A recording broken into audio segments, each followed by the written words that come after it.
Welcome to Dynaground. Hello, my name is Owen and I'm your professional Dyna rider. Today I'll be teaching you how to ride a dinosaur and win that chicken dinner. Now, let's begin.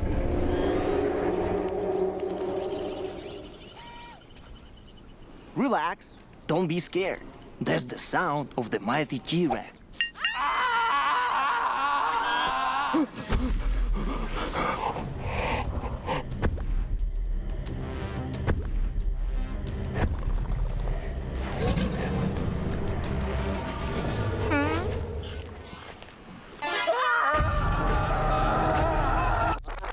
Now, here's the first dinosaur encounter. I want you to meet my girl Vicky, my sweet little raptor. Look how cute she is. Isn't she lovely? Vicky or raptors, they're the most vicious and fastest beasts in the world.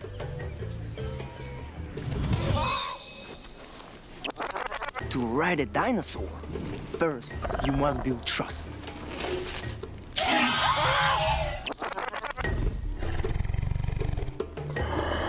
They are carnivores. They eat meat. You have to feed them off. They will think that you are their friend, not food.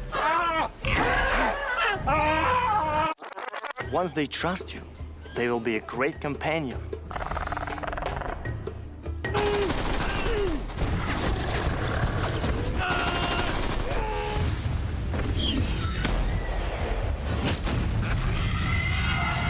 However, taming a dinosaur can be seen. Experience dinosaur taming and riding the all-new version of PUBG Mobile Dynaground. Explore Dino Settlement and Wild Reserve and embark on a prehistoric adventure in the Battle Royale game. Come and play now.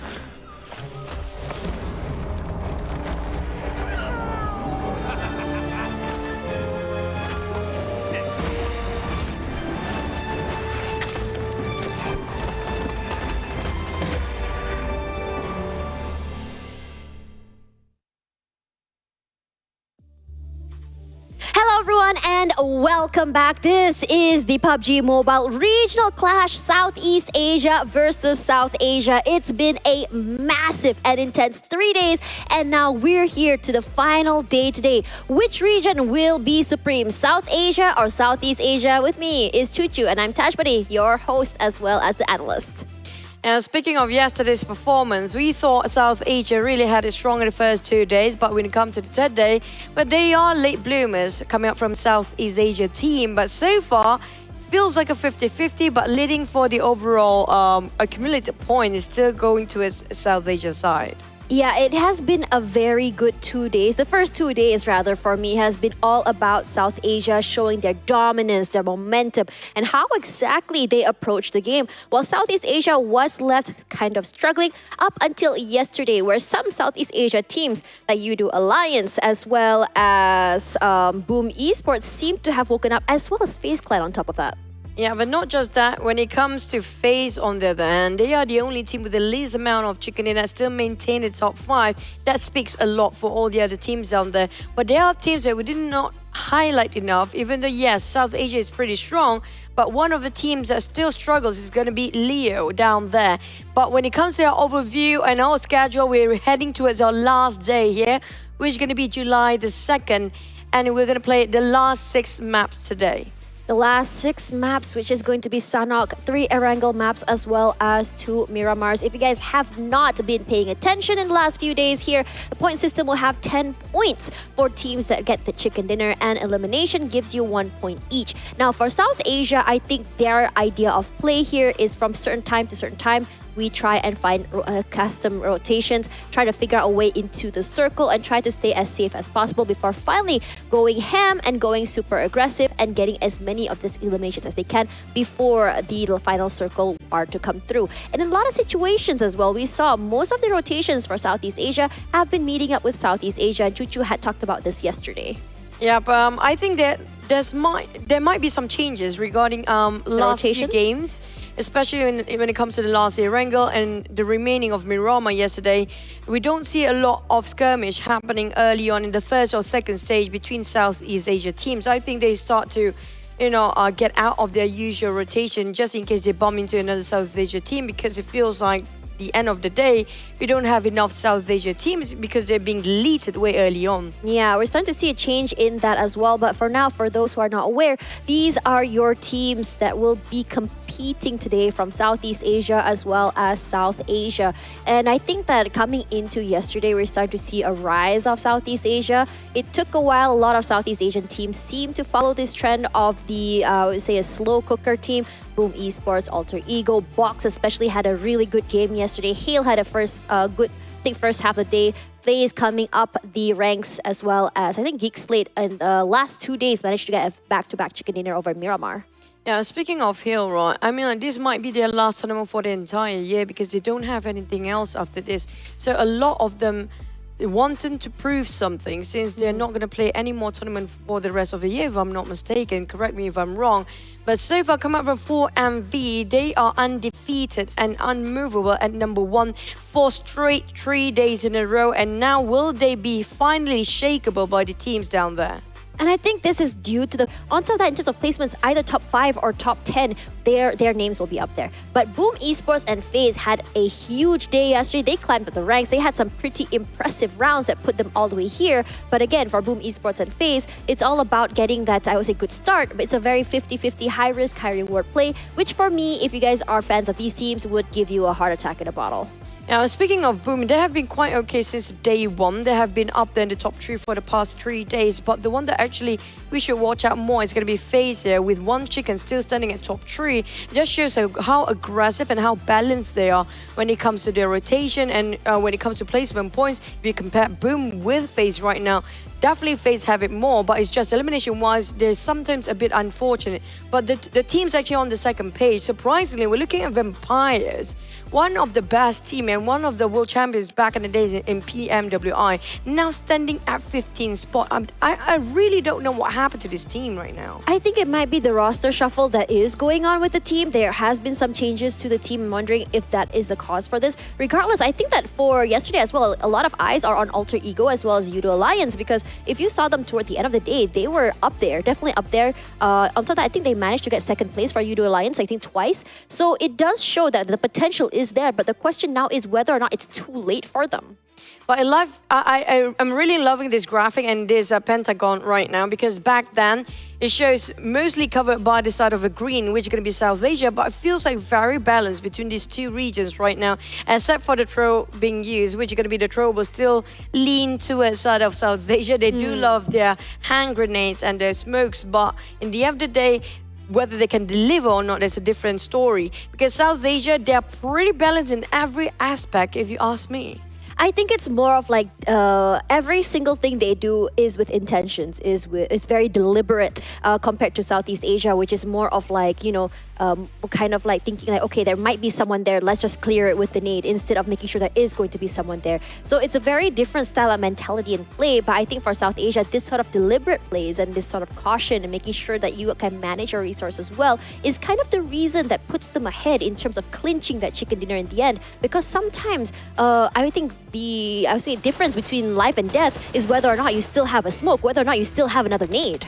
That's kind of true. And speaking of Southeast Asia, if you look at the knockdowns just now, so many knockdowns being done by the side of South Asia, but the one that translated into elimination points usually be taken away by South Asia teams. So that's also a statement saying that there's a bit of a time gap for Southeast Asia teams to wrap up their fights there. So being stolen away by a different team and usually coming up from South Asia, it just shows that how cautious they are when it comes to finish up the fight. So that's something that we can learn from South Asia today.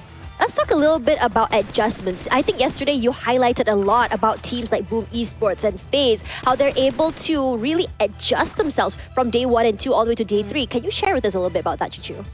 Regarding adjustment, I mean, like, definitely for a side of not vampires. Yes, Tony K is playing, but definitely not changing when it comes to overall ranking. But on the side of FaZe, they've been consistently getting themselves in top 8 almost every single map, even though they're having a hard time to read out the rotations and even how the frags come out from South Asia team. But they observe. For the first 2 days, they observe, but making sure they're not extended their fight too long and not putting themselves in a jeopardizing situation where they can observe and be safe at the same time. But elimination-wise, not so much. But at least they got themselves those placement ranks. That's why FaZe do have better placement than Boom. But on Boom's end, it's a bit different, where you can see Yummy and sometimes Pombit even taking a fight all by himself, but lucky enough the response with all the other teammates coming in quite early so they can actually clutch it out. Yep. Speaking of that, these are your matches for today. Starting off at 7 p.m. Singapore time will be Sanhok, followed by 3 Erangel maps and 2 Miramars. Let us know in the comments which teams you think will come up on top, and give us your predictions, because Chuchu and I, obviously, we have our predictions alongside our casters, Sir Cloud as well as Contra. So, you know, yesterday's Chuchu's predictions have been pretty on point, and I think Yours too. I mean, it was all right. It was all right. I mean, coming from someone who came into the tournament quite late, you know, there was only so much I could do. But yours have been pretty great as well, on top of, like, you know, keeping an eye out on FaZe. So it does show here that patterns will still sort of be the same. It is going to be there. But today, I think we'll be seeing a whole different story. I think we had this conversation just now, or rather you said this, that we should watch out for South Asia today. Especially today, because we do know they are pretty good when it comes to making a grand entrance in day number 1, and now they want to reclaim. And we do know for a fact when it comes to the globals, the worlds, even in PMGC or PMWI, most of the teams in the top 5 coming up from South Asia as well. So they are very high caliber players, but the one that we should watch out of overall is going to be 4MV, because they have been consistently up there. I wanted to say that all of the top performers for Sanhok are all South Asian teams. I'm not surprised. Why do you think that? Well, they are aggressive, but the way they perceive the passiveness of Southeast Asia, they utilize it instead of just wait it out. That's one thing that we should mention about the teams coming out of South Asia, especially T2K. They're from Nepal, but at the same time, they are so reckless and aggressive that up to the point they don't have second thought when they're running down and gunning down the teams out there. That's the case for T2K. I mean, they're one of the most aggressive team in this tournament right now. And I think for T2K yesterday, toward the end of the day, a lot of their aggression has been punished by the Southeast Asian team. So I think that is something that they need to take a step back and think about.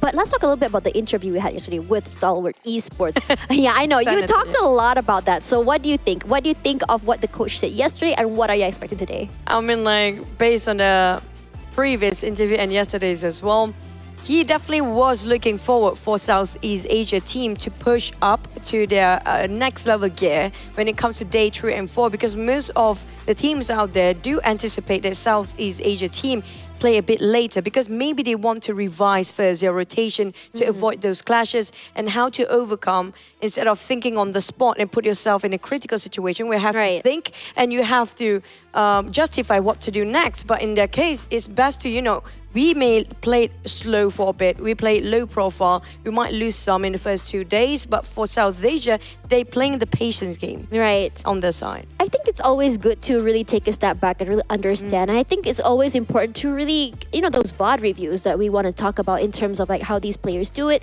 how Southeast Asia does it, is to understand how the rotations are going to go. Of course, there are drills, as well as understanding how each player works. So if these players understand or know or can figure out which teams they are running into in terms of the rotations, they can kind of like figure out like, okay, this is 4MV.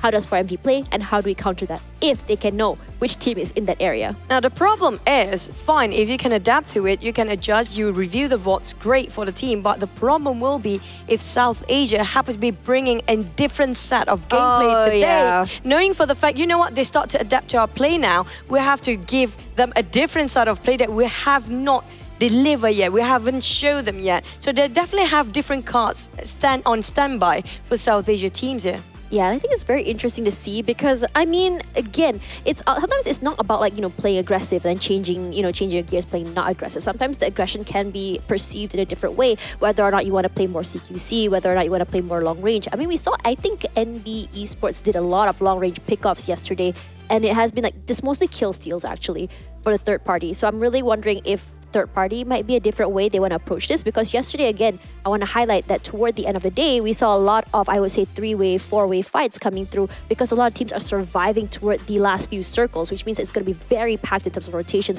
very packed in terms of trying to take up space. But when we talk about Sanhok as our first map, it's very circle dependent. So like it or not, you cannot play that long range too much. No. At the same time, you have to prepare yourself with those DBS because we do know it's going to be a CQC weapon. Surprisingly, we're looking at South Asia. Mostly we will be discussing about how much South Asia team try to adapt themselves to South Asia, but don't forget South Asian teams also adapting to Southeast Asia teams as well, because if you notice, since day number 1, they're not really in favor using those DBS. They prefer to use those UMP, those SMG, the micro Uzis even, and the rifles as per usual. But when it comes to halfway through this tournament, they start picking up DBS as well. So imagine if, with such aggression showing by South Asia team at first, without those DBS, make it work, and it really work. Imagine if they start to use and utilize so well of those DBS. And what happens to South Asia then? It's called pop.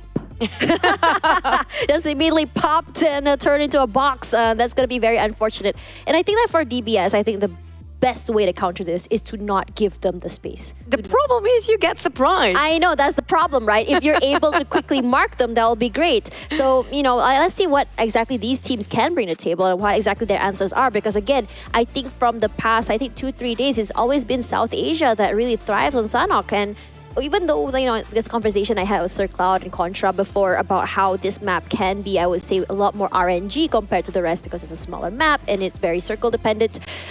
It's also another situation where whether or not, how brave are you to take these rotations, to take these fights, because I feel like for Sanhok, the more aggressive teams will be rewarded. Wow. And for me, these are my... Whoa, okay, here we go. High five, baby girl. It's not my prediction. I'm disclaiming. If I actually hit the spot there, I'm going to claim it, okay? I'm going to take the credit. But this is going to be my manager's prediction for today. Oh, okay. But those are my predictions. But I personally feel like Sanhok is sort of a map that's 50-50 to a Southeast Asia and South Asia team. Oh, you think both? Okay. Yeah, because why? NBeSports did actually secure the first one in first day, and the second Sanhok, it was Vampire Esports on day 2, and maybe took the third, but based on trend, maybe today's South Asia teams. I really think it's going to be South Asia as well, but let's see what our casters have to say. Sir Cloud and Contra, are y'all ready to go into the islands of Sanhok? Oh, absolutely. And of course, it's a great breakdown of all the things that have happened for the past 3 days. And high five, baby boy. High five before we go. Yeah. Baby boy, I'm so not used to it. Please don't. But they say baby girl, so we can't say baby boy. Yeah, because baby man sounds weirder, right? Yeah, high five, baby man. All right. Yeah. Anyways, going to trends, as spoken by Tash Bunny. So day 1, it was, I believe it was SA that have gotten the chicken dinner. Yeah. On the next day, we start to see Vampire Esports got one. And yesterday, once again, goes back to South Asia. So is this going to be a Southeast Asia chicken dinner or not? What say you? Well, if we look at just trends, right, there's a rise of Southeast Asia. Even the point gap right now is about 30-ish points. Yeah. At some point, it was like 70, and then it was like 100, and now it's like 30-ish. So I don't know. But there was also mentioned during the analyst desk when you were paneling, I believe it was day 1 or day 2, that it was mentioned that Southeast Asia teams need time to warm up. So I guess if any warm-up time, it's already passed, and this is the time where they will really show their stuff. However, if you look at the trend, there are only, out of the 8 Southeast Asia teams, right, the ones that's really carrying the points for Southeast Asia, realistically, are teams like Boom, teams like, not even Vampire, Boom, Alter Ego, actually, carrying majority of the points. Exactly, and we were looking at the charts earlier, drastically, it was a shift of gears hitting the day 3 where even the damage numbers have surpassed some of the teams out of South Asia, but they have not translated that into elimination points. So let's see if that's going to happen here as we kickstart our first match of the final day of PUBG Mobile Regional Clash, Southeast Asia versus South Asia.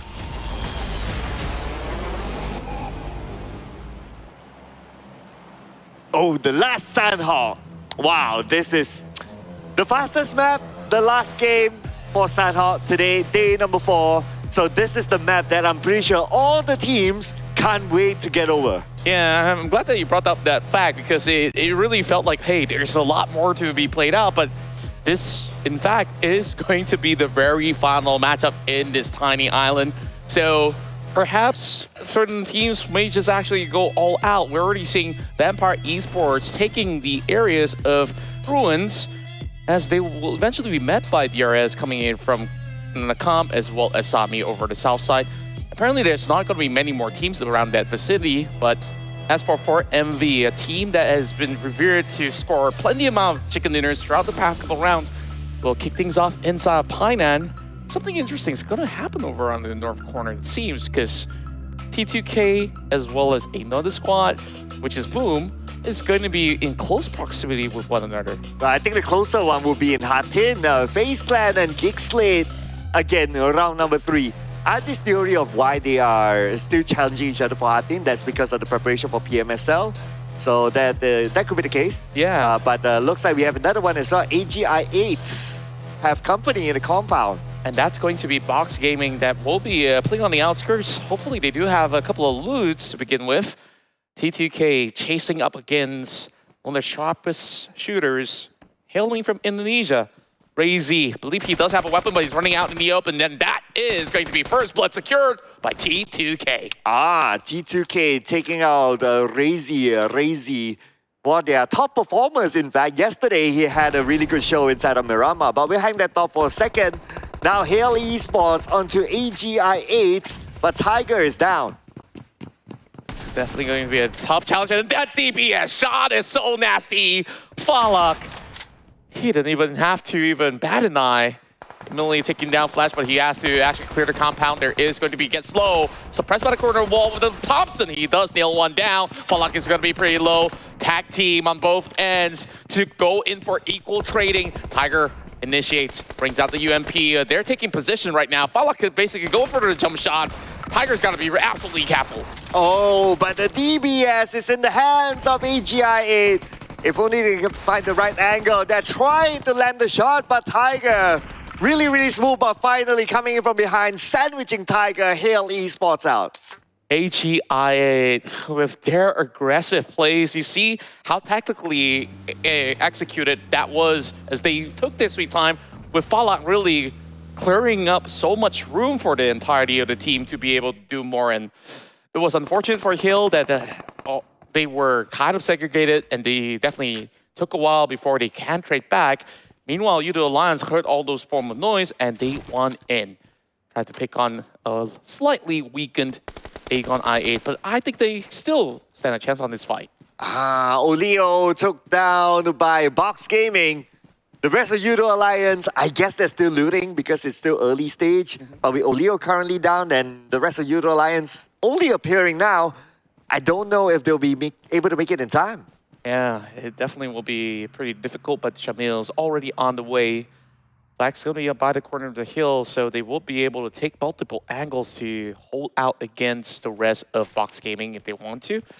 Aegon I8 is not really in the best of spot as well because they are inside of that compound. Once they do step out, there is 2 teams lying in the way. Ooh, we have something else lying in the way, but that's nothing related to the game. Yeah, that is off camera, but nevertheless, we have Box Gaming still on YOODO Alliance. Shamil, spots out Box Gaming. TN2K will be down, long range onto him. Oh, Leo survives though. Yeah. So they are back as a 4. It's such a sharp shot coming here from the lower ground itself. Shamil pops open the door, takes a little peek, and Tien is slowly getting tagged out. Shamil is still marking onto the location, and Flax will be able to finish the job. Not sure if they do spot out Gosu, but it seems like Flax has an idea already. Just a tiny little shack, and Box Gaming, too far of a spread. I don't really fancy the chances of them going for a fight against YOODO Alliance right now.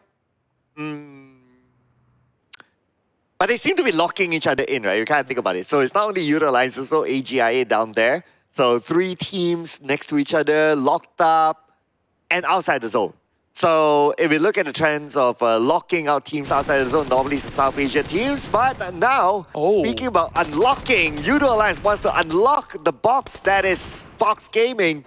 Olio almost getting it, but he got counterfire from the hill. And there's more suppression shots coming in for the rest of Fox Gaming as well. Goes to holding down the line and now looking for another one. But Addict Luke, he comes in with a flank as well. Olio finally brought down his knees. 1-for-1 trade going in for both Southeast Asian squads. And Kwang decides that he needs to go up close and personal, and that's where he tries to lob a grenade. Oh, not sure if it's going to connect, but it looks pretty good for now.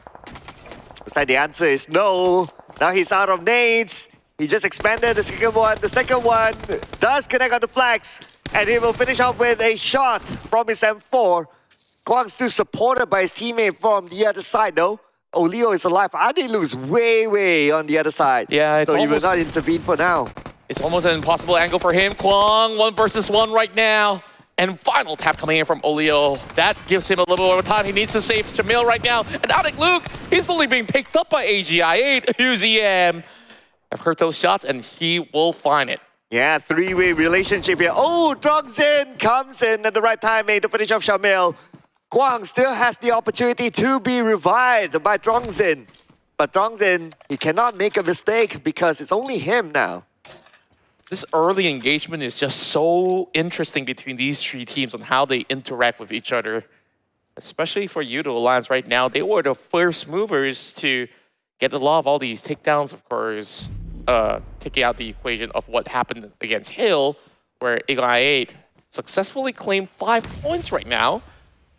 Especially Addict Luke sitting on the outskirts, being spotted out. Now Olio as well as Flax has got to actually land those shots, but it's only down to Olio right now. Another grenade onto Trongzin, but he has to actually push forward, and that is the end of it. But Drongzin, okay, he doesn't have any first aids. Okay, he's looting right now. 1 first aid found. Since it's still stage 1 to stage 2, he should have enough time to reset himself. Yeah. Okay, timer is ticking right now. We'll know soon. Yeah, thankfully the upcoming phase is not too far away. They just have to bypass Quarry and stay afloat while there is Aegon I8 that will actually be ahead of Box Gaming at this meantime. Oh. And Trongzin, he still finds another one!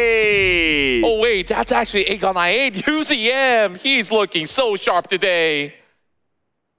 Yeah, he just came like out of nowhere, just shooting from afar and taking them all out. I mean, they were waiting for that to happen. They were just waiting for like, okay, once everyone stops fighting, everyone's like looting, trying to heal themselves up, okay, they won't go far from wherever they were the last time they saw them. So they just wrap around and finish up the job. Yeah, just absolutely love the tenacity of Aegon I8. Now they do spot out NBeSports moving up the hill, and Hanbit, he will unleash some clips, but he will be the first one to be tagged out by GEEK.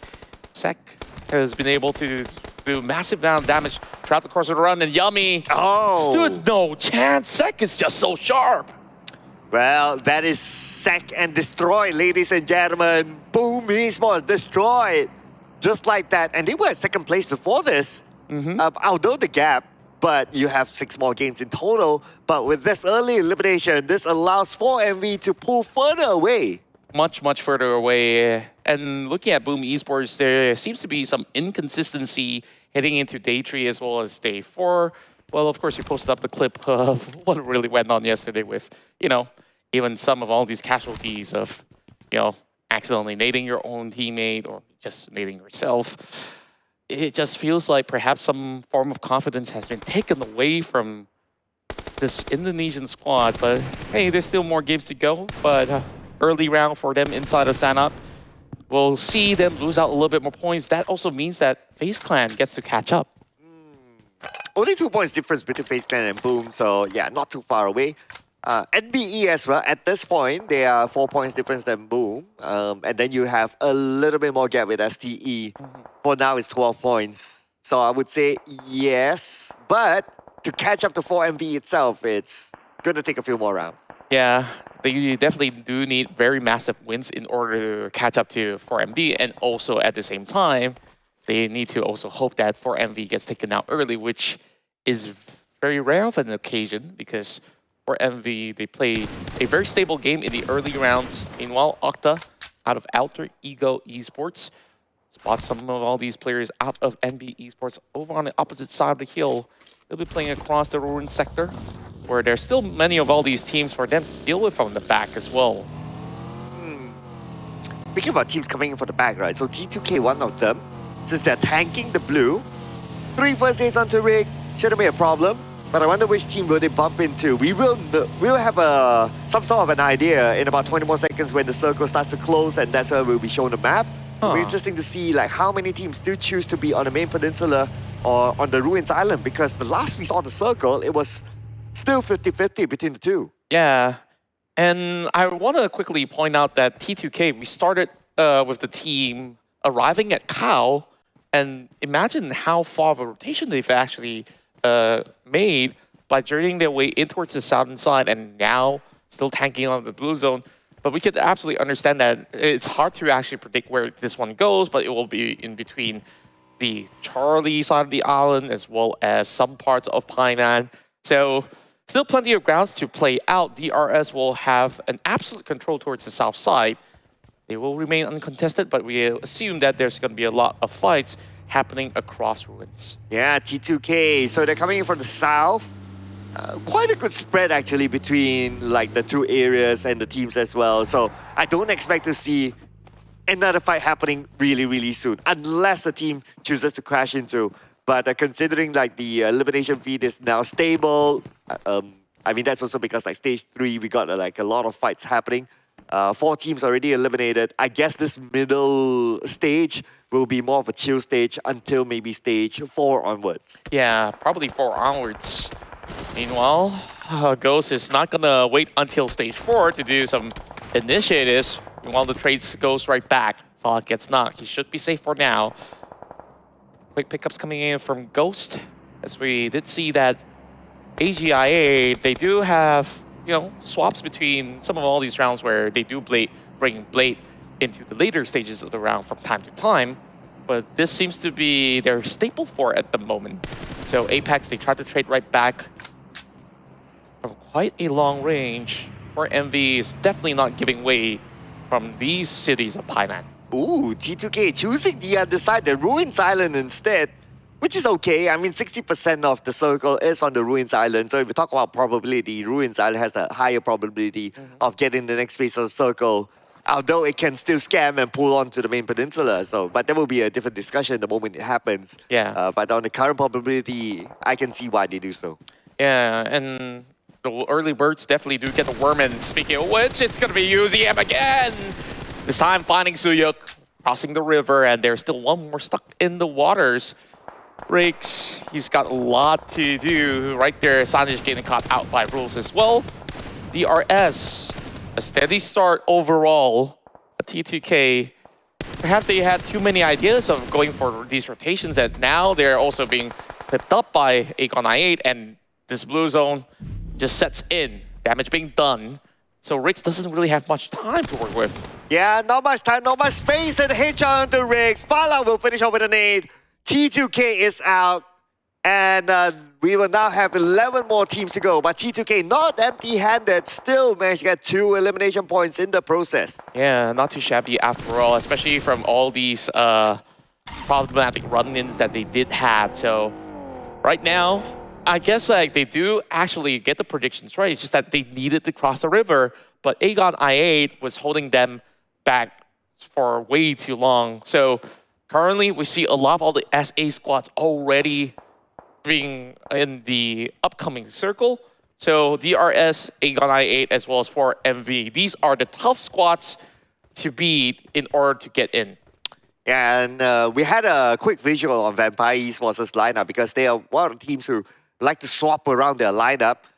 This time around, Stone as well as Fluke is taking a break, and I can totally understand why. It's because they are keeping their lineup fresh. in preparation for the PMWI next. So they don't want to like, okay, one whole lineup to play this entire one and then the same lineup to play PMWI again. So they are not only, they are taking this opportunity to refresh as well as to experiment on the different types of lineup. Yeah, the dynamics definitely do differ. Tops sees one running target, immediately takes him down the vector as well. This boy is going to be knocked out cold, but there are still more troubles ahead for Mondo. They need to take Tops out of that position, and he's going to cook up another grenade, but he's already flushing right in. Point blank, he will be dropped nonetheless. Mondo, much swifter with the UMP. Wow, because he had cover fire from the back, from Arcas especially, so they work well as a team. Now, Nurse is just going to go in as a cleanup crew. The rest of STE still can be revived, and this compound can be theirs. Only one more left to go as Arcas comes in. And Akash, can he be the one to do it? Akash 1v1 right now, dancing around with a UMP. Jump shot onto him, but the shots will not land yet. Akash going for the reload, going in with another jump shot, and the blue zone sets in. Whoa! Does get the takedown at the very end of it, but he's got to make a run for his own life before saving his teammates. But the shot right underneath these houses will secure it for STE. Well, action's not over yet as we have action now on the other side. Alter Ego and Vampire Esports. GEEK SLATE as well from behind. But Alter Ego putting more focus on the GEEK SLATE. DBS in the hands of Fnatic. The nade will be evaded by Fnatic. Good for him there, but the second nade will connect onto him, taking out 30% of health. And Fnatic still needs to win the fight with the DBS. GEEK SLATE, they tried to reposition. They've been able to actually form this chokehold against Leo, but damage being done. They need to also get Damrid back on track. New zone will appear, but Sonics will be able to suppress Fnatic at the very least. Meanwhile, one member being knocked out outside the play zone, that's going to be STE. I see Alter Ego does not walk out of this game with any points at all. Ooh, play zone taking out Liquid from Leo.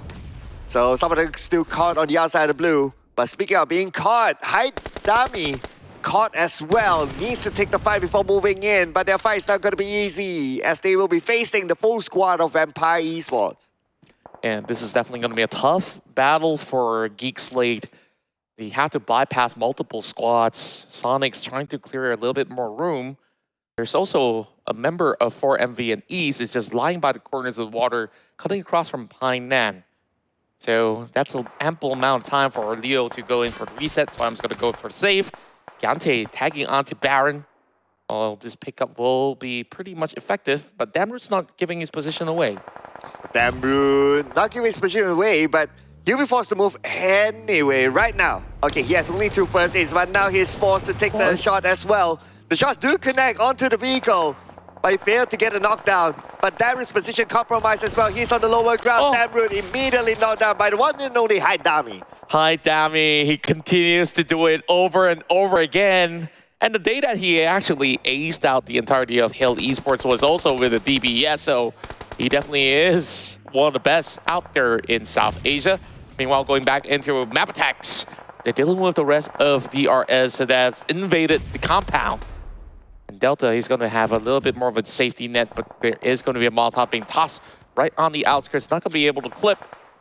Baron will be supplemented with a little bit of a smoke grenade, while DRS, they got to amp up some of all these speed because there is a fallen member that Delta needs to rescue, but the rest of Mabetex is not allowing them to do so. Oh, Delta needs to reset quickly. They're getting closer and closer. Delta with the nade in hand. He has 2 frags. He knows where they are. He released the first nade into the house, but the nade a little bit overcooked. Delta revealing his position, but not going to be an issue. He gets the knockdown at the wall, even the nade from Gunter to Delta. He naded his own teammate. Oh, that was not supposed to happen. And Gante, he was hoping to actually help out by priming it into the door, but it does buy a little bit more time. He could still go in for the safe if he wants to, but needs his teammate to crawl out. And I don't think he has much time. And Kese, he's going to go in for the chase as well. Gante, he's got to deal with the rest of Vampire Esports that have just arrived to the scene. Oh, man. I mean, this is like, hey, I want to help, but oh, you know, that sort of scenario. And because of that, DRS got eliminated. I mean, not really because of that per se, but that fight maybe could have gone another way if that self-nade didn't happen. Yeah. Then I guess it's just a little bit of a tough scenario where you will need to do something in those instances to try to get advantages, but there's just not a way out for DRS in that moment. Now in the top 4, 4MV has the most in numbers. Vampire Esports playing from the back side of the hill. Over onto his spine, this is where Mabetex runs out in the open and gets caught out by the rest of Aegon I8. Newsy, he's gonna have a shooting spree going on, and Cassie's the only one left standing in the way and will be cleared up. Yeah, there'll be pressure by the blue anyway, so it's either the blue or Vampire Esports. And it's going to be Vampire Esports with 11 eliminations at this moment. Whereas on the other side, 4MV, still a full squad, not worried at all, unchallenged at this point. But for Ghost, this will be his next challenge. He's crawling into the circle, but he might expose himself soon. Yeah, he's just going to tank a little bit more of that damage, but he should be able to arrive just by the very edge of it. Oh, he does not have time, and Ghost, he will be defeated. But that is 11 elimination points for Aegon I8. Yeah, 11 with a 3rd place finish. I mean, that's impressive enough. But now, let's see if 4MV can do it again, as Ravenclaw now will be shot at. Ravenclaw living by the slither of his health. Oh, I don't think he has time. He's got to make a move.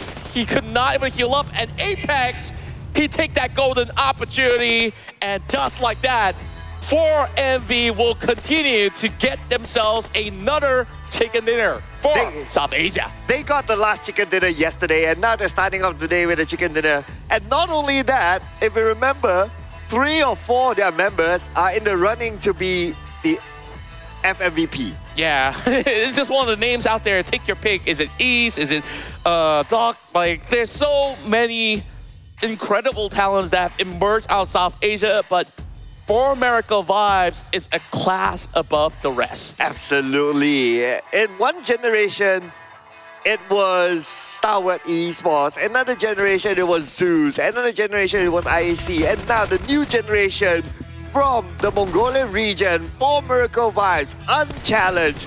And because of this chicken dinner, I believe they got a decent amount of elimination points as well. They might have hit the 200-point mark. Yeah, probably will be the case, and that leaves this competition hanging in the line where other teams, do they have what it takes to even catch up to the rest of 4MV? Though we did actually get a lot of all these early contests in these matchups, I think like it didn't really do too much favor for some of all these teams of Southeast Asia, where we see YOODO Alliance as well as Box Gaming collide, but Aegon I8 were the biggest survivors out of those fights over on the eastern side. Yeah, Aegon I8, I mean, their game plan was to play aggressively, and I believe it did work because they managed to get 11 elimination points, which was pretty decent.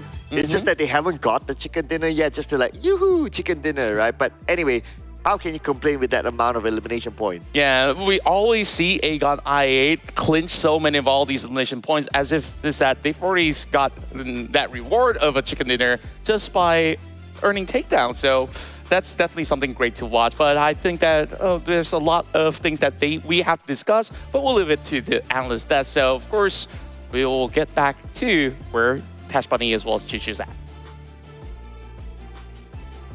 What a start here for 4MV. Thank you very much, casters. We're back here at the analyst desk, and I think it's something that Chuchu already highlighted earlier today, that we have to keep an eye out for 4MV. Given today that it's the last day of the, I would say, the PMRC. Chuchu, what are you thinking? I think 4MV just adapted to how Southeast Asia and South Asia, both region, plays now, because we're going to talk in depth after this. Before that, we're going to have 9 eliminations for 4MV, but look at Vampires and Aegon I8. I agree, Aegon I8 played their heart out for this round and this particular map. Not just that, they've been gatekeeping. Their teams come from the northern side of the main island just now. And because they have been playing around the rim of a circle, so it's easy for them to farm those eliminations. But on the side of 4MV, you mentioned about the question just now, right? Yes, we saw first day a lot of teams, especially South Asia, have been playing alongside of the white line of the circle. And for them to actually adapt to this, they play a bit later for South Asia, so they can find those eliminations at the border of those circle as well. They're playing a bit slower than usual.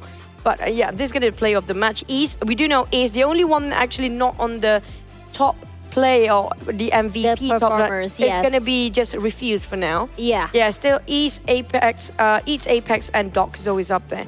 Now for MV, what they adapt to this is they play the center since they know nobody else is playing around the center. Now we take the center because they know all these teams have this mindset. Everybody wants to farm around the circle. We might as well just play in the center because there's nobody's there. Yeah, I think it's a good adjustment coming into the last day. That it means they've already done their homework. They're understanding how each team would be playing. Regardless, coming into the overall rankings, the gap between the first and second place is still going to widen today with 5 chicken dinners already for MV. Now, we can see that for AGI8, it's interesting because they're in 6th place. They're climbing up the ranks, but they don't have a single chicken dinner. But if you look at the overall eliminations, they're definitely up there. They actually deserve to be on the top 5 if compared to even STE. Because of this placement, they can secure themselves the 5th place. So Agonai, they have this mindset they want to go for elimination. Their main objective is always going to be those eliminations. They don't care about the placement. It's going to be a bonus for them if that happens because it's more easier in this format right now to have more eliminations than those placements. I think in a lot of situations as well, it's not uncommon for you to get more eliminations than the first place spot, which is the chicken dinner. Regardless, let's have a look at the predictions for our first Erangel map. And okay, I mean, yours I was a little delayed. bit off the mark, but I think it's gonna Delayed. be. I really think it's gonna be for MV once again. Again, as you mentioned before, I think the same sentiment has been shared between you and I. How for MV, because they're so far ahead right now, they want to make sure they can dominate the entire rankings. Because sometimes you think about it as SA versus SEA, but I think for these teams as well, it's also a statement to make to not only Southeast Asia but also the other teams in their region. Like, hey, look at how far away I am from all of you guys. Well, they are the champions for their own respective PMPL for the side of South Asia, which is going to be for MV. So they have to maintain their stature, knowing the fact they are the champions from that region and they deliver. So you cannot deny that anymore. But for me, Boom do have the potential because they're willing to take the risk. Yeah. Especially, we do see some blunders happening to Pombit yesterday, but it happens for most of the teams that we watched even just now. Some team happen to be nading their own team members. Let's talk a little bit about FaZe. I think you were saying keep an eye out on FaZe coming into today. So we're going to put them head-to-head with STE. What are your thoughts? Well, it's a very different playstyle between FaZe and STE. While FaZe, I do see they're trying to adapt and trying to go as aggressive by pushing some players for their flanks to try to find some information. STE, on the other hand, they are very observant if you compare it to FaZe. If you look at STE, I feel like it's not the usual STE you're used to know them. It feels like a bit... they feel like they just pull back a bit their potential here.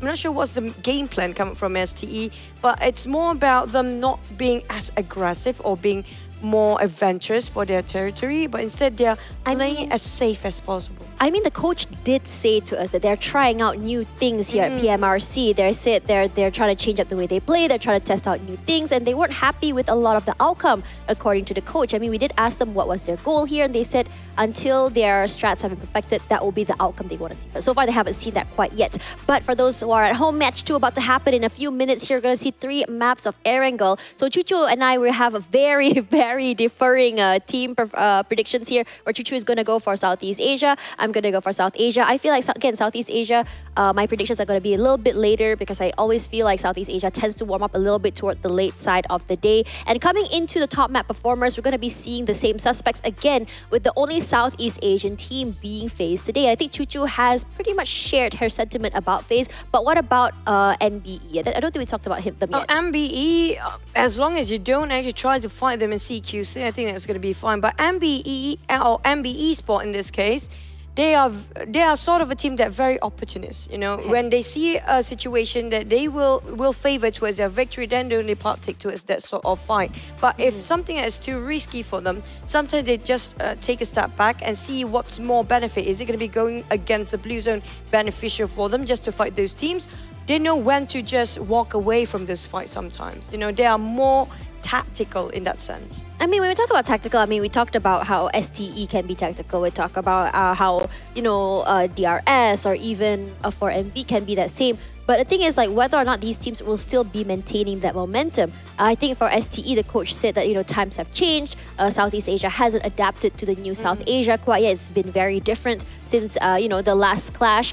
And I'm really curious to see whether or not this past 3 days has been a situation or a teaching moment here for the Southeast Asian teams. So whether or not it's going to be the case, let's pass it over to our casters, Sir Cloud and Contra. What do you guys think?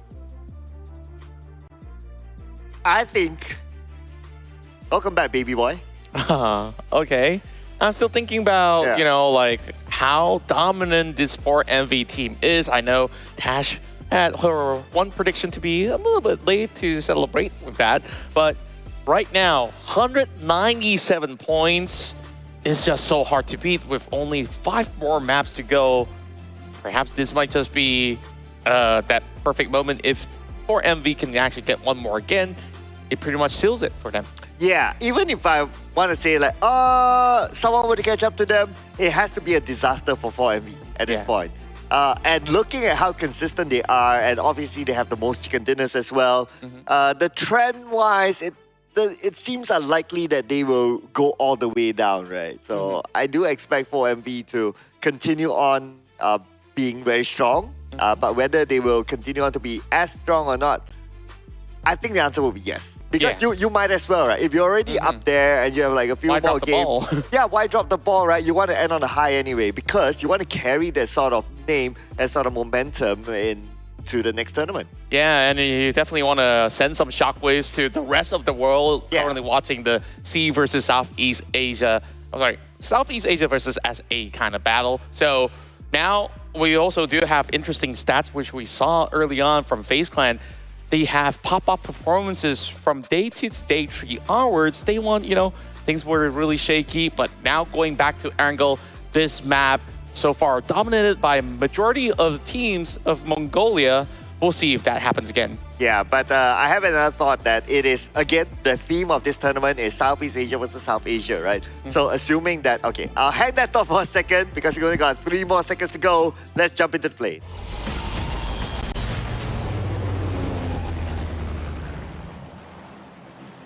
So, as I was saying, so the theme is Southeast Asia versus South Asia, right? If only, okay, now if, let's see here, if 4MV takes all the points up, right? So they are the only team that takes all the points on the top, towards the top for South Asia. But if you have a few Southeast Asia teams also taking a good amount of points and also up there, and you total up the scores, you tally up the scores, you might see at the end of the day, Southeast Asia might catch up to the points of South Asia. Yeah, that's definitely a stat that we hope to actually see have a certain close margins when it comes down to the very final day, because it was a gap that has been widened since day 1 that South Asia have not let go of that form of a lead. But that lead seems to be shortened up already in these past couple of rounds, especially from yesterday with those multiple chicken dinners going to Southeast Asia. A lot will possibly change, but we'll definitely have to see what turns up here in our very first phase, where we still have any clue of the whereabouts of the very first circle. 2 teams will remain on towards the island, whereas everybody else will be on that mainland. And it's also good to see that some of all these teams are also vying for the northern drops, such as 70, where we're looking at both T2K as well as Vampire Esports next to each other. As Vampire Esports, they would prefer to be around the shooting range. Speaking of shooting, Haidami opens up the shooting. But couldn't land the shots. But it's okay, it's okay. If it was Haidami, honestly, I would have expected him to land the shot and get a knock. And yeah. If a DBS could travel all the way up into the sky, no, that would have actually been his, right? In the words of Tash, nar. That don't happen, okay? If the DBS can do that, I'm out of here. That's the reason why it was nerfed to the core, isn't it? But hey, it's still relevant, very effective weapon for those close range combat that has won so many battles for Haidami. So going into Mabetex, this is also a team that have found many of their victories here inside of Erangel. As we take a look into the way that this squad functions, I believe that they have always relied on all of their core members altogether. They wasn't say, oh, one superstar to just eliminate everybody else on the map, as compared to, you know, some other teams that are a little bit more flashy. Like, that's what I really do like about Mabetex. Currently, they are positioned into 7th, but they have a little bit more catching up to do to their brothers who are currently staying at 5th. That's STE, and we got 4th. It's NBeSports. So Mongolia so far doing so well throughout the course of the tournament. Yeah, I mean, we're talking about all of them on page 1, right? Yeah. Like all of them. They got 4 representatives, all of them on page 1. And with 4 representatives on page 1, that is 50% of the page 1 held by Mongolia. And then, of course, representing South Asia, you have AGI 8 there, and that makes majority of page 1 already theirs. So as long as they can maintain this sort of page 1 consistency or majority number, in general thought, they would be winning against Southeast Asia in terms of total points. Yeah, I definitely want to see when it comes down to, you know, all the upcoming majors on whether they can continue this dominance of a dominating form. So for other teams out of South Asia, we definitely see great qualities, especially for Aegon I8. Now, currently, this team is working on firepower and firepower only. Imagine if in the next upcoming tournament, if they could basically balance out, you know, on the ranking points in total, Aegon I8 may actually look unstoppable. Yeah. If you kind of think about it, right, at some point, Aegon I8 was down there, right? So consistently, they were on the rise. And I think I kind of noticed that they started to be on the rise when after the interview, and then the question was asked about their plan and so on and so forth, then they say that, oh, we plan to play a little bit more aggressive. And it's working out for them. Yeah. Even though they went out number 3, they still got 11 elimination points together with them. It's a pretty decent round. So that kind of strategy seems to be good for Aegon I8 as a team. It's perfect. Like, sometimes you really don't really have to back that chicken dinner in order to be able to yield great results. And Aegon I8 is that perfect example, because majority of all these points, which we saw in the overall results, that in terms of positioning, sure, it was initially 20 to 30 over points, and the rest of it are all through hard-earned effort out of Aegon I8. And another team out of Southeast Asia that also did have some steady climb is none other than Box Gaming. Remember, they were also stuck right towards the bottom alongside with Leo. But throughout the course of yesterday's run, Box Gaming starts to find a lot more top 5 positioning to the end of the game, and there were also rounds that they've been able to show their finesse by taking down a lot of all these other players, and eventually found themselves their first chicken dinner. Yeah, after they got the chicken dinner, we can see a little bit more steady gameplay from Box Gaming. Although it's not like, oh, up there, but at least it's steadier. Yeah. And considering that the steadiness is okay, unfortunately, the gap is just too far right now for them to even think of the number 1 spot. So right now, the objective for Box Gaming is just to place themselves as high as possible, just to get a bigger piece of the prize pool. Yeah, and this new format itself is just unforgiving. Remember back in day 1, Alter Ego was in first page? And same goes to... Oh, yeah. Vampire has always been somewhere in the middle of the pack, and now it's just jarring to see these two names next to each other. 13 as well as 14 plays all together. And YOODO Alliance, sure, first few struggles to actually close up some of the games. Now seeing a tying results, 90 points together with Alter Ego. Honestly, for me, seeing T2K down there is also a surprise. It's a big surprise. Yeah, I mean, they have global experience as well, right? So going up against this sort of teams is no stranger to T2K. If you talk about being strangers in this scene or among these teams, it's teams like Leo. 4MV or NBE. Yeah. Yeah, but they are up there. But teams with the experience of being on this kind of stage are down there. Yeah, I would say that perhaps Leo, maybe they do not have as much of those kind of international experiences, so it is a lot more of a bigger learning curve for some of these teams to adapt to the tempo of play, which is understandable. Same could also be said about Hale, which, you know, some of the members were hailing from Miramar United previously, but not all of them have played all together. So this is definitely something new for everybody. We spoke about T2K. It's Suyok now, taken out by Trongs as Box Gaming finds their first blood. Yeah, Hail Esports as well, securing the one elimination in the area of school, taking over the compound from Alter Ego. And I would kind of expect that school will be one of the focal points as well, just because of how the circle is. It's either the school compound or the hill on top of school. Both areas I think is pretty nice, but for me personally, if I get to pick one, I'll pick the high ground on top of, just on top of school. Yeah, I think like that also allows a lot more room to rotate into other sectors once the circle appears to be much further away. Speaking of the circle, it will not require any of these teams around school to move about because it will be directly into the area of play, and we will expect maybe a little bit more teams to be visiting Rozak later on. Meanwhile, Northern Point, Vampire Esports is the only team that's going to be able to have a lot more of that safety net from the top. T2K is about to join them later on, but Box Gaming wants to take out more members out of T2K, which they've already eliminated one early on. Chongzin still working hard for that, but haven't been able to actually pick one off from afar. 50-50 circle, it could still go up and it could still remain in the main peninsula. And I understand why T2K picks that spot across the bridge. It's so that in case the circle does go up, they'll be there to stop all the teams from rotating up there. Basically, they're the guardians of the choke point. Yeah. And that is where they can farm eliminations.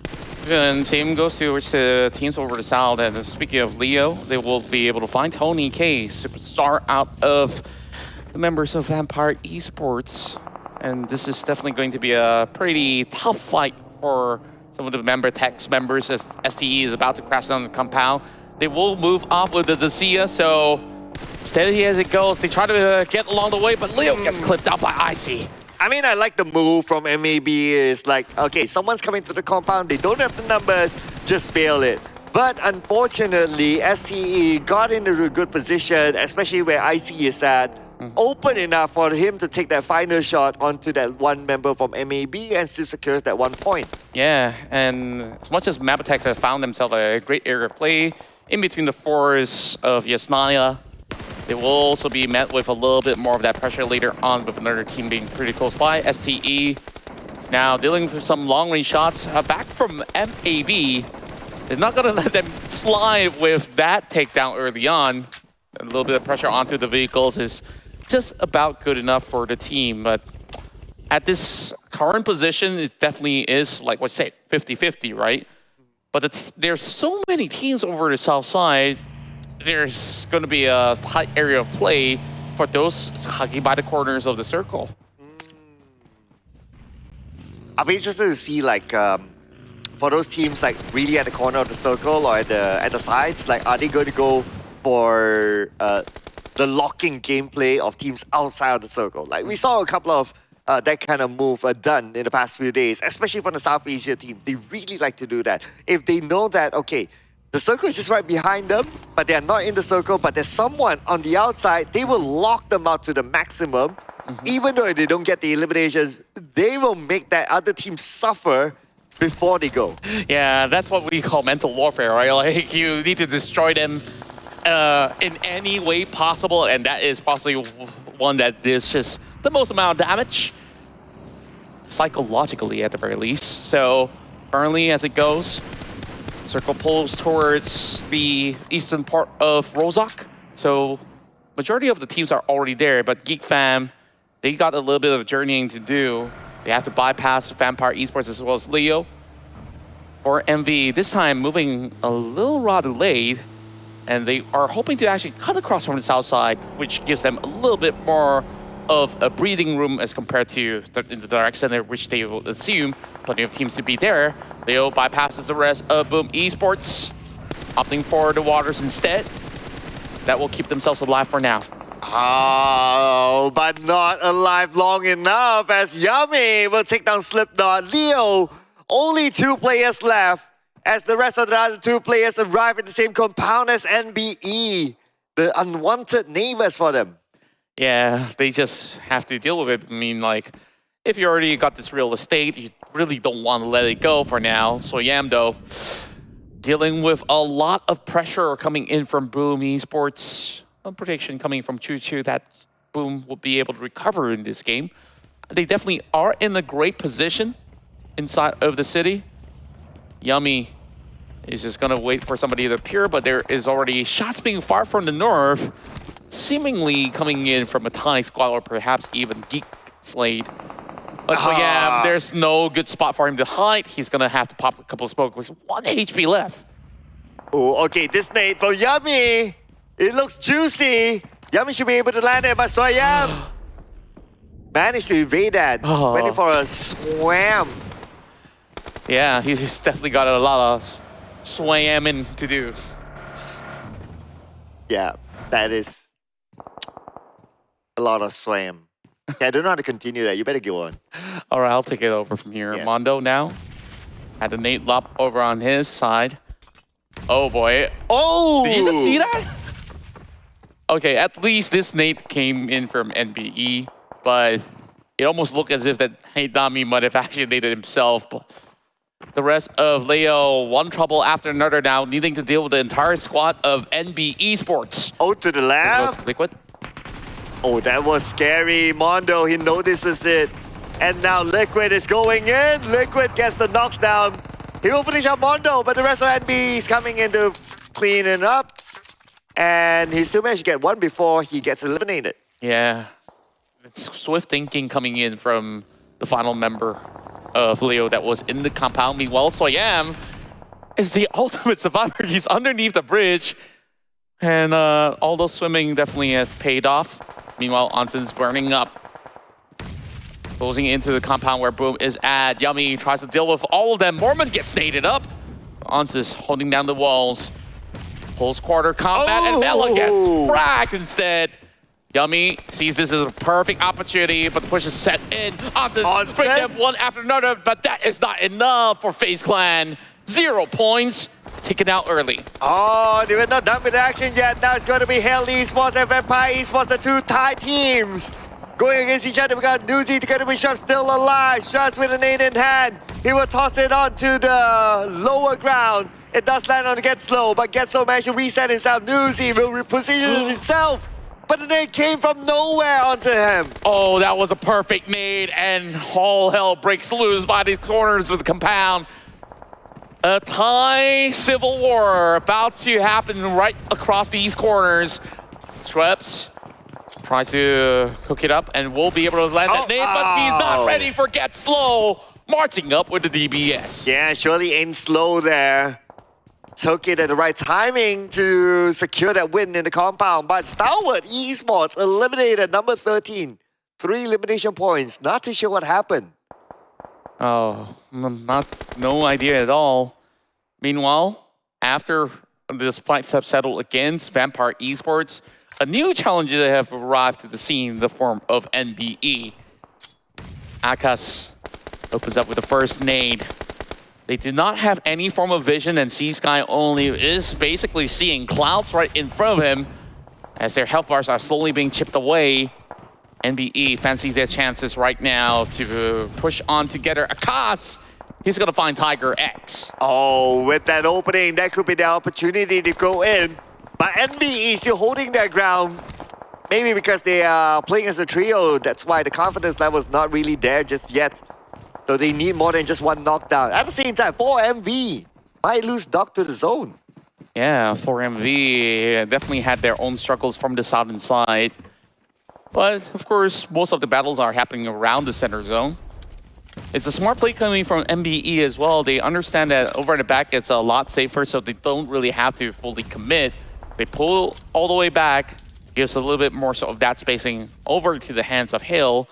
And with no idea of the whereabouts of NBE, a lot of all these utilities is being taken out from the side of Hill. And I think like this is going to deplete them in the long run. Probably it's necessary though. We need to have a good visual onto them at this point. But for 4MV, only 2 players left. For them to repeat a chicken dinner is going to be hard this time. But GEEK SLATE playing by the edge of the circle. Now this area where they're at, if you kind of look at the minimap, they need to cross the road. It's very likely that the circle will move away then. And when it's their turn to cross the road, there's another team waiting for them on the other side. Yeah, it's entire open ground throughout Rozhok School. So definitely very difficult for GEEK SLATE to actually get moving from here on. Same goes to Box Gaming onto the far eastern side. Rosemary, just so sharp on his shots. Still eyeing out on these targets of Box Gaming, and at least for GEEK SLATE, they don't really have to move too far away, but look at the position of Aegon I8. They got Ghost holding in between Rozhok, and then you have Falak that's going to be over onto the dormitories over onto south. So YOODO Alliance should have a smooth time to get into the top 5 so long as no teams crash into the compound. Yeah, they've been quiet the entire round. We didn't see anything from YOODO Alliance, but yet they still managed to have 1 elimination point. I believe that could be a long-range steal. But speaking about long rangers, GEEK SLATE being pressured by Hale Esports as they're trying to trade it back to Hale, but to no avail at this point as GEEK SLATE, one of the knockdown, Audrey as well, calling up for help. Snipes in trouble, Snipes! No. Shot from behind from Falak. Oh, Aegon I8 is not giving them any form of rest, and boom!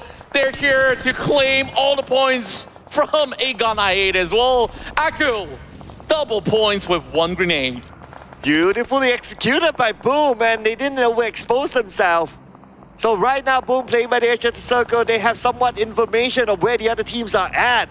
But now they need to make the decision where they're going to go next, because all the compounds in front of them are all occupied. Yeah, everything is being claimed right now. Meanwhile, DRS is playing it slowly by the edges. They're still Trongzin, tanking out some damage by the blue. This is currently stage 5 at the moment. So I'm not sure if he's still got much left in the tank, only down to bandages, and I don't think he will be able to pull through. Final member remaining for Box Gaming, and he will bow out. Yeah, rather sacrificing himself to the blue instead of giving the point to someone else. But it's still the 3 eliminations for Box Gaming. And now Boom Esports making their move. Who will they pick as their next team to take the fight against? Or will they remain in this hill? But anyway, because they're so by the edge, it's very likely that the circle will still move away from them next. And that's the way they need to plan. Damroot still right below them. They try to finish off Damroot, that one last point for them before they move on. Damroot does have a very defensive hull overall. He still has a lot of all the stock of utility because, well, his teammates have bowed out. So he have almost unlimited supplies. But the only problem is he cannot get out. And Yummy says, yep, the pressure cooker is on, and there's just no more time for GEEK SLATE to do much.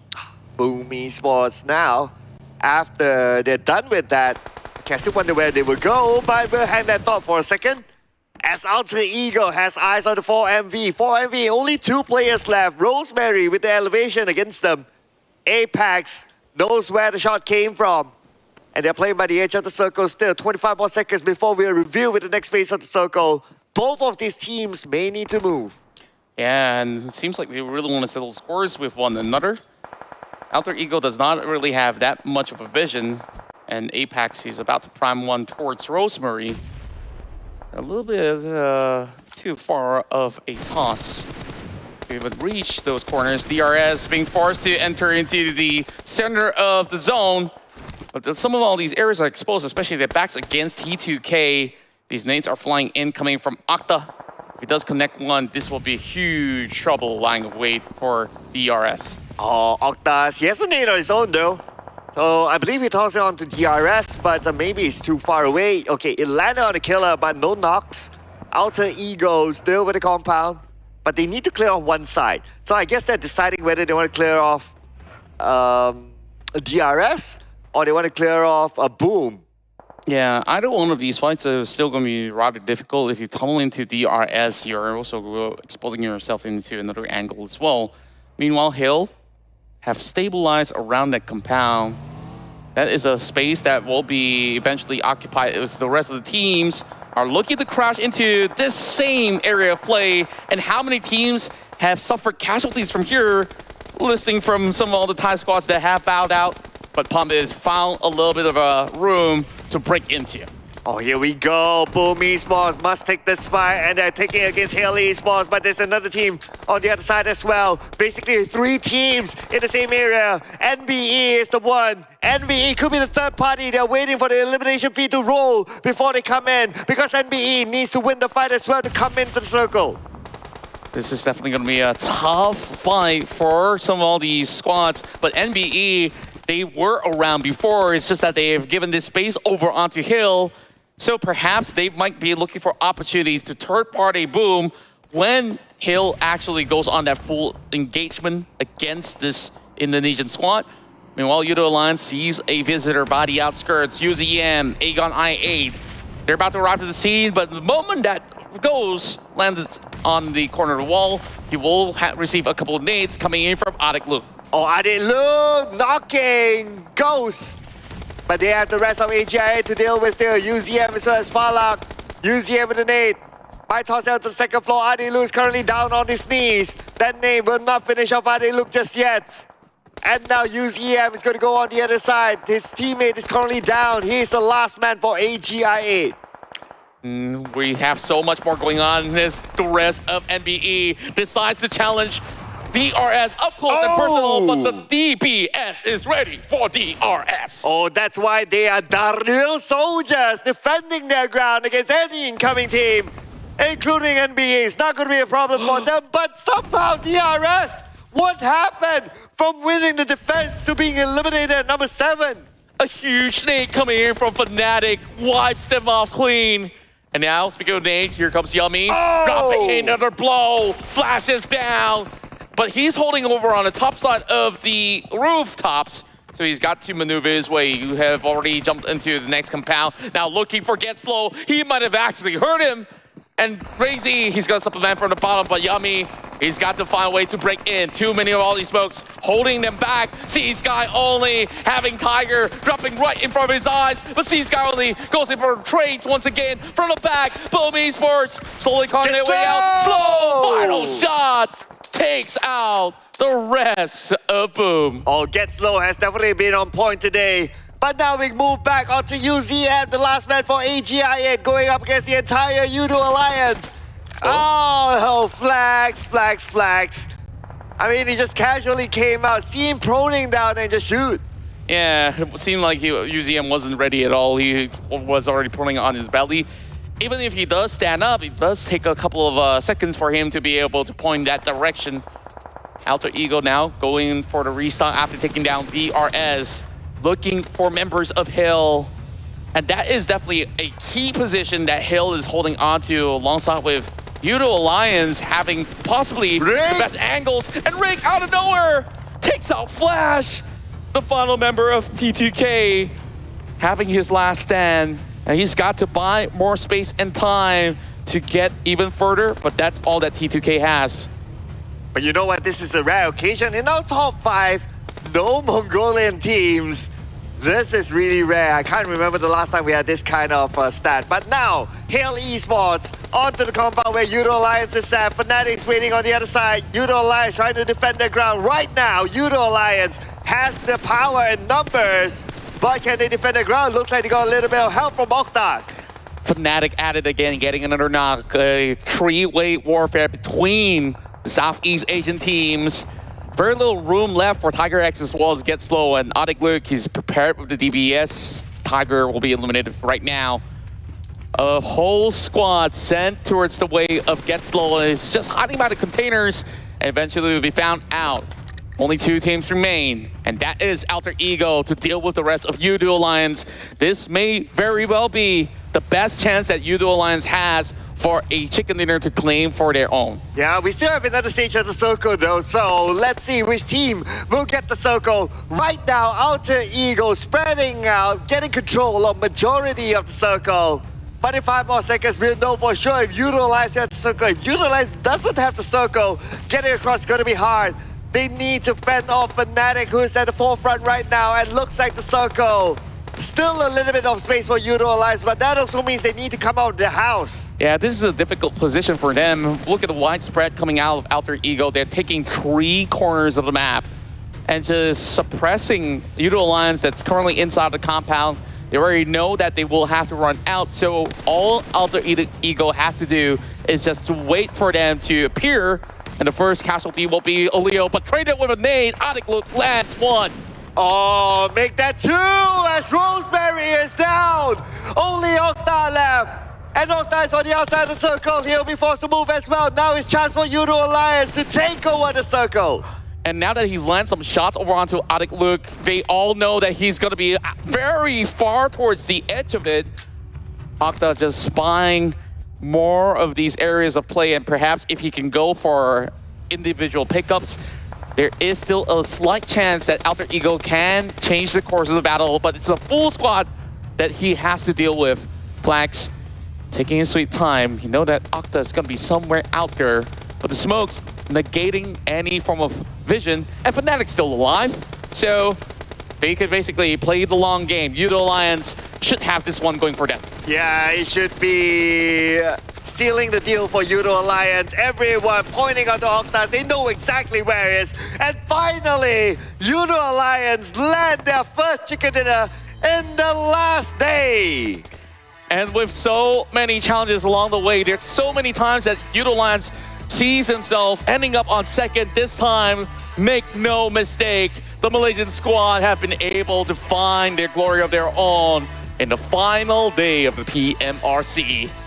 YOODO Alliance, a team that's known to do comebacks in multiple seasons. They always perform in the last day, including in the recent PMSL and even like multiple PMPRs. I mean, there's just so many of them that when it comes to the last day, YOODO Alliance, they always get it right somehow. Yeah, and I'm glad that they've already found that perfect rhythm as we see them simply climb the charts over the course of the past couple of days.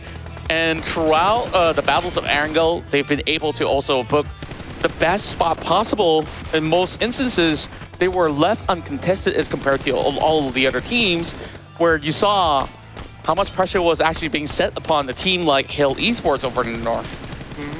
Yeah, and honestly, it was not an easy chicken dinner for them because like how Alter Ego had control of the circle at some point, and it's because they got the first knockdown and then the second one, and that's where it just goes all the way. If they fail to get the knockdown, then it's still going to be them being pinned to the corner by Alter Ego. Yeah, they really have to thank Luke for that massive grenade that creates that opening for the squad. And that's the thing about having a wide spread when you are taking on the very final fight.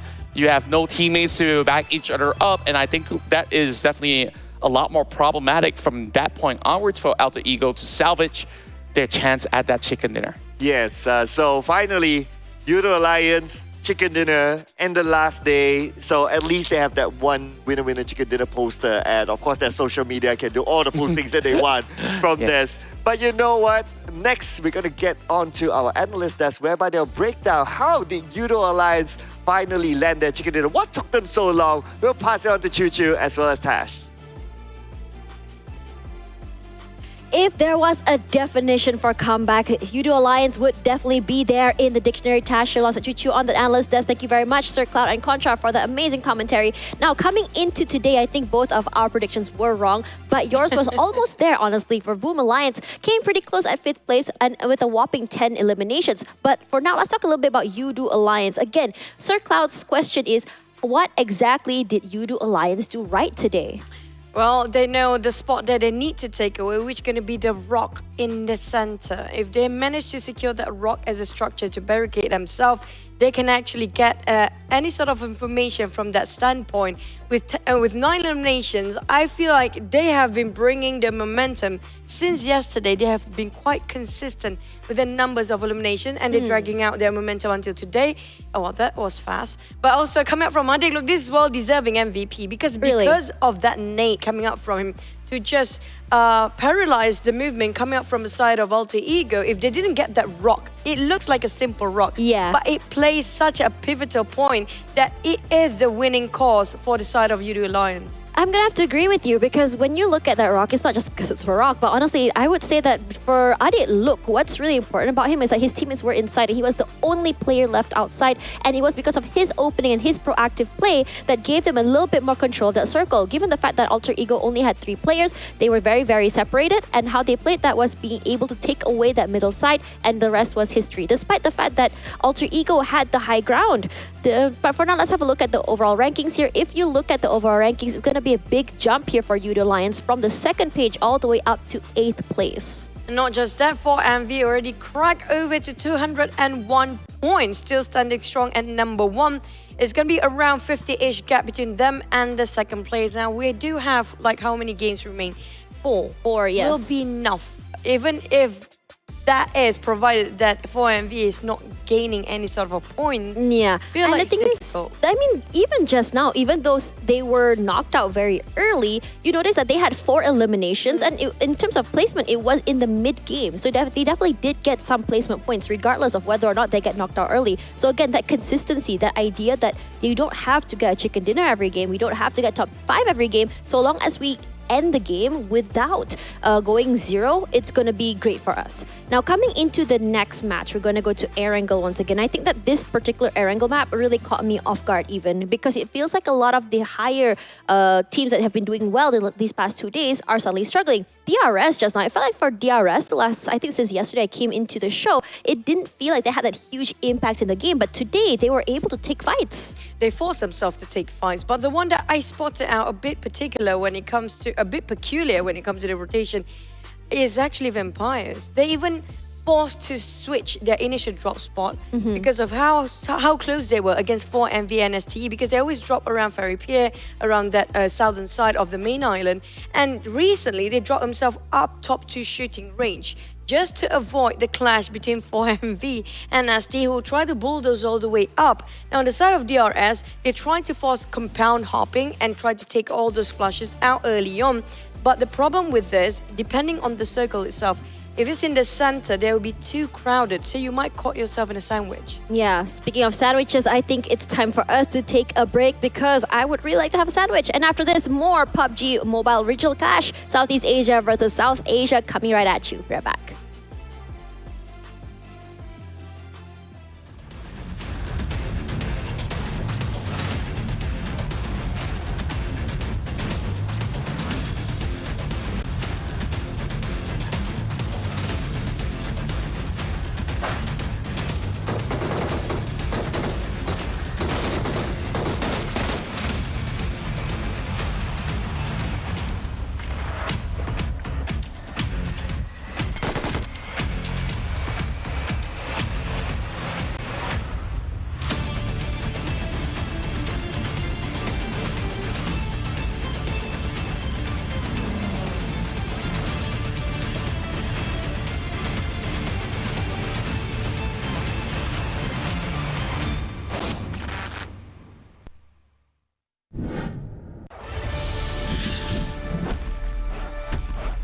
Welcome to Dynaground. Hello, my name is Owen and I'm your professional Dyna rider. Today I'll be teaching you how to ride a dinosaur and win that chicken dinner. Now, let's begin.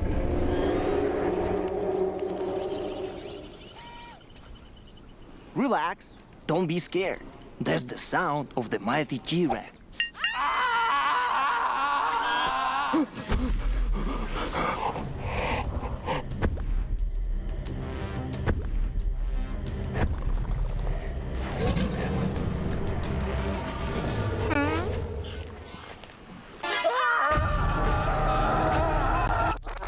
Now, here's the first dinosaur encounter. I want you to meet my girl Vicky, my sweet little raptor. Look how cute she is. Isn't she lovely? Vicky or raptors, they're the most vicious and fastest beasts in the world.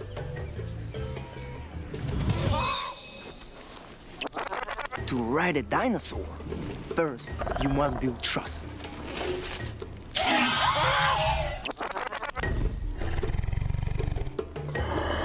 They are carnivores. They eat meat.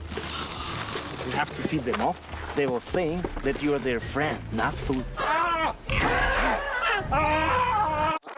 Once they trust you, they will be a great companion.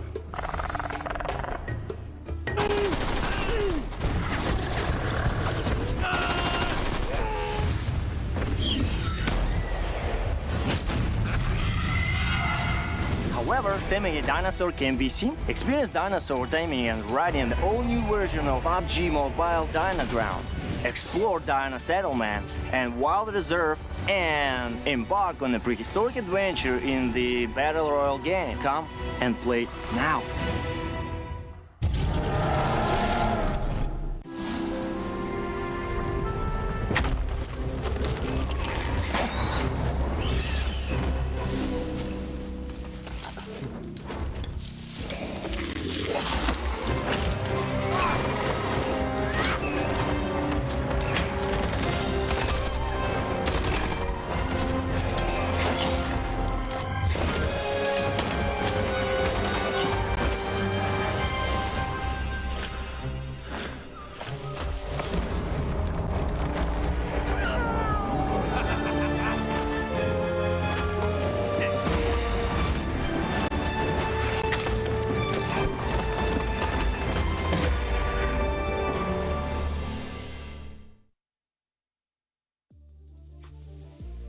It is a tug of war on the final day of the PUBG Mobile Regional Clash. Tash Bunny here alongside Choo Choo. We are your hosts as well as your analysts for today. And we are about to go into our third map of the day, which is Erangel. And Choo Choo, so far her predictions are pretty close coming into today. And Choo Choo, what do you think of map 3? Are you still expecting Southeast Asia to come up on top? Because today we saw, YOODO Alliance do pretty good. For me today, it based on the circle. I'm sorry to say that, sorry to disappoint you guys, because so far in game 1, game 2, I think it's kind of obvious. Whoever got himself in the circle first and in the center, usually the one in the center that stays longer have a shot at the chicken dinner. Oh yeah, obviously. That's kind of true. I mean, I think it's more of just holding on to their area. Again, you have to be very strong to be able to hold on to that compound or even the high ground. And again, if you're quickly getting into that circle, you're able to get the best area. It will give you the best chance to win. Regardless, the head-to-head right now, it's going to be 8-9-4 to 9-2-5. And how close these points are today compared to yesterday, where Southeast Asia are just coming back, swinging. Even the average elimination so close. If you notice about the average time in blue just now, previous few days, it was actually more towards Southeast Asia. Right. But because of South Asia kind of adapt and learn how the rotation come out from South Asia, they try to come back a bit later to bulldoze them from behind. But the funny part is some of the team, including YOODO Alliance, noticed that, you know what, we played the center just like how 4MV did in the previous map. Yeah. They placed themselves in the center, they got themselves in the center and just easily, you know, farming all those eliminations from the sidelines. Yeah, we want to see more elimination. I think a lot of teams, almost all teams, have adapted that more aggressive playstyle. And I think this comes from that idea that this is our last day, our last push. What can we do to really, really maximize our points? And there's no other better way to do that than to play aggressive. Boom Esports has been doing this. We're starting to see 4MV do that as well. But let's see which other teams will be doing and playing as aggressively as they can as we go into the second Erangel map of the night. Throw it to our casters, Sir Cloud, as well as Contra. Well, I'm going to catch something out from the other side. I like how we did that without discussing that we're going to do rehearsals. that. No rehearsals, no. So, yeah, what I've been able to catch in the past game is that, you know, Southeast Asia teams, they have started to get into the rhythm of things, and they've been able to also match up with not only the firepower, but now the points are only close to 30. So there is a high possibility that, like you said, SEA may be able to catch up by the end of our final round. Yeah, I have a theory about the time spent in the blue, but of course, again, 5 more seconds. Yeah. So I'll leave that theory to a bit later. Just stay tuned. I'll explain my thoughts.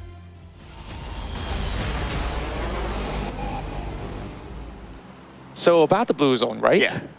What about it? Okay, so my theory is that for South Asia, spending more time in the blue is part of their tactical. I think time after time when we were casting, like I did explain about the South Asia style, is that they like to lock They like to lock teams on the outside of the circle. So even when the blue arrives onto them, they'll still be locking, especially if it's like a tankable blue. Yeah. Like circle 1, circle 2, maybe even circle 3, depending on the scenario. So they will spend time themselves because they know that, okay, number one, we have an exit route behind. The circle is just behind us. Number two, they might have enough utilities to heal up and to tank. So as long as they can outlast the team that is in front of them, that is still tanking out the blue, that's part of their strategy. Yeah, and I think like a very good example of a team out of South Asia that does not really fully commit to the blue zone or so has to be Aegon I8 because they just play by the edge of the zone because, hey, I know some of our teams back in SA like to come in a little bit late. I think like we can be able to match that in terms of pressure to stop them from the outskirts, which you brought up that valid point. Yes, playing from the outskirts sometimes actually gives you a lot of all these advantages of maybe booking into another safe spot by rotating maybe slightly further. Meanwhile, as we start off our match, we will have Boom as well as Alter Ego engaging very early on as this Indonesia battle will have to be concluded in the jiffy. 1v1 now. Razy now drops a grenade. Won't be able to catch up to Potato. Potato's got nothing. Yeah. He's not holding on to anything. Not at all, only a level 1 vest, so he needs backup for sure. But his backup is looting as well. Razy's like, okay, I'm gonna take everything. I got the M249. Where are you gonna run, my friend? Okay, but Razy, he can't step out because he knows that someone's on the other side as well. So as long as Potato plays by this edge, he should be okay. But now Yummy's going to come in from the other side. Okta arrives. Can Okta save him in time? But now Okta needs to win a 1v2. But unfortunately, it won't be the case for Okta. Boom Esports happily takes the elimination points away. Wow, did you just see the snap of a shot coming in from Razy? He will be able to find the player over on top of the roof where Yummy did actually go in for the trade. Now there's only one member left for Alter Ego. Oh, such a rough start. I guess there's a little bit bump in onto Pombit, but from second place to only one player alive by what, less than a minute. This is something that I do not expect out of Alter Ego, but as it is, it's just unfortunate luck. Yeah, and so happened, right? They are like Siamese twins. It's always Boom and Alter Ego meeting with each other, even if it's like the later stages, if it's like top 2, top 3, it's always them for some reason. Yeah. I don't know. Maybe they have like a banter between the both of them. You know, sometimes Indonesian connections, right? And you want to see like, okay, who's going to be the better Indonesian team at the end of the day? Maybe Boom was like, of course they were part of the past match, right? Like they got wiped out much earlier. And then Alter Egos against number 2 is like, hey, brother, you had your chance and you didn't take it. This is the time that, you know, you move aside and let us have our go at it. Adik Luke will be invaded by 3 members out of 4MV. So whoever won the last game, whoever was close to that chicken dinner are starting to get punished. And YOODO Lions, well, Adelo obviously their main fragger. And He was all alone here. Yeah, he was all alone there. I think because of the flight path, right? It's like way on the side and they wanted to go to wherever they were, but they couldn't. So they had to drop to somewhere awkward like that. And you know what happens after that. Yeah. Exactly the scene a couple of seconds ago. Meanwhile, STE is a team that always drop into the southern side of the islands. Over on the corners of Noi is plenty of loot, spot for choice. Nerzy says, okay, I'll pick up mini 14s. I'll restock with those 5.56 and another great city to actually start off with. You guys, whether if you're new in PUBG Mobile or so, I think Georgia Pool is definitely a place that does not go wrong when you're looking for great weaponry as well as utility, because there's plenty of compounds to work with. But journeying from that corner of the map sometimes can be rather tricky, I would say. Yeah, but I guess the trickiness will be, because the circle is like way on the left, right? I guess the trickiness will be like the teams will move in the same direction pretty much at the same time. And that's where we'll see a lot of clashes. So I guess this is where teams will need to kind of anticipate based on the data that they might have discussed with their coach and analysts to be like, okay, how many teams like to move faster? How many teams like to move slower? So that can be a point of conversation as well. Because the circle is way on the left, everyone would go to a similar direction. So it's just a matter of timing of like, okay, do you want to let other teams go first? Or do you want to be the first team to arrive in the circle in order to evade those early fights? Yeah, it's definitely going to be a conundrum for them to decide. If it's going to be a close to hospital, I guess like that's an easy access for those who actually drop towards the northwestern side. Meanwhile, only the teams that have had plenty of experiences will also opt for, drops into the Sanhok Island, because to get out of those bridges, let me tell you that, sometimes it is rather difficult with teams camping out by the edge of the other side of the bridge. But for now, Boom, after settling the scores with majority of Alter Ego members, they claim Rozhok for their own. The entire city being left out for them. And this was also the location where, of course, many of these teams were colliding around the past map. But this time around, seems like the circle will be around Gatka. Yeah, one of the reasons for collision in the previous time is because like the circle was 50-50, and then at some point the circle went to the main peninsula. So whichever teams that's on the north side, the shooting range side, will need to come down, and Rozhok is normally one of those places that teams will pass by. Hence, naturally, it becomes an area of contention. But another area of contention this time around, and the circle looks like it's going to be the Gatka Mountain. But it's only Rosemary. Yeah, at first I want to say that, okay, they are contestable, but if it's only Rosemary, well, come on. It'll play for placement? No? Yes? Maybe just snipe one player out of Leo, and that's what he's going to be up to. But now needing to deal with two, he's got to be quick, but not quick enough. It's going to be Hate Dami as well as Swayam that will be able to land those blows. Alter Ego, try as they may, they walk away with no points this time around. Yeah, to a certain extent, I think that Rosemary was just trying something out. I think that is the best way for me to describe it on camera. So he was just hiking, perhaps. It's like, okay, I'm on top of the world for now. I mean, if you want to put it positively, then yeah, literally he was. But if you are the one man left, right, you won't go to those kind of places. You will go to like, one of the unknown small houses just to camp Maybe it out hide there. in ruins if you can, because there's some of all these corners which nobody checks. But he took the most populated area, or the most popular area to be specific, and that's definitely not something that's advisable if you're playing solo against squads. Now, speaking of which, this is rather rarer occurrence that goes perhaps 40-60 when it comes down to water ratio. So that actually leaves very little room for compounds to play from other than the south side of George. So whoever's taking control by the corners of Mount Gatka, they eventually have to move aside as well. And you see every team is on wheels right now. Right, I would say the most popular area with this kind of circle will be the few houses by the coastline.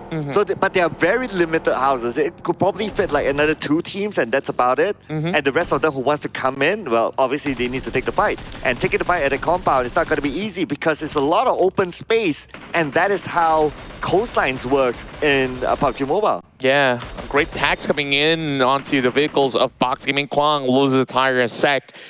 Continues to apply pressure. Meanwhile, Vampire Esports are stuck by the corners of the bridge. In between both North and South George, Damroot tries to find Newsy. There's so many smokes that has been set up. He could continue his journey with his Nasia. Slots him out. He should be able to get straps up, but will the tires puncture? We'll have to see how much pressure that GEEK gives towards Vampire Esports. Oh, I think they're gonna put they're gonna pedal to the metal here. As right now, Vampire Esports pretty much stuck there. GEEK might want to take advantage. Damroot getting closer and closer, but because of the smoke, he doesn't have a clear shot. So he's just trying his luck here, just spraying down in that area. And Vampire Esports, thanks to the smoke, they managed to relocate themselves. I love that Newsy, after driving past, he's thinking of, okay, maybe I can climb up this bridge and get a look at GEEK. Another attack being shot from Damroot that does connect, but not able to drop Newsy just yet. So GEEK eventually have to join the rest of these groups into the south side, or should I say, the west shorelines for now. Maybe if there's a boat, they may consider. Also not the best way to go about in this kind of a terrain. But for the time being, FaZe Clan as well as NB have found those few little compounds that we've talked about earlier. You said it can only fit 2 teams. So does that mean that other teams now will just have to fight their way out to claim it for their own? Yeah, so that's definitely going to be the case. But if they want to do so, it's not going to be easy because of how much open space there is around the coastline compounds. So if the scouter is able to get information that, okay, there's a team already there, it wouldn't be the best case scenario if they try to challenge it. It might as well go to, there are a few other areas that they can play with. I believe it's on the right side, across the road from the coastline houses. So that can be a secondary spot. But for Audrey, going to be a primary spot for him to try to get those elimination points. That knockdown can open up space for GEEK to come in, but unfortunately, Audrey counter-fired and he will be knocked back. Yeah, and they're by the blue zone as well. This is looking pretty dire for both sides of the squad. They need to settle the scores real quick, and they're going to take each other out by the corners of the container. Volley trying to climb over onto the top end of these staircases, hoping to find those elevated angles, but this is going to be a little bit tricky. Meanwhile, T2K takes on the rest of Box Gaming, finds 10. It's only going to be up to Kwang to turn this one around. Damage being done, and they're going to be tagged over the way from the back. Rake settle it up.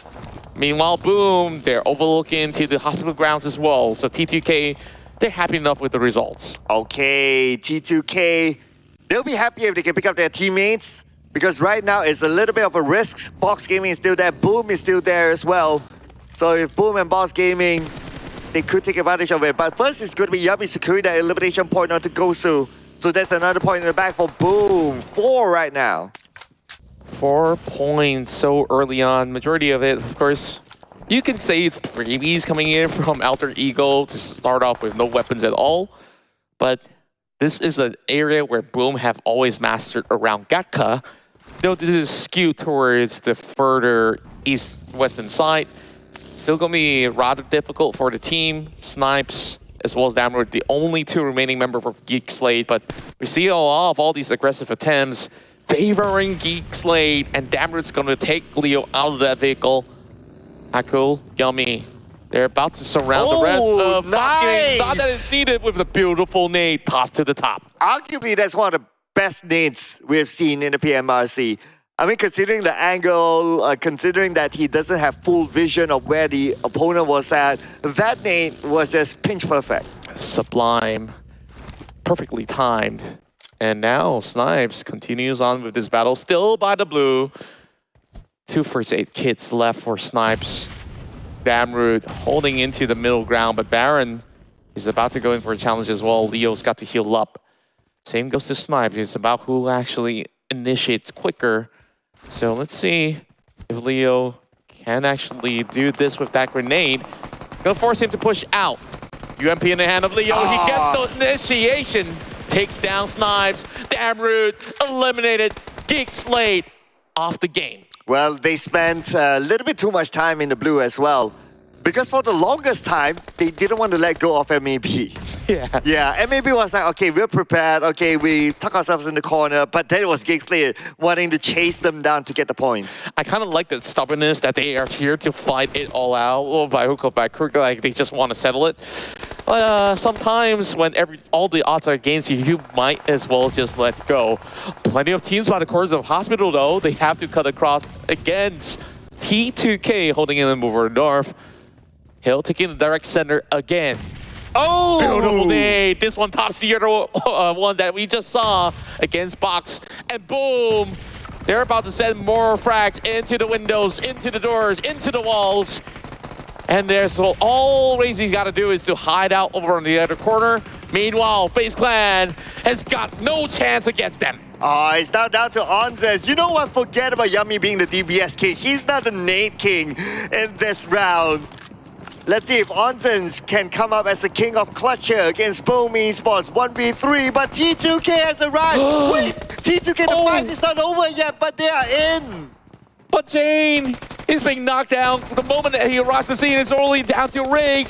FaZe Clan, Onsens, he may also strike right back. 2v1v1. Onsens now being spotted by the rest of T2K. The only Sandesh is not going to be easy. And T2K, they got a lot of area of room to work with. Palm is going to eliminate Jane first and foremost.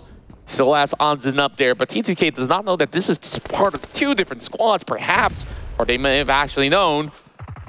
The nade does not connect, but Palm's got another one. Look at T2K, no hesitation whatever. It is scary, but it kind of worked out for them. They only lost one, but they have the compound, and now they're going to potentially secure more elimination points. They need to find where Palm is, and Suyo will do the job. And right now, the compound is theirs. With the amount of points in the bag, I mean, it worked out to me. It's a worthwhile trade for T2K. Yeah, great trades, and I love that full flush that they've sent in their way. And they only had to lose Jane on that form of an attempt. Meanwhile, as we saw Boom charging into so many different types of fight, they managed to walk out at the very least with 8 points, despite not having any ranking points to book out of this round of Erangel. So, great going for Boom, but Chichu probably upset with that particular. Well, I think like Tash was the one that take Boom this time around, was it? Oh, either way, it was the analyst curse. Yeah. But you know what? Whoever picked it, right? But to Boom's credit, right? 8 elimination points at that moment where they got eliminated. It's actually pretty good. Yeah, I just love to see these teams thrive in battles. And speaking of battles, Killer YT always so sharp. She is carrying those DP into the action. At a certain point, the DP was the most lethal weapon in being brought popular by the PL squads. And DRS have also mastered it for their own. Yeah, until teams kind of realize that it takes 50 years to reload. Yeah, yeah. That is the main problem. That is the only problem with the DP. Yes, a lot of bullets in the chamber, but 50 years to reload. So that's why these teams who like to play in a high tempo, they don't really favor that. But I'm not gonna lie, the PL teams, they have mastered like the timing of reload versus the usage of the DP to the core. Yeah, and the thing about the DP is that you don't always just have to spray with this weapon. You can also tap it like it's an M16. So it is definitely multi-function in that sense that you don't need to worry about that. If you finish those bullets, sure, if you got a Mini 14 or whatever left onto the second slot, you can always switch it up. Meanwhile, AGI8 this time, we see them being a lot more quieter in the early game because they finally found themselves that sweet spot directly into the middle. They're going to be a little bit more accompanied by teams like Vampire Esports as well as Hill. Not much progression for those who are inside the circle, but I want to be keeping my eyes on the teams that need to journey their way in. Ooh, just like for MV right now, the #1 team in our overall charts. Their closest contender is another Mongolian team, NBE, and the point gap is just huge. I mean, with the amount of rounds left, I'm not too sure how can teams catch up to 4MV. It has to be a big disaster for them at this point. But speaking about disaster, it could be for IC right now. It's been knocked down by YOODO Lies, but the counter from Apex onto Oleo, who spent too much time peeking on top of the roof. You deal with one Mongolian squad, you deal with the rest of the Mongolian squad, it seems. So far, 4MV have never really fallen flat without any points to go, and take a look at that. They already have hit 201 points from the past round, added with 2 more right now. They're looking for a lot more. Killer YT will have to go for the 50-year reload. Yep, still taking his time. Meanwhile, DRS having 1 member being laid out.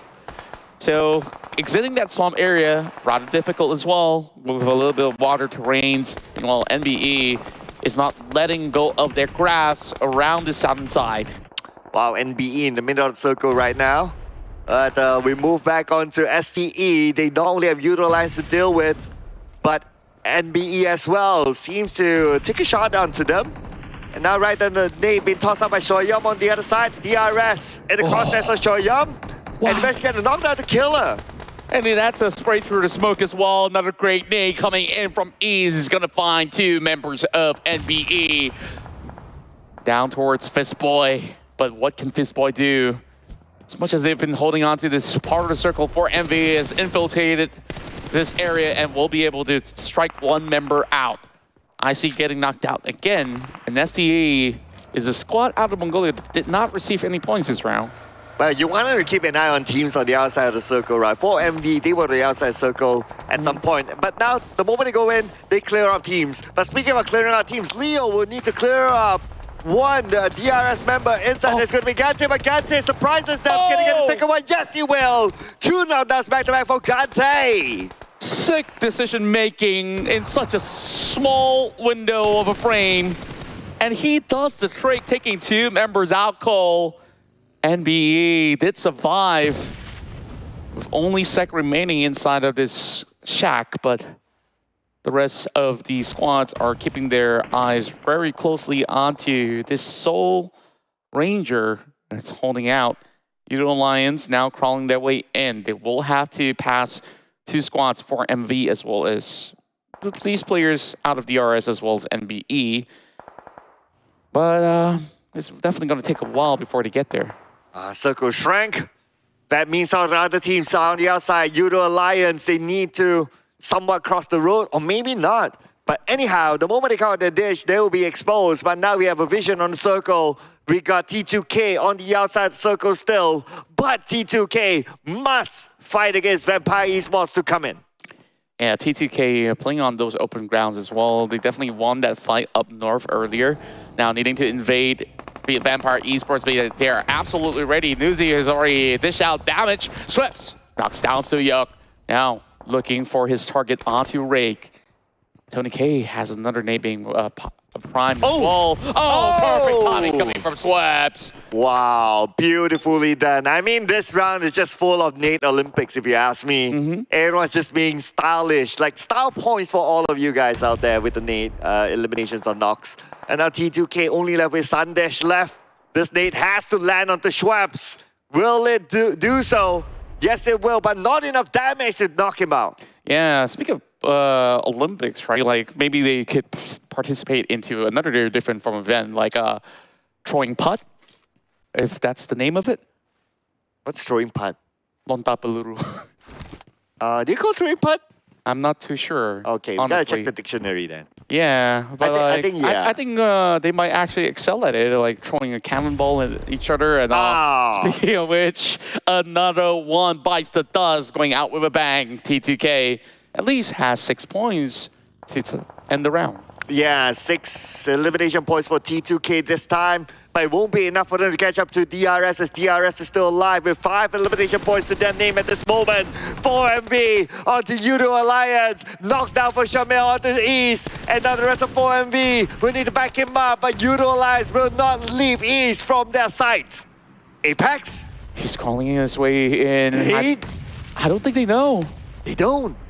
Olio, he's so close in the smoke. Just a matter of inches away. And look at all the bombardment coming in from the rest of the squads as well. Apex decides to pull back. And Apex! A double with the nade against YOODO Alliance. And now it's only down to Flex. It's as if all these players try to top each other on who has the most stylish nade in the entire PMRC in this round. But now our fight's not over yet, as 4MV will need to reset. Refuse currently downhill, has 2 down as well. But they need to do it quick, because Get Slow won't take it slow as he starts the smoke bridge to save his teammates. Well, I want to see more and more of these graphics of grenade elimination, because Gante is the next one on the list. And then Apex, he's still surviving all by himself right here. Dealing with Tiger X, and Tiger X says, hey, I got a grenade of my own too. We might as well just remove all the other weapons and just leave take all these weapons out. round. No ARs, no DMRs. Nope. Give these guys 20 grenade each and let them frag out. Yeah, because it does seem like, you know, this round the weapons don't matter anymore. Not at all. And I could see why, because there's a lot of flat ground with a little bit of crease in between the terrains. The best way to actually take these porters out, because they're not really moving all too quick, is really to pop some of all these fragments, right? So Aegon IA, they've taken control of the center, so the other teams will be fencing some chances to look for an invade, but none of them are on wheels, so that is particularly the problem in SEC. I think he's been cooking something inside that shack. I wonder what he's cooking.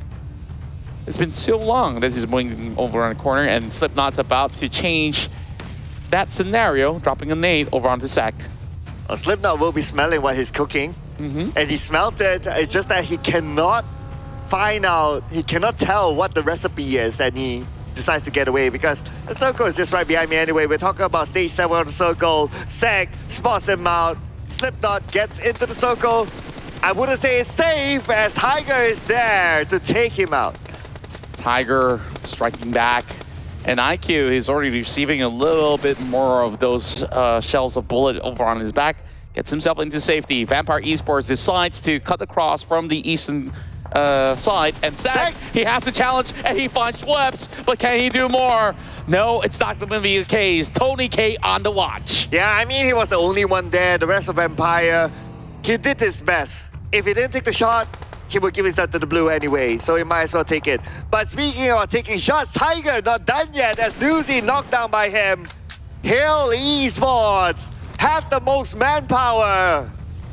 And Tiger X has been dishing so much damage in this round itself. He's going to pop another grenade towards the side of Newsy. Newsy is being left all alone, so that's going to be one freebie of a point. VPE decides we will take back the northern corners of the map, and by doing so, they will have to fend off against the rest of Aegon I8. UZM popping those grenades will find Tony K, and Schweppes, he's got the bill out of this. Oh, but he doesn't have a vehicle, he doesn't have circle. Doesn't look good for Schweppes at this point. Yes, he can pick up Tony K because I believe that Aegon I8 and Hill Esports, they are kind of distracted with each other. But even if it does, like, they don't have an exit plan. Not at all. C-Sky only comes in with a flank to deter the entry of Vampire Esports. Trying to see if he could actually catch something by the edge of the zone. He's seeing a couple of smokes along the way, but it's rather short to connect towards the side of Vampire Esports. Spots movements inside of the smoke, and C-Sky only is down. Schweppes, sharp eyes on his target. There is a bike that he could utilize later on, but that's going to make a lot of noise. Aegon I8 is not letting go of this corner just yet, but Hill has got the best possible location to hold out. I think it's very unlikely for them to go for the bike. The moment they get on the bike, that's it. Aegon I can shoot them down. They have a clear line of sight from there. As for Hill Esports, nice and comfy within the circle, just waiting for the other teams to come towards them.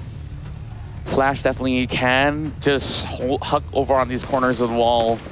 And Aegon I8, I think the pressure is onto this team because they eventually will have to leave the building, and Vampire Esports can easily spot them out the moment they step foot off these buildings. So C-Sky only is playing the patient game and gets low. He spots out the entirety of Vampire Esports from long range, takes out Vampire onto third, and now 4 versus 2, Hill's best chance for the dinner.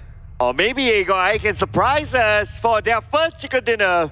Because right now, based on country-wise, Aegon I representing Pakistan is the only team, well, representing country-wise to not get the chicken dinner just yet.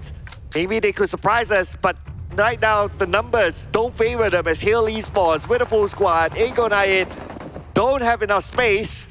So Hill Esports will take advantage, they will start to move. They're sick and tired of waiting right now. They're going to send C-Sky only into the corners of the smoke. They are taking some of all these stones, not allowing any more room. IQ hunts out for Flash, and they're basically taking each respective corners, but UZM's pressured by the zone already. Has to push out. He sees one moving into the crate. C-Sky only is not planning to restock, but he does have those level 3 gears. Damage being done right now. Aegon I8 having IQ knocked down.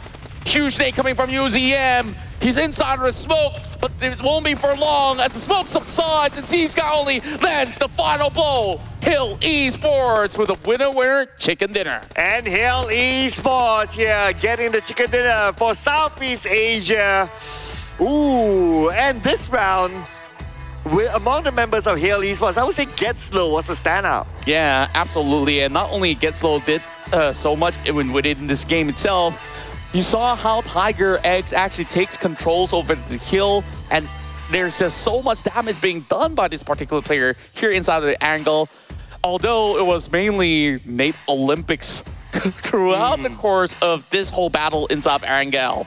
Yeah, Nate Olympics. I mean, if we have a highlight only for Nates in this round, it would be good enough to make up the I won't be highlight. surprised. I mean, the highlights coming in a couple of seconds, so we'll see who actually has probably the most practice with Nate. But the last we saw, Boom actually got a lot of it. Yeah, Yummy. So who needs a DBS, right? Like he always says, oh, Yummy, DBS and whatever. Nah, he still shows that he can do without a DBS. Remove weapons for him, he can still work with Nates. Yeah, but remove weapons from Alter Ego, well, that's a very different story, Yeah, right? that's a whole different conversation, all right? We did not talk about that. Yeah, that's a different multiverse there that we won't talk about.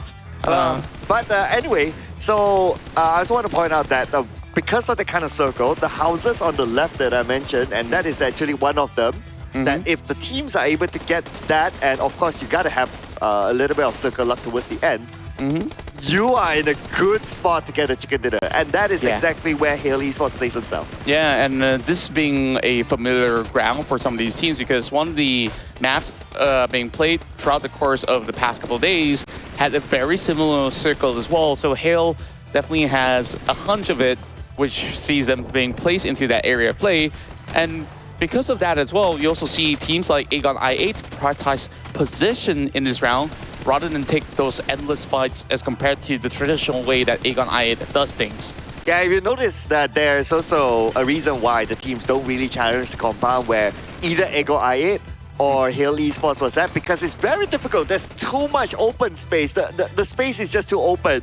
The moment they drive to the house, they can get shot. So that's why they're like, okay, there's someone there. Okay, nope, we'll leave that house for now. We'll just focus on the other areas, which is absolutely fine. But because of that final circle, stage 8 and stage 7, stage 8, with still in the current scenario, that's why Hale was in the prime position to seal the deal. Yeah, I think that is an absolutely great point because so many other teams were on the outskirts as well. Well, we'll definitely have to discuss later on, but we'll leave the discussion to our great analysts. Over on to you, Choo-Choo, as well as Dash Bunny. Throw it back.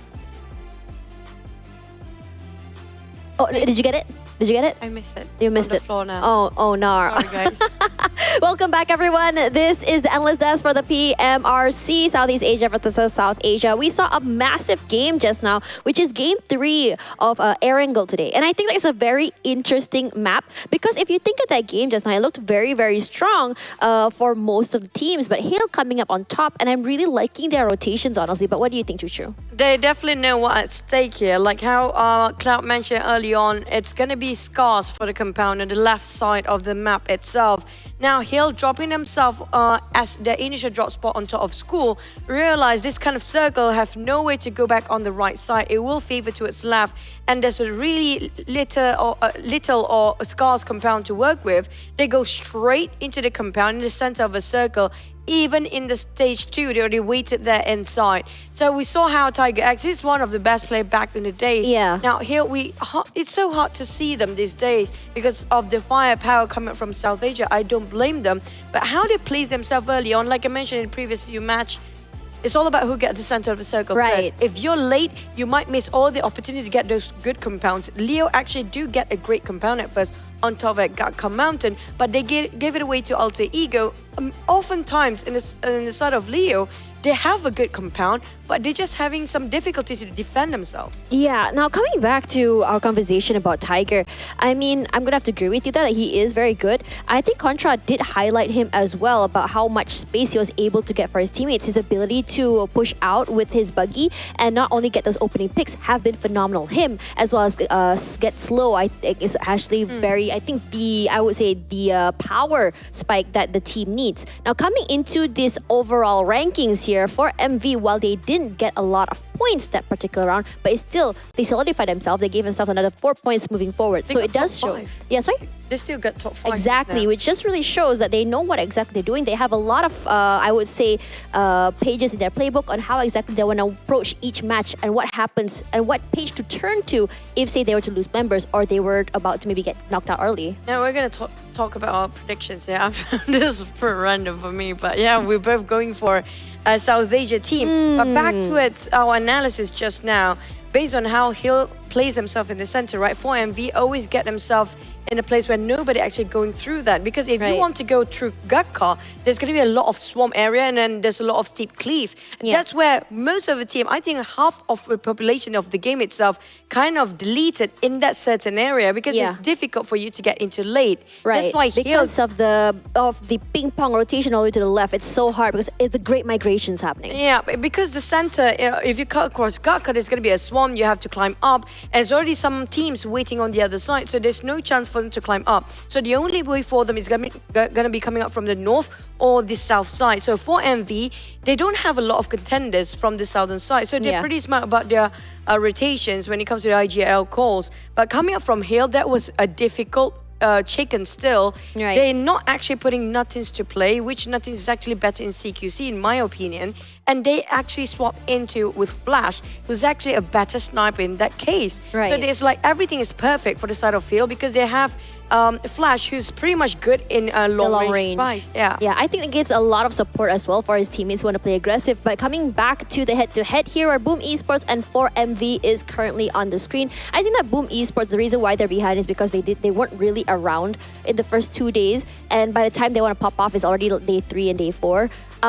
There is still time for them to catch up because it looks like 4MV is facing quite a bit of trouble trying to, I would say, get the eliminations and to remain alive all the way till the end.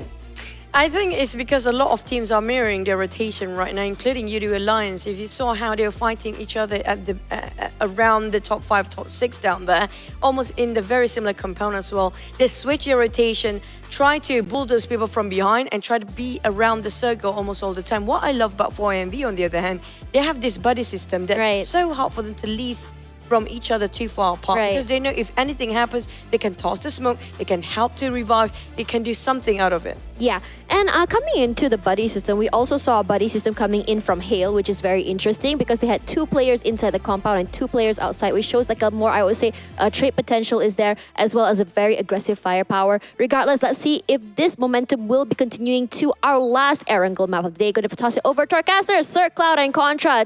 Take it. This time I'm not throwing it. So we receive gently. Yeah, we take what we can get, and we've been taking 2 chicken dinners for Southeast Asia. So the Mongolian domination, is it safe to say it's over? Because we got one final round here of Erangel to be played out, and we also see that, you know, predictions coming from the analyst desk that, hey, SEA teams is all about who runs into the finish line perfectly, and they seem to be on track. But it's also about the storyline of which region can collect the most points. So that is something to look out for as we head on to our final Erangel of the PMRC.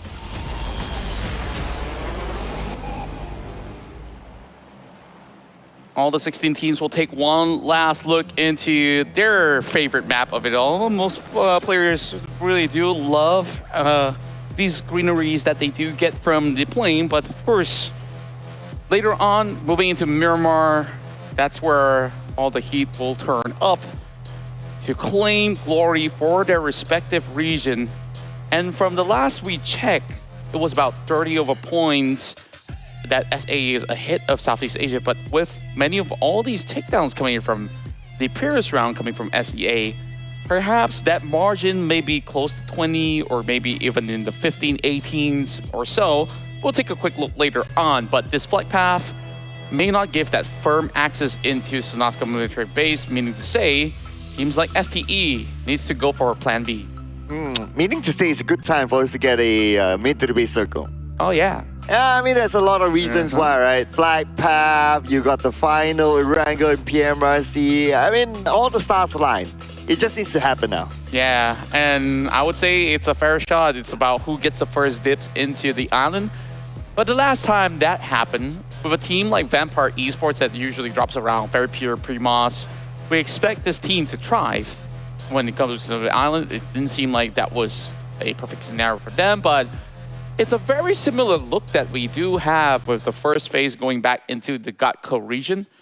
Very popular spot coming into the competitive circuit, which I'm hoping to actually see a little bit more of that battle into an open ground land And that could definitely be an epic finish, but South Asia definitely kept up with the tempo. 970 points against 941 of Southeast Asia. 29 points difference now for the regional points. So yeah, it is still doable, reachable for Southeast Asia to catch up since we have this 3 more games, including this one. But of course, they need to maintain the level of consistency. The thing is that for MV, despite them going out fairly early than usual, they still do decently well. Yeah. And they're going to start it off again, but this time eliminating Ghost, who just landed, and he didn't have an opportunity to loot at all. Yeah, he was eyeing on that Dacia, but couldn't even kickstart the engine because he was hoping to even open the door. Doc, with those quick loot of the UMP, will get ahead. And DRS still flowing above ground. Where are they going to go this time? Well, it looks like they're heading to Milta. Yeah. Yeah, because that island is the Novo Island. So they're going towards Milta. That's why they're like gliding. So it will take more time for them. They can get better length, but longer time. To reach. And the fact that the circle is way on the left, right? So it's probably going to be a quicker loot for them unless they're prepared to take out the blue, which in the most case for South Asia teams, they do that. But if you gotta think about it again, they do that because they want to lock out other teams. If there's no other teams, then they would just hit in. Yeah, and I guess they're here for a long time. Whether or not they get some good time, we'll definitely have to see for the squad. Meanwhile, T2K, they played a lot more aggressively when it comes down to Erangel for the past 2 rounds. They managed to acquire 6 takedowns, which they only suffered defeat in the hands of teams like Hale as well as Vampire Esports into cutting into the final zone earlier. T2K should have better ideas of how to do things a little bit more efficiently this time with it going to got cut again. Mabetex, I think like out of all the teams of South Asia, they definitely are an interesting bunch. When the iron is hot for the team, they can basically strike goal with like close to 20 frags on a good day. But ever since then, I've not seen too much out of them in Erangel as well. Yeah, it seems like a power shift between MAB as well as STALWART Esports. Now STALWART Esports is above them. When before this, when we started off day number 1, STALWART Esports was the team that's like either borderline or on page number 2. But now it seems the tables have turned, and it may be after that last round's performance, they drop onto page number 2, but still at the borderline. Number 9 with only 2 points difference for YOODO Alliance. So they could still come back onto page number 1 to join back with the other Mongolian teams after this round. And that is also important for South Asia because as a region, well, obviously they can do that. They'll be collecting more points naturally. Yeah, and you just look at the stack right now on the leaderboard. You got ST, AGI 8, which is relatively close to cutting into the top 5 as well. All it takes is a really good round for them to catch up to teams like Hill Esports as well as FaZe Clan. Hill, after that chicken dinner, finds themselves back into the top 5, which the team struggled through the first 2 days, and for now, already found their winning ways once again. FaZe Clan, they definitely are masters of battles. There were a couple of times that they were vying for the chicken dinner, came close to it, and yesterday was their first ever win of a chicken dinner. Meanwhile, Vampire Esports, huge fall from grace as compared to what everybody have expected out of them, but not too shabby, to say the least. With 4 days of play, they are close to 100 points, and they're sitting at 99. I would say their tempo of gameplay has been not too drastic of a change from the usual play. It's just that some of these decision-making can be a little bit more efficient, and from there, they could definitely take it further. Honestly, to a certain extent, when I saw the first few games line up for Vampire Esports, not fielding Tony K, I kind of have that hunch that, okay, Vampire Esports won't do well. And it's also because, like, not like they purposely don't want to do well, it's just because they're setting up for PMWI. Yeah, they are experimenting stuff, they are looking at how they can switch up their lineup, because if you kind of think about it, when you're competing already in PMWR, you need to travel and all that, and fatigue can kick in. Maybe players won't be feeling well, and there's a lot of factors. So yes, you have your main four lineup, but what happens if any of the main four is not well, for example? So they need to be prepared for that. And I think that Vampire is taking PMRC as the ground to just keep things warm for everyone. Yeah, and I do like that. And the last time I see like a massive roster with a whole lot of switching going on was like Team Secret in couple seasons ago, where they tend to actually switch players almost every single round. Meanwhile, Hale continues to stay active. And it's going to be Fnatic that drops out of the vehicle, and Octas will join along with efforts being pulled in from Akash. NBE securing the first 2 points for themselves. But hang on a second. One of them being stolen away by Hale Esports. It was Fnatic being stolen. Oh my goodness. Okay, that's a free point for Hale. Someone else did the work and they just need to finish it up. Yeah, and get slow, eyeing for the heals, forcing some smokes to be popped out very early on from the side of NBE. But the tires remain to be pretty much healthy. It was a journey that way forward. Interesting setup coming from SEC this time. M249 with a Car 98K, which is not the most popular choice for most of all these pro players across the PMRC right now. Yeah, one of the reasons for Car 98K to fell out of love is because you can get a knock potentially, but it's very hard to finish up your opponent. You need another like 2 shots to finish up your opponent. That's the reason why a lot more of these players favor Mini 14s in general, because this DMR you could continuously tap as compared to the bolt action rifles, whether if you're using Mosin Nagant or the Car 98K.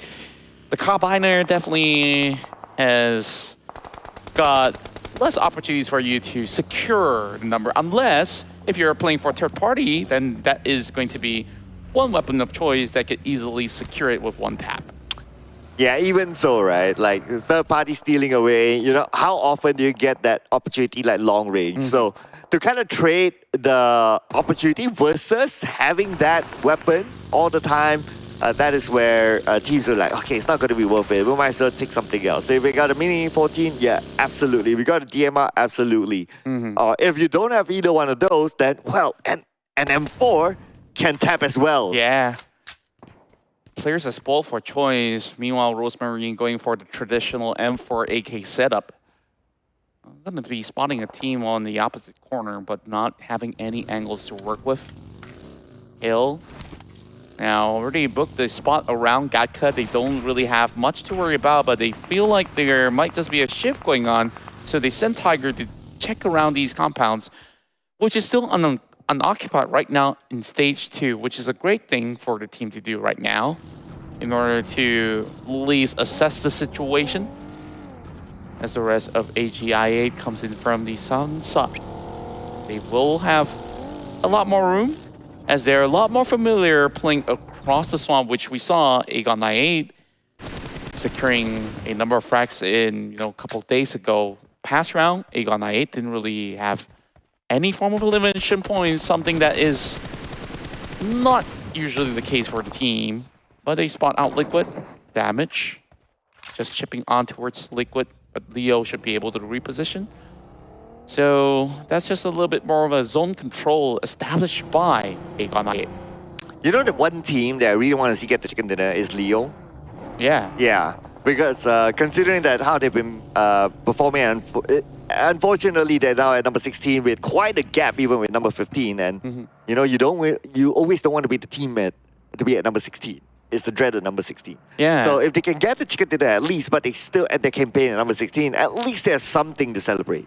True enough. And from those rounds that we had yesterday, Hate Dami definitely made a name for himself. It's just that with a closure of a celebration, that will basically put things into a full circle. And speaking of the circle right now, Circle decides to shift towards the Mount Gatka areas as well as the central flat grounds of Gatka. So this is a good position for Hill, but they will be joined by STE shortly. Meanwhile, the rest of Alter Ego is holding on towards the western side. So they're just going to be waiting for teams to come right by. FaZe Clan having Mela to take one out as they engage with the rest of T2K. Yeah, it's a compound fight, and now we have visual onto it. And the moment we have visual on it, FaZe Clan seems to be winning. So the two members of T2K crash into this compound, unfortunately fail in their mission. The rest of T2K is still on the other side, not able to do anything. Yeah, this is definitely going to be a tough one for FaZe to even peek out right now. Needing to deal with Schweppes. Empire Esports is scattered all over the field as well, so I'm not really hoping to actually see Schweppes going in all alone, but he's going to drop a big nade. Taking a little bit of health bars out of Mormon, not able to knock him out just yet. More shots coming in from the hills. Schweppes got to be careful. Oh, this nade, if it could land onto the member of FaZe Clan, maybe they'll crash him, but we'll look over onto Leo versus YOODO Alliance with Adelu currently down. This could be another early elimination for Adelu as the rest of Leo is coming in. Shoyam on the right with a nade on his own. Gonna toss it out to Oleo as well as Shamel. But Adelu will be burned down. Leo might lose Slipknot with Oleo taking him down. And the exchange will go through. Hey, Hey, burned up as well. All the Molotovs is really securing a lot of all these damage numbers, but the grenade will connect towards Liquid. But he's still running. Runs towards the grenade that is being tossed out by Shamil. Oleo, he's just going to be eyeing out for Liquid. Now it's going to be a 2 versus 3. And it's going to be 1. But if anyone could deal with the trick, it has to be Haidami. Shamil, first mover. Hoping that there's no DBS with inside. And he won't be holding on to DBS, but this AR will do for now. Well, speaking about movers, 4MV moving into the compound. In fact, earlier on, they got that one knockdown onto the member of Leo, but now they want to be the third party. YOODO Alliance is the next target, with Shamil, 50% of health left, and the rest of 4MV has arrived. Haidami is still alive though. If Haidami can pull off a clutch against 4MV, it's going to be big news. It's going to be headline news. Now Haidami is still alive in this compound, but 4MV, they don't know yet. There's just no sound to be made, and he better not move a muscle right now.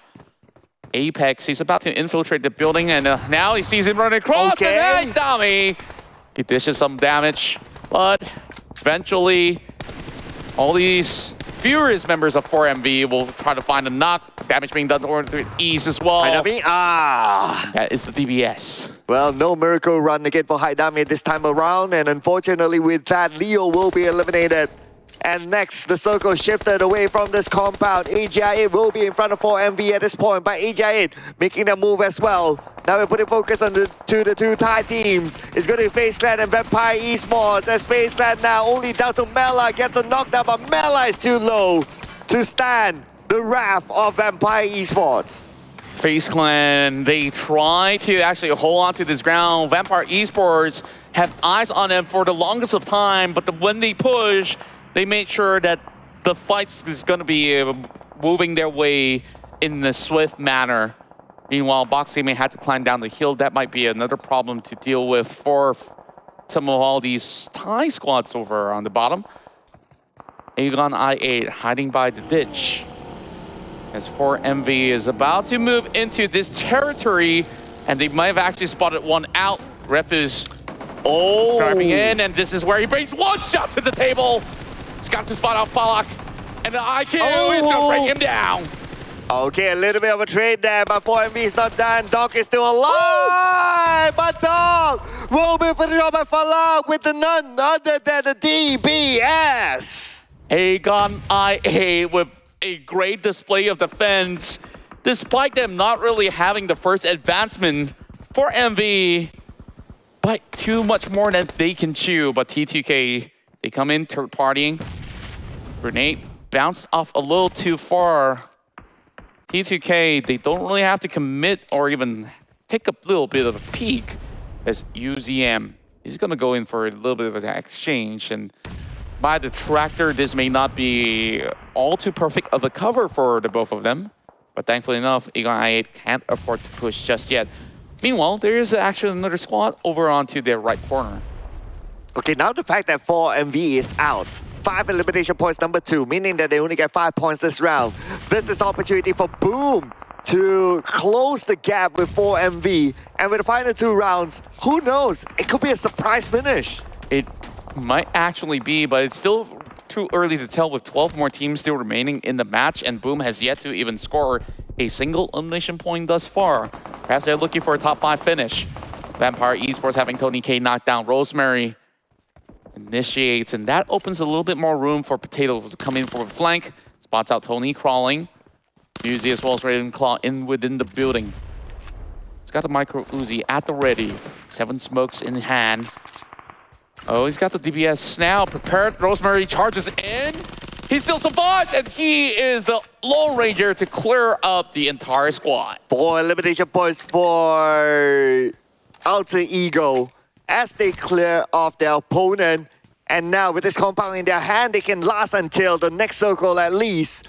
And now it's going to be GEEK, SLATE, NBE having sight onto the smoke has to be popped by GEEK, SLATE to give them enough cover in order for them to relocate themselves. But as long as they stay close like this, they're putting themselves in danger, but Alter Ego from behind. Oh, they got a bird's eye view against GEEK fam. Well, GEEK SLATE to be absolutely correct.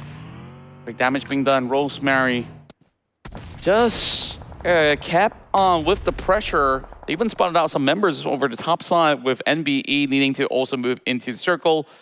GEEK SLATE, I don't know how they're going to get out of this. The further they travel, they still have to deal with Boom.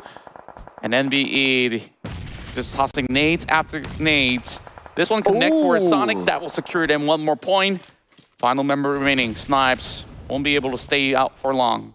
Okay, not for long, because we got 15 more seconds to be exact before the zone starts to close again. And now for GEEK SLATE, unfortunately, no points for them in this round. This will put them in a position where T2K could overtake them, as well as Sparks Gaming. But speaking about T2K, now they have Aegon IA to deal with. And this fight has been happening for the longest of time, but there's plenty of restocks available for Aegon IA after defeating 4MV. Falak, he's gonna go closer and closer. This one might actually land, but it will be a perfect defense coming from Jane as well as Sandish. And then I'm not too sure if it's a wise choice to just walk into this trap that T2K has been setting up for the team.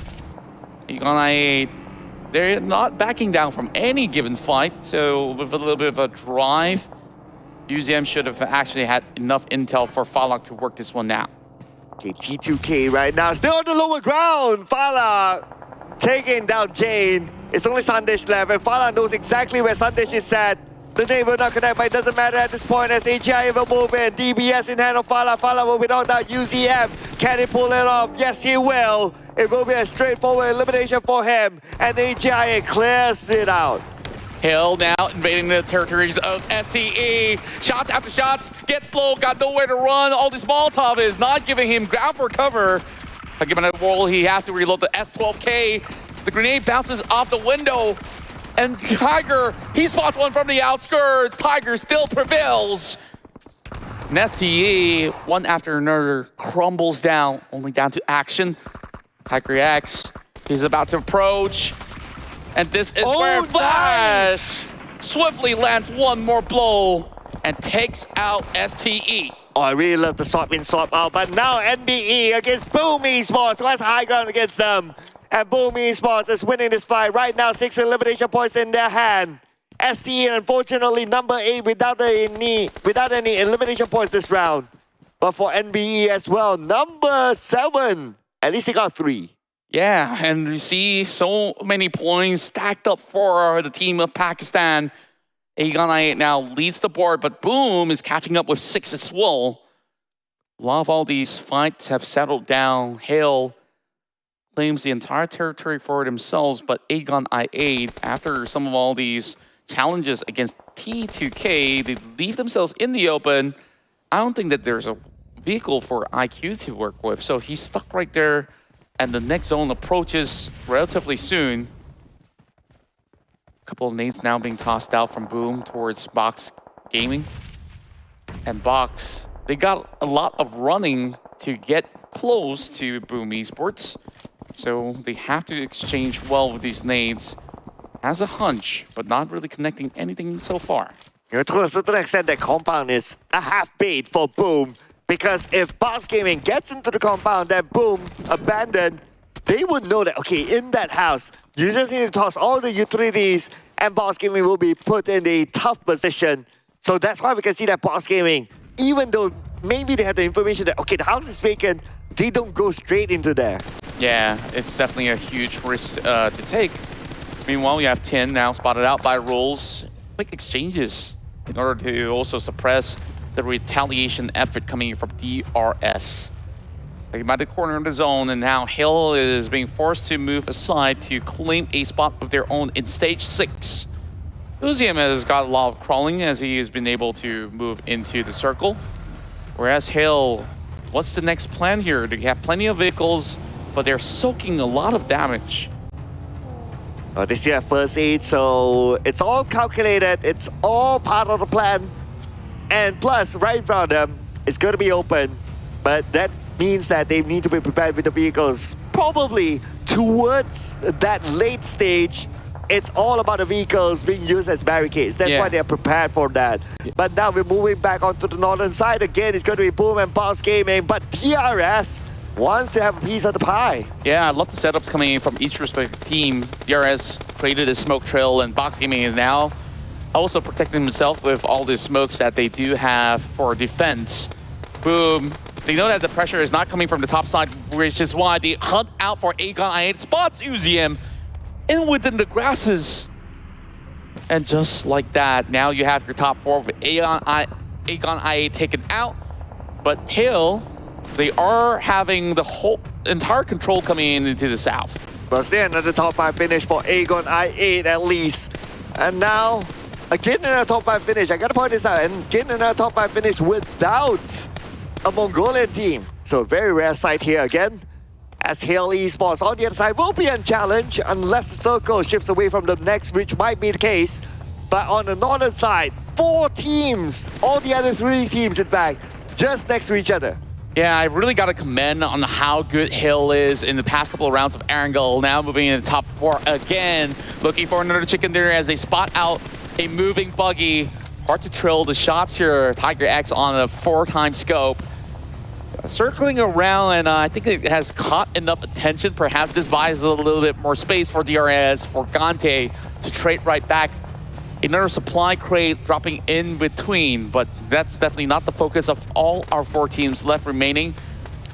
Very good chance for all the teams out there, despite Boom having 1 member disadvantage heading into the final battle. Whereas Box Gaming, they got to pick this fight up, and they got to do it quickly. They spot out Gante, tags being fired, and that is an exchange against Trongzin, suppressing Box from moving aside. Well, DRS now has the circle, but they're in an open position. As for Boom, they need to deal with Box Gaming, who will come onto them. Box Gaming, they need to pick their poison. Are they going to go towards DRS or Boom? Yeah, they're really left out of options right now to be not moving in without a fight. So Box Gaming, they know that they have time. The circle's not too far away, but the grenades are slowly setting in. Kwang needing to heal up, but Ponbit applying enough pressure. He managed to dodge one with a leap. Trongzin trying to catch out both Akul as well as Ponbit. Yummy is getting tagged from the back, coming in from Hill Esports as well. Now they have enough smokes in order to take this fight up close and personal. So Kwang will initiate. Box Gaming creates a smoke bridge, and now they will go on to Boom. And Boom is prepared for it.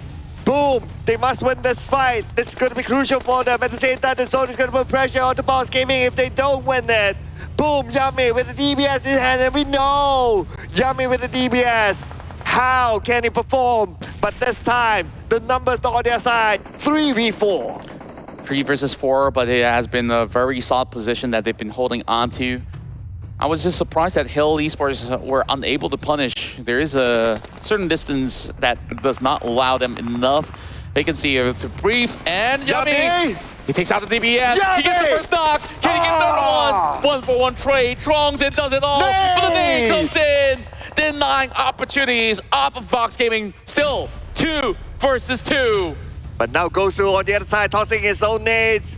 hoping to land on the members of Boom Esports. At the same time, DRS making that move as well. DRS getting into the middle of the circle. Gosu sees them. Gosu with his last frag grenade, toss it on the side of Yoda! Oh, Gosu! A beautiful nade, and that turns the tide. Gosu can actually clean up. All down to Tien to remove the final member. He's got the shot, and now it is being deterred. 1 versus 1. Gosu falters, and Boom survives to tell the tale. With 12 elimination points in the bag. Could this be the rise for Boom Esports to take the #1 spot? But now we're putting focus on the DRS right in the middle of the circle. Hail Esports shooting onto them. DRS now only left with Killer. Killer hunting by the buggy. He does not have room. Whoa. The buggy explodes, and Sea Sky only will deny DRS. 2 versus 2. Hale was opting to go in for revivals if they can, but Tiger as well as Flash, they're so far away. A couple of these smokes set in. Boom. They just replenish themselves, but they can't keep their eyes closed into this direction. Sea Sky only takes the drive-by. Gets low, will hold the prior position. And with this numbers, Hill looking to have a great chance into a back-to-back win here in Erangel. A Southeast Asia domination here in this particular map for today to close off our final run. Yeah, at this point, it should be possible for Hail Esports to reset as a 4. Aku coming in, but then again, he will be in front of Get Slow. Does he have a good visual to Getso? Getso with a nade on his own. Getso knows that the vehicle arrived right in front of him. He'll definitely toss a nail at Akul, but unfortunately the nade will not connect. Akul doesn't know that Getso is there, but Tiger spots him out, and Tiger saved him. But Tiger can get a second one. Here we go. Pondman is down. Hail Esports, the second team to get chicken dinners back to back. Another record for the books for PMPL Thailand, and of course, Southeast Asia is chasing for the points against South Asia. And I believe with this massive double win, Hill should be poised for perhaps even the top 3 position. We'll definitely have to check the leaderboards in a bit. But what a match it was from this Thai squad that has been able to dominate the GEEK region. And the fact that 4MV went up fairly early with only 5 elimination points this round, the gap between them and Boom at least is closer now. Boom, the last we checked, they got themselves 11 elimination points and they got a second place finish, which is pretty decent. So with the remaining 2 games, mathematically it's still possible for 4MV to drop the #1. Yeah, and now the pressure is on South Asia to claw their way back into a firmer lead. But taking a look at what we had in these rounds inside of Erangel, of course the past round was all about grenades, but when you are playing into open grounds of GEEK, it is a lot of all these long-range battles, but the only way to keep yourself safe is to deploy a lot of all these smokes, which we see a whole lot of coming in from the battle between Fox Gaming as well as Boom Esports. But even despite that being a safe compound for Boom for the longest of time, once the invades comes in, that's where it also was a tough spot for them to be. Once they recovered, Hale has already gotten full intel of what Boom is up to. And with those numbers, it was easily settled to actually claim the dinner. Yeah, they had the numbers, right? So I mean, towards the end, it was pretty straightforward for Hale. But think about it, they moved from the open GEEK area onto another open area. So there was a risk that they were willing to take at the end of the day, and it worked out for them. So as long as they're comfortable, they're fine. But we'll let our analysts break that down. So we're going to throw it back onto our beautiful analyst, Choo Choo Gaming, as well as Tash Bunny. Put it in my pocket. Wow. But again, another grand finish here for Erangel. The final map is definitely more, I would say, aggressive and competitive than we expected. Another Southeast Asia versus Southeast Asia, and this time around between Indonesia as well as Thailand. Now, we can see Hale here coming in very, very hot. I think that towards stage 6, they didn't have the most amount of eliminations, but they still managed to finish with 12 in the end. Because of how they waited inside of a circle, like previous map even, if you look at how he'll know and understanding the fundamentals of a circle itself, like very different circle if you compare to the last one, which way more left than we had before. And then this one is around the GEEK region. When it comes to the GEEK circle, you know for a fact if you want to be in the center, it's going to be an open area. So they're taking the corners of a circle instead for Hale, who dropped himself quite early around Pochinki, not too far off from the circle from the start. Now Gatslow already had got himself quite a number of eliminations. So far, for our individual high is still going to be 9. Nobody's breaking that record yet.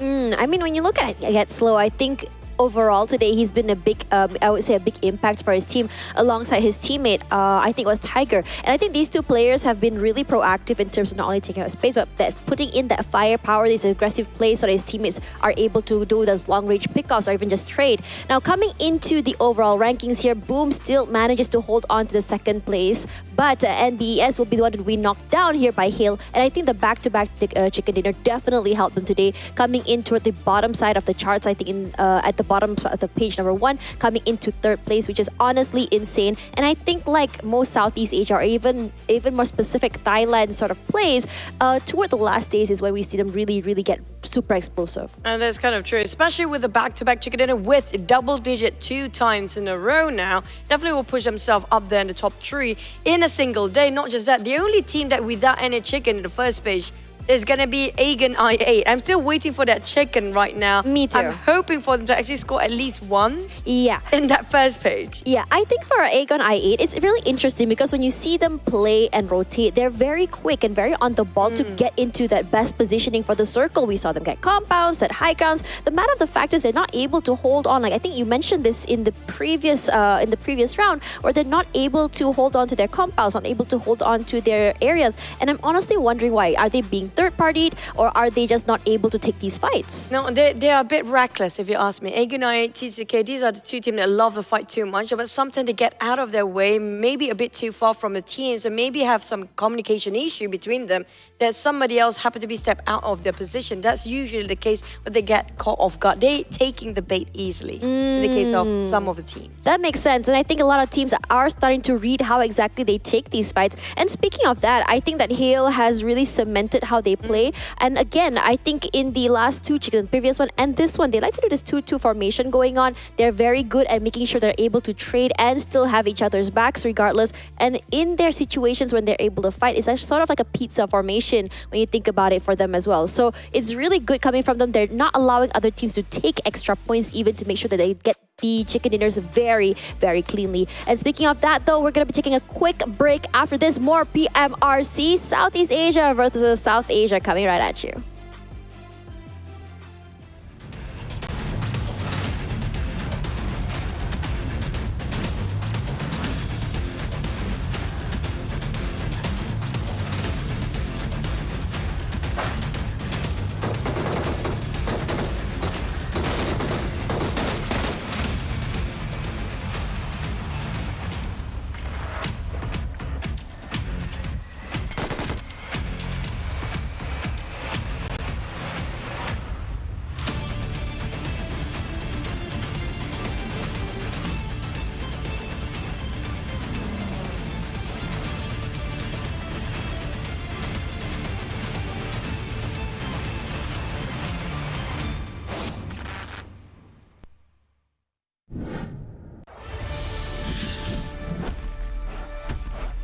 Welcome to Dynaground. Hello, my name is Owen and I'm your professional Dyna rider. Today I'll be teaching you how to ride a dinosaur and win that chicken dinner. Now, let's begin.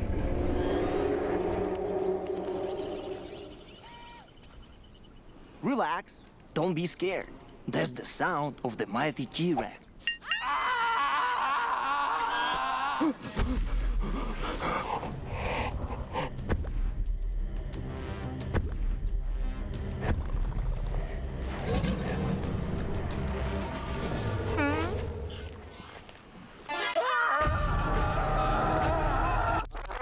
Now, here's the first dinosaur encounter.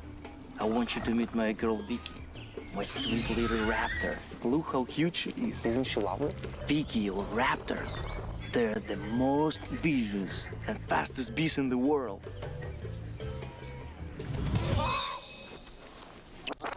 To ride a dinosaur, first you must build trust.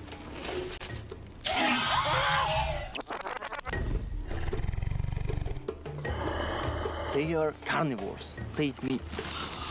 You have to feed them off. They will think that you are their friend, not food. Once they trust you, they will be a great companion.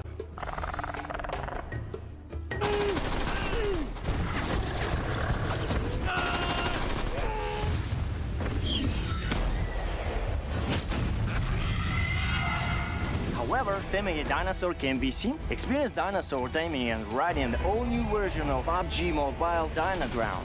Explore Dino Settlement and Wild Reserve and embark on a prehistoric adventure in the Battle Royale game. Come and play now.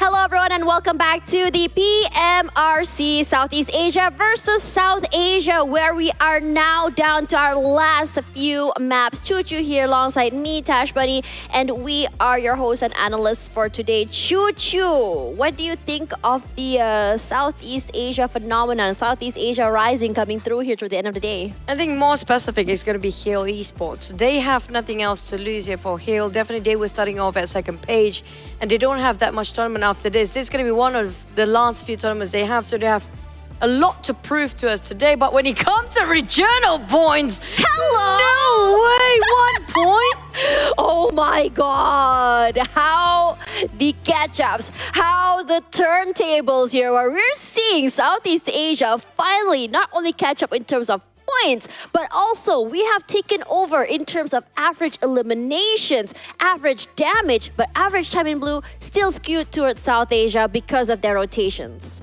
I mean, I love this. I love how the fact Southeast Asia team is adapting and readjusting and readapt once more, knowing that how the second day and third day has been going on, where South Asia teams want to rotate a bit later to demolish all the teams come from behind with bulldozing coming in a bit later, and now they realize that, you know what, why not we get into the center early on, like how he'll actually exhibit to us today. They play alongside with the circle and they gatekeep from the inside. I love how they progress for both regions. Yeah, and I think we're starting to see that a lot more. I mean, like, well, we did talk about how AGI 8 is playing toward middle, but again, a lot of the other teams here understanding that if they want to be able to get those elimination points, they need to be able to get it from those players who are rotating late to the circle. Take advantage of these players who are so weakened by the blue zone. Regardless, top performers here are going to be, unfortunately I missed that, but it's going to be 3 Southeast Asian teams and 1 South Asia team, and it's starting to change, not shift, but what do you think, Choo Choo? I think South Asia teams do prefer the long-range fights, but it's going to be my manager, not me. I'm not going to take the credit this time. Oh, sure. NBeSports for me, but at the same time, we don't have that much time for us anymore. I think it's time to toss it back to Casa. We missed them. Take it away, Sir Cloud and Sir Contra. It's only 1 point of the difference right now between Southeast Asia as well as South Asia. So it's now down to all the teams here to fight through Miramar to decide the scores at the end of this PMRC run. But, you know, in Miramar, past couple of days, Southeast Asia teams may have actually seen triumph, but we still have a lot of all these Mongolian squads that really fight pretty hard to claim some victories too. Ooh, I mean, yes, it's all about South Asia versus Southeast Asia, but it's also to a certain extent about who gets the #1 spot, right? Right. Yeah, and with the 2 games more to go, the points are close enough to be caught up. But let's see if it begins here in Miramar.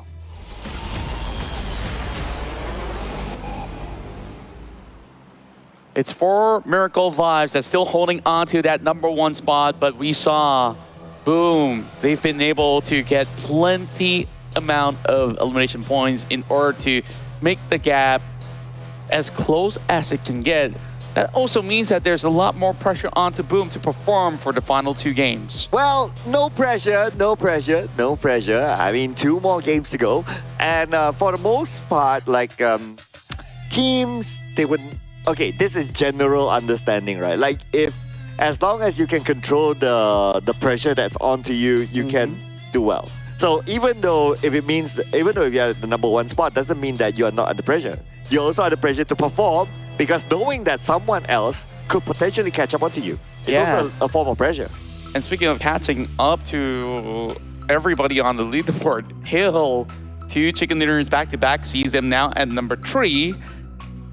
Maybe they might even surpass all the records as well. Maybe a third chicken dinner might be waiting for them as they dock into Impala. That's a popular ground of circles landing onto that, but it's Vampire Esports securing first blood, going up against T2K. We've seen this action before in Minas Gerais. These 2 teams battled it all out, but it seems like 2 points have already been acquired by Vampire Esports. Yeah, looks like the same storyline, but different round, where Vampire Esports has the edge against a T2K. Now Ravenclaw easily wins this fight. And T2K only left with Suyong up on the high ground, and they know exactly where he is. And even before T2K could do anything, they're out. Wow. Just wow. Did you see how sharp these shots were? Like, with rare weapons that we don't see every single day where, you know, S12, SKS, it has fallen off of that meta because it needs so many of all these attachments, and even in close range, Ravenclaw has done it. And we're starting to actually see Vampire Esports getting right into their usual playstyle. 4 straight points without any form of damage being done to them. Yeah, the shots are as sharp as when Tash Bunny realizes that I haven't been to Bangkok. Ah. Yeah, like that was the same sharpness stare that Vampire Esports had with the shots. And she's doing it again. Yeah, and she's doing it again. Now this time she's like, what? Oh, yeah. She's doing the word. Oh wait, this is cute. You don't get this all the time. Oh, Everyone's living a healthy lifestyle. I'm not sure if you watch Stranger Things. This is the opposite because they're cycling through the day. So, I have not. Can you imagine if the game removes all these vehicles from engines and everybody has to traverse through Miramar through bikes? Like, how long will it take to make from one end to the other? I have yet to calculate that. I want to find out. Okay, I thought you had an answer. I don't. But like, that would be interesting to see. Like, if there's gonna be a race competition on bikes. Yeah. I mean, I've seen enough races recently. Yeah. In recent times, so Enough I think I'm pretty good. I'm pretty good. But if it does change to a bike race, I think it'll be something. Yeah. I like to see it. So, as for Pondbit and the rest of Boom Esports, you know, they had certain rounds of which they saw 0, but with that huge round that they've just acquired through Erangel with about 12 elimination points, and on top of that, the 2nd place finish, you start to see they would need to mathematically win out a round either of these Miramar plays to even things up or close it to 200 points, and then they stand a chance against 4MV. As for now, 30 over points, meaning to say they need to actually get a lot of elimination points to get there. Yeah, so it is exactly 41 points difference between Boom and 4MV. So 4MV, okay, and to top that up, right, they need to hope that 4MV don't collect points. So it has to be the two elements together. So in average, assuming that you get the chicken dinner or you get a really high placement with a good amount of elimination points, like more than 10, you get like maybe 20 points. Maybe. 20, yeah, around there, right? So 2020, assuming it's 2020, they are still 1 point behind, even though if 4MV doesn't move. So for them to overcome 4MV first must not get any points. If not, the gap will be very, very hard, even though if 4MV just gets a couple of points. Yeah, and I don't think that any teams will be challenging for MV anytime soon because they are safely planted in Chumachera. That's going to be a region where no team's going to be surrounding them at the moment. Meanwhile, Mondo takes a sweet time across these fields of El Pozo. This used to be a ground where GEEK SLATE loves to drop right in, but of course, adjustments need to be made when you go into an international tournament in order to, of course, explore other grounds instead. Falak, a name that we see frequently onto the elimination board, has managed to spot out Adik Luke out of YOODO Alliance within the big cities of Los Leones. This is potentially the third time in a row that Ade Luke gets eliminated early. So YOODO Alliance without Ade Luke, I mean, the level of firepower that he can deliver for YOODO Alliance is high, and the fact that they don't have him for the rest of the round, it's a huge blow for YOODO Alliance. I absolutely agree, and like the rounds that YOODO Alliance have inside of Miramar always look great because he's always landing those long-range taps. But when it comes down to close range like this, sure, he does have his own firepower, but he's got to be safer on his scouting work. And then perhaps we'll be able to last longer into some of these matches. YOODO Alliance did kickstart the day here with a win of their own, but ever since that win, it's a massive fallout, I would say. Yeah, so we can see the trend is that number one objective for YOODO Alliance is to keep Adelu alive. But unfortunately, Los Leones, very crowded. You have like 3 teams in there, very doable. But if one person oversteps the boundaries, so like what Adelu was doing earlier on, or maybe it just so happened that, you know, the other team just stepped into their boundary instead. Yeah. Adelu was kind of caught out.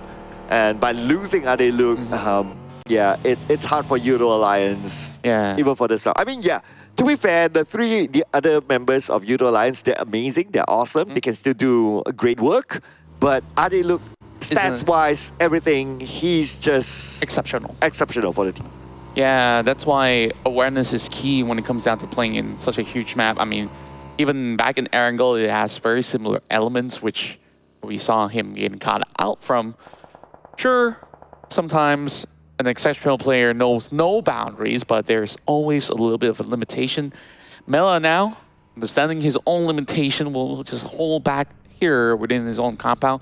Box Gaming just driving by, not that they have any form of information at all of the whereabouts of FaZe Clan. Bird's eye view, Mela unleashes the clip of the UMP, but you're using ACP bullets. Won't be able to even scratch the vehicles from this distance. Yeah, I guess it's just more like warning shots, right? Like, if he gets a knockdown, that's a big bonus. And I think at the back of his mind is that he knows that even though he gets the knockdown, it's not easy to secure the elimination point because how rough the terrain is. Yeah. Meanwhile, of course, speaking of rough terrains, this is a tough call as it's in between Monte Nevo, Picado, Power Grid, and the edges of Chumachara up north. FaZe Clan in a poised position up those hills, DRS right beneath them, closer towards the central area of play. DRS might be able to fancy a lot more of an angle to pick off teams that will drive into these open valleys. Meanwhile, Hale, all eyes on this team after securing 2 chicken dinners.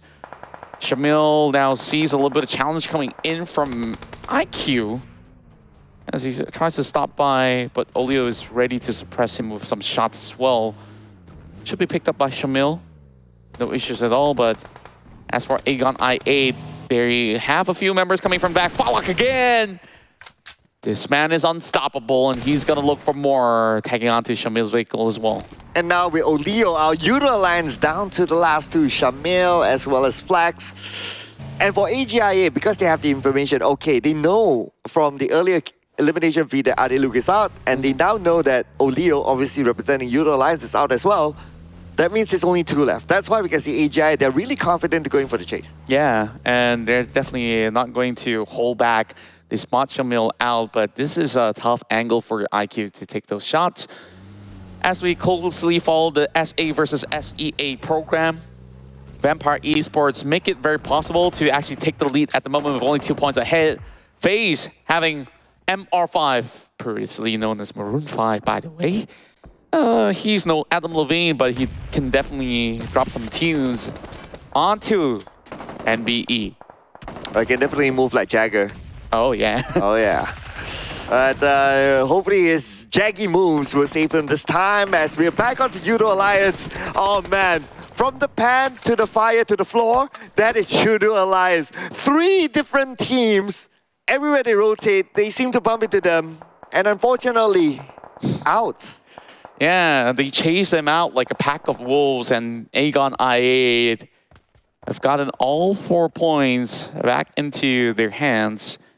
So what else is there left on the tank for YOODO Alliance? I think it's been a great run so far for the Malaysian team. You know, like they started off day 1 down at the gutter, still holding on to 8th position, but that can be followed up by DRS, which is just 2 points away. So for now, DRS fancies the opportunity. Long-range trades might happen between GEEK, SLATE, as well as Leo. So for now, you mentioned that you are hoping to see Leo getting that chicken dinner. Let's see if that circle belongs to them. It will still cover the edges of Monte Nuevo by the hilltops of the water tanks. FaZe Clan as well as NBE are still locked into position. STE has got eyes onto Alter Ego. Yeah, speaking about Leo, they only have GEEK SLATE to deal with. Everyone else is too far away for them. So as long as they can deal with GEEK SLATE, they'll be okay. But for DRS, dealing with 4MV, Apex currently down. And right now, they need to finish off the job. Siste has backup arriving onto him. It's going to be Delta out there at the building, but Delta, the moment he arrives, immediately gunned down. Yeah, Ganting is definitely a holdout for long enough for Killer YT to actually supplement with a little bit more of a cover ground. Rufus moving in with the DB as grenades now being cooked up. Killer trying to clear these angles out. Meanwhile, Trace, that's a new name that I don't really see every day coming in from FaZe Clan to be playing right now to secure one for his own. DRS clears out shop. Only one more member remaining for the side of 4MV that's going to be staying put. But Doc, he should be able to pick up Apex in the jiffy. Just like the name, the real soldiers, they will not go down without a fight.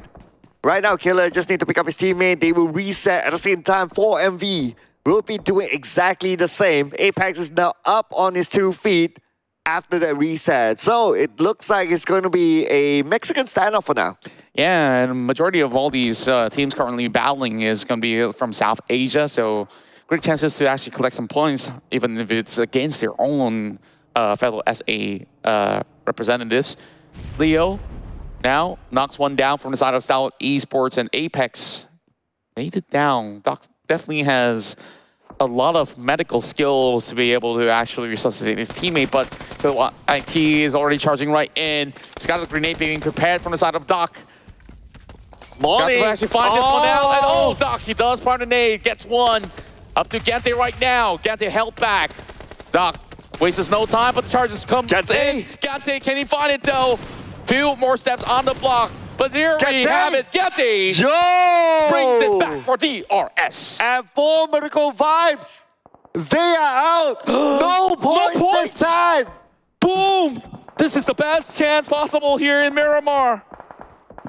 Though we have not seen any action coming in from Boom, just like the past round, they will be the late warmers heading into perhaps the stage 5. If they still survive, then Boom may have the chance to overtake. Yeah, we talk about the first condition for Boom to be #1 is that 4MV must not be able to collect points. It looks like this is the case for this round.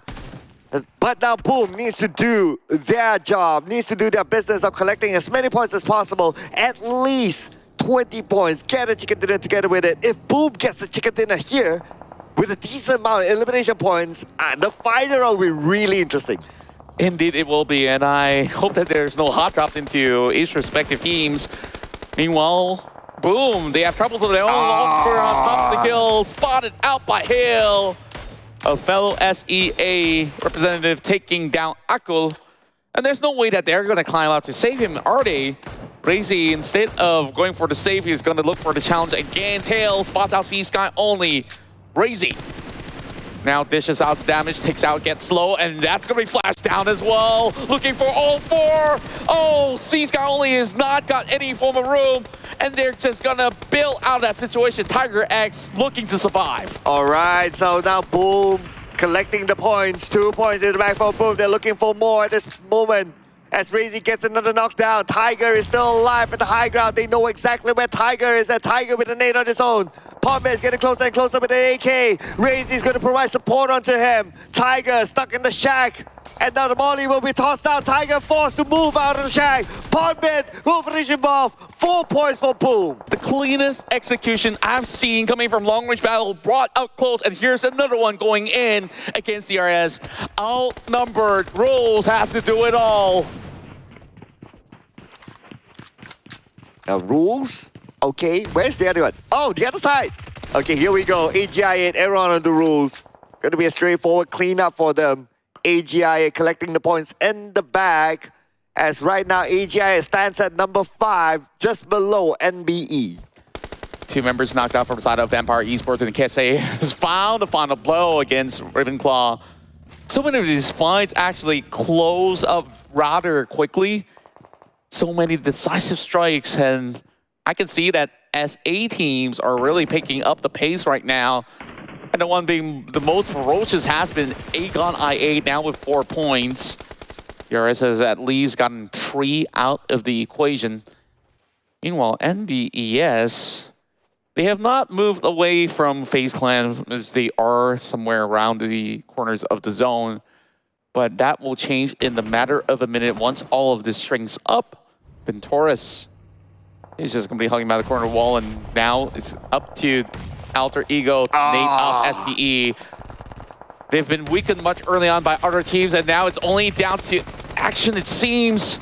And actually, he did actually land the grenade. A couple more shots comes in, and Rosemary secures STE. Well, 3 points in the bag for Alter Ego, who will be looking to at least come back onto page 1. They were pretty okay at page 1 at some point, but as of recent performance, relegated onto page 2. So now they have the opportunity, considering that YOODO Alliance eliminated STE as well. They're closest contenders to get into page 1. And now they really have to, of course, fancy their chances against DRS. And DRS definitely is in a predicament. Have been locked out by Aegon I8, and another shot comes in. Perfect pixel plays coming in from Aegon I8. So DRS already out of the equation. And Mabetex, 5 streak of those points have gone to their hands so far. And just like that, I believe the race for SA, they should be able to hold their current lead, overtaking FaZe Clan as well. The name now being sent towards Rosemary, needing to deal with 2 members, and maybe on top of those heals have gotten so much. But I don't think they have angles against these 2 teams. Oh yeah, they don't have the right angle now. They don't even have a good vision of where exactly they are, so they're just following the smoke trace to just try their luck. But nothing is landed onto their opponent. So without that knock, AGI8, it's hard for them to push.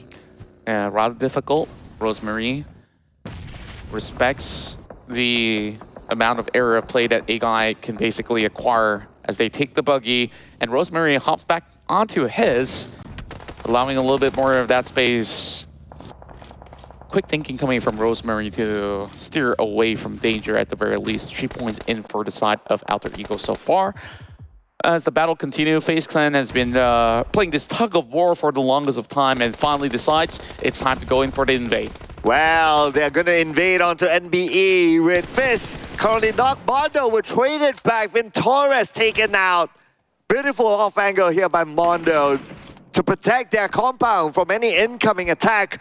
As FaZe Clan, they need to make the move first because the zone will arrive onto them. MR5 will be knocked out by Akash. Mela will be keeping out to them. Tries to finish off his opponent, but the shot's not able to land. And now Mela pick up his teammate, but time is on their side. Time is definitely off the S's, and that's the Molotov over onto his left-hand side. There's no time for Mela to even heal up. These points will be denied, but he will rescue MR5. But MR5 could not survive out of the pressure of the blue. Unfortunately for him, they were pinned down by NBE. They had nowhere to go. Their only option was to take down NBE, but NBE defended the ground really, really well. But now the vehicle smoked up NBE, abandoned ship. Unfortunately, they cannot continue on the journey with the UAZ. Now forced into the battle as well as against Leo. This is not looking all too good. And here we go, NBE in the open. I don't think there was a position that they meant to stop. Not at all, and GEEK, SLATE, they basically take their chances with so many players out in the open field. Damroot, sharp enough on that Mini 14, picks one up against Leo members. Now, uphill battle for the side of Boom against Wally, and Wally's getting knocked down, but same goes to Akul. 1-to-1 trade, now down towards Leo, pushing forward, and it's going to be Razy that will get that pickup. Oh, Razy resetting himself. At the same time, he has to do it quick because MAB is still around the corner. They still have one there. Palmbit is going in. Palmbit might win this fight, and Palmbit will do so. 8 elimination points now for Boom, while all 4 of them can still reset. Just look at how well Boom actually plays through the terrains to take on all these teams, and they've always won these lower kill battles. Just astounding plays, one after another from Boom Esports, and they still have 4 members to play with. Oh yeah, so now with 8 elimination points, they are at 182. So edging closer and closer towards 4MV, but right now, GEEK SLATE against NBE. NBE now at the lower ground. GEEK SLATE has a little bit more elevation, but Fistboy with that last stick of hell. Oh, he prioritized tossing the nade, that's land onto Audrey. And that is basically great calculations as well on the trajectory. And of course, he does have his teammates to back up, so he wasn't all too worried whether he's going to get knocked or not. Now all eyes are on Damroot. He's on the outskirts. How is he supposed to come in? The rest of GEEK fam, GEEK SLATE, trying to get used to it, as they are going to be keeping the rest of NBE at bay. Some of the members are already taking position. Snipes knocks down Fistboy, and that opens up so much more room for the push. And now Snipes, unfortunately Snipes gunned down as well. But it's going to be a Palmbit from the other side. Boom Esports, they're not going to let anyone go. Can they steal more eliminations from afar? Palmbit is the bane for these 2 teams at this point. Mondo just run them over. Oh, such a catastrophe for GEEK SLATE. But there is still Damroot. All hopes left here for the Malaysian team on the captain himself. And that is a tough fight that they had to go through. It looked as if they finally found a golden opportunity against NBE, but Boom had to butt in. But there's also Box Gaming. Oh, Box Gaming coming in, NBE, they are crushed by multiple teams or multiple angles at this point. But look at the regional points. Southeast Asia has overtaken South Asia for the first time. And now GEEK SLATE unfortunately will be taken down. But it's going to be Boom Esports securing another point in the bag. Boom Esports have no care in the world. They've been rampaging every other team by just cutting across these corners. And now is the top team to beat. Aegon I8 makes it into the top 4 with a full squad. And this may also be the first chicken dinner for Pakistan as well. Leo, 1 final member remaining, making it to the top 4. The chances of a chicken dinner may look slim, but there may be a glimmer of hope coming in for the Nepalese squad. Palmbit now finds one more, and it's against the top fragger of Pakistan, Falak down on the ground. That was a prop position held by Alter Ego that's no longer in play. And there's just so much information that despite being digested by Palmbit, that he even knows the whereabouts of Box Gaming members. And now Boom Esports, they're on the roll. They got the last 9 elimination points at this moment. AGI will reset themselves, but Yummy is not done yet. Knocked down the Kwang, but he cannot secure the elimination point just yet. But he wants to do so. He's still keeping eyes on the rest of Box Gaming on the other side. At the same time, look at this. Razy's opening up. They want to get the points in the bag. And this is just very, very unconventional out of Boom Esports. They're taking each of their members into different territories of play and now just charges towards Box Gaming. That grenade's not going to land onto anybody for now. There's a lot of creases for Box Gaming to hide out, but that grenade clipped coming out of Razy. They do have some health being chipped out of them. Another one lands onto Gosu, leaving only 3 more for Box Gaming. Oh, that is 10 elimination points for Box Gaming as Kwang prepares his own nade. Good toss on the Boom. Who will land onto? It's going to be Achol. Kwang will finish it off with an M4. Razy will be knocked down by Kwang as well. 2 knockdowns back to back, but it's going to be Yummy to finish off Kwang. And this could be the moment for them to reset. But Yummy needs to finish off the job. Chen is now on his knees as Chen will be finished off by Yummy. Now it's going to be another point in the back for Boom Esports. And they really have to get to Aku quickly. He will bleed out, but Razy should be able to be revived eventually. There is a lot of space being acquired by Boom Esports at the moment. Aegon I8 just waiting for the time to strike as they are taking the northern point. A safe distance being created between them as well as Boom. But what about the Lone Rangers? Heidami, Trongzin, Falak knows. Both of them are there. Oh, Falak. Okay, who will he pull the trigger on to first? Is it going to be Tronzin or is it going to be Heidami? But right now it's going to be Boom making their move into the circle. EGI8 as well. But Boom getting information before they decide where to go. Pombi will be the scouter.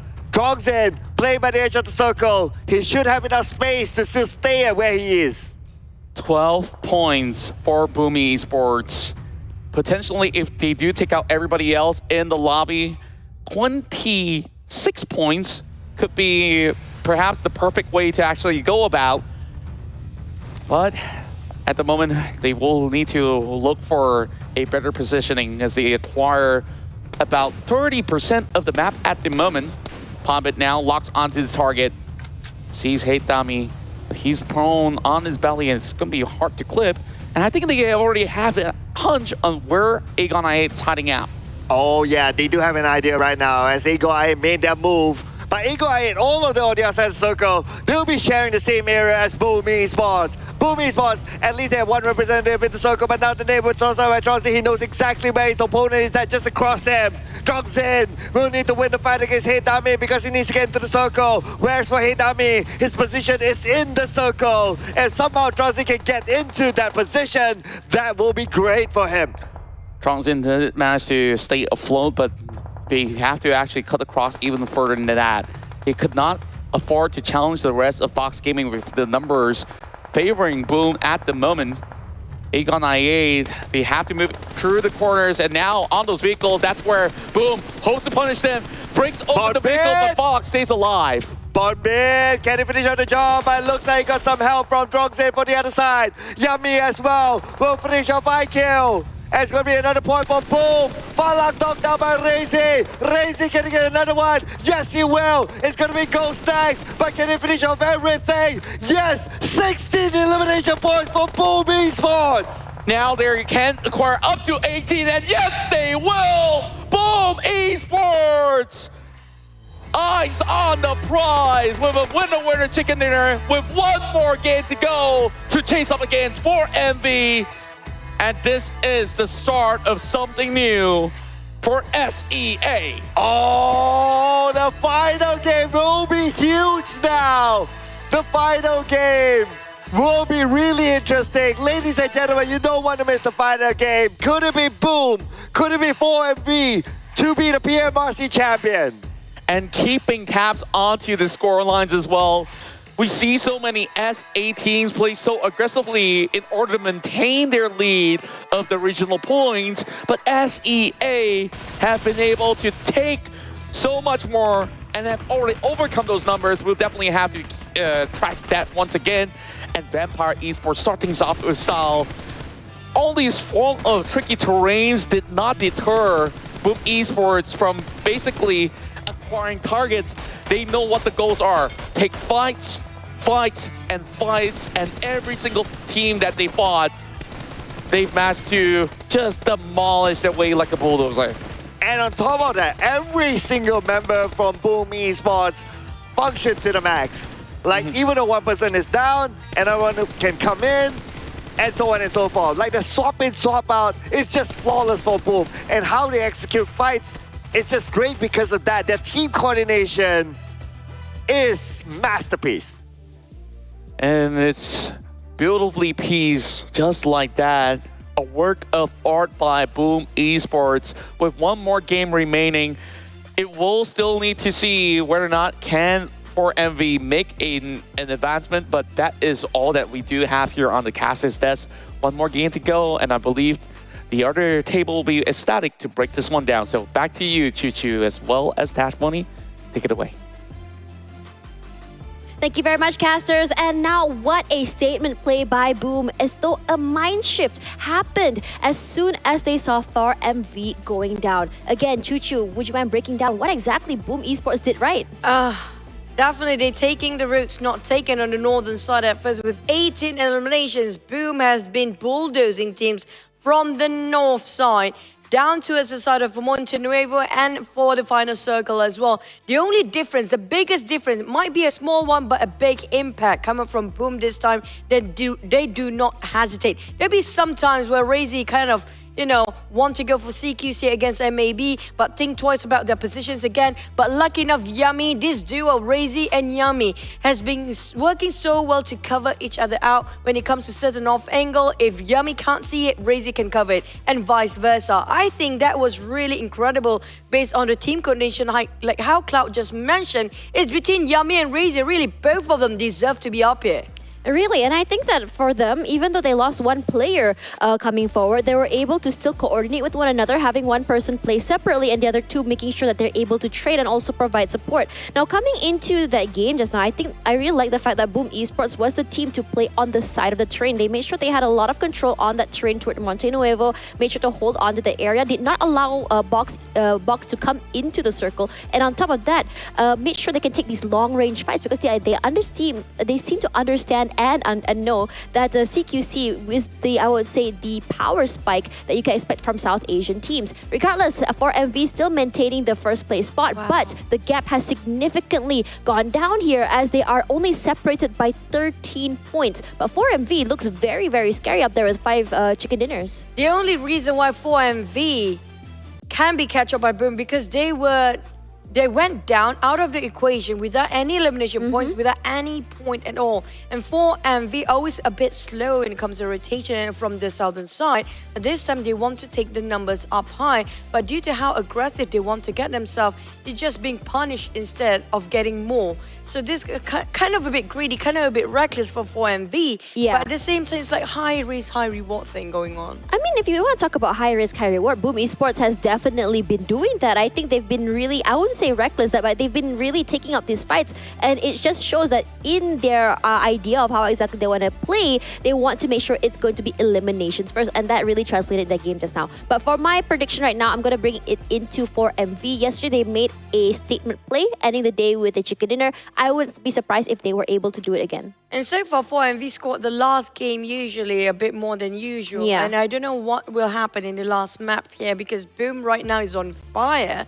And speaking of the duo, Razy and Yummy, that was incredible plays. It was really unnecessary for them to lose that one member just now. Yeah. Maybe because when they are doing their rotation, repositioning themselves into a certain angle to cover as much circle as they can, they got slightly a bit too far separated. Yeah. That's where one of the members being knocked down and it's a bit too far from them to actually to rescue him.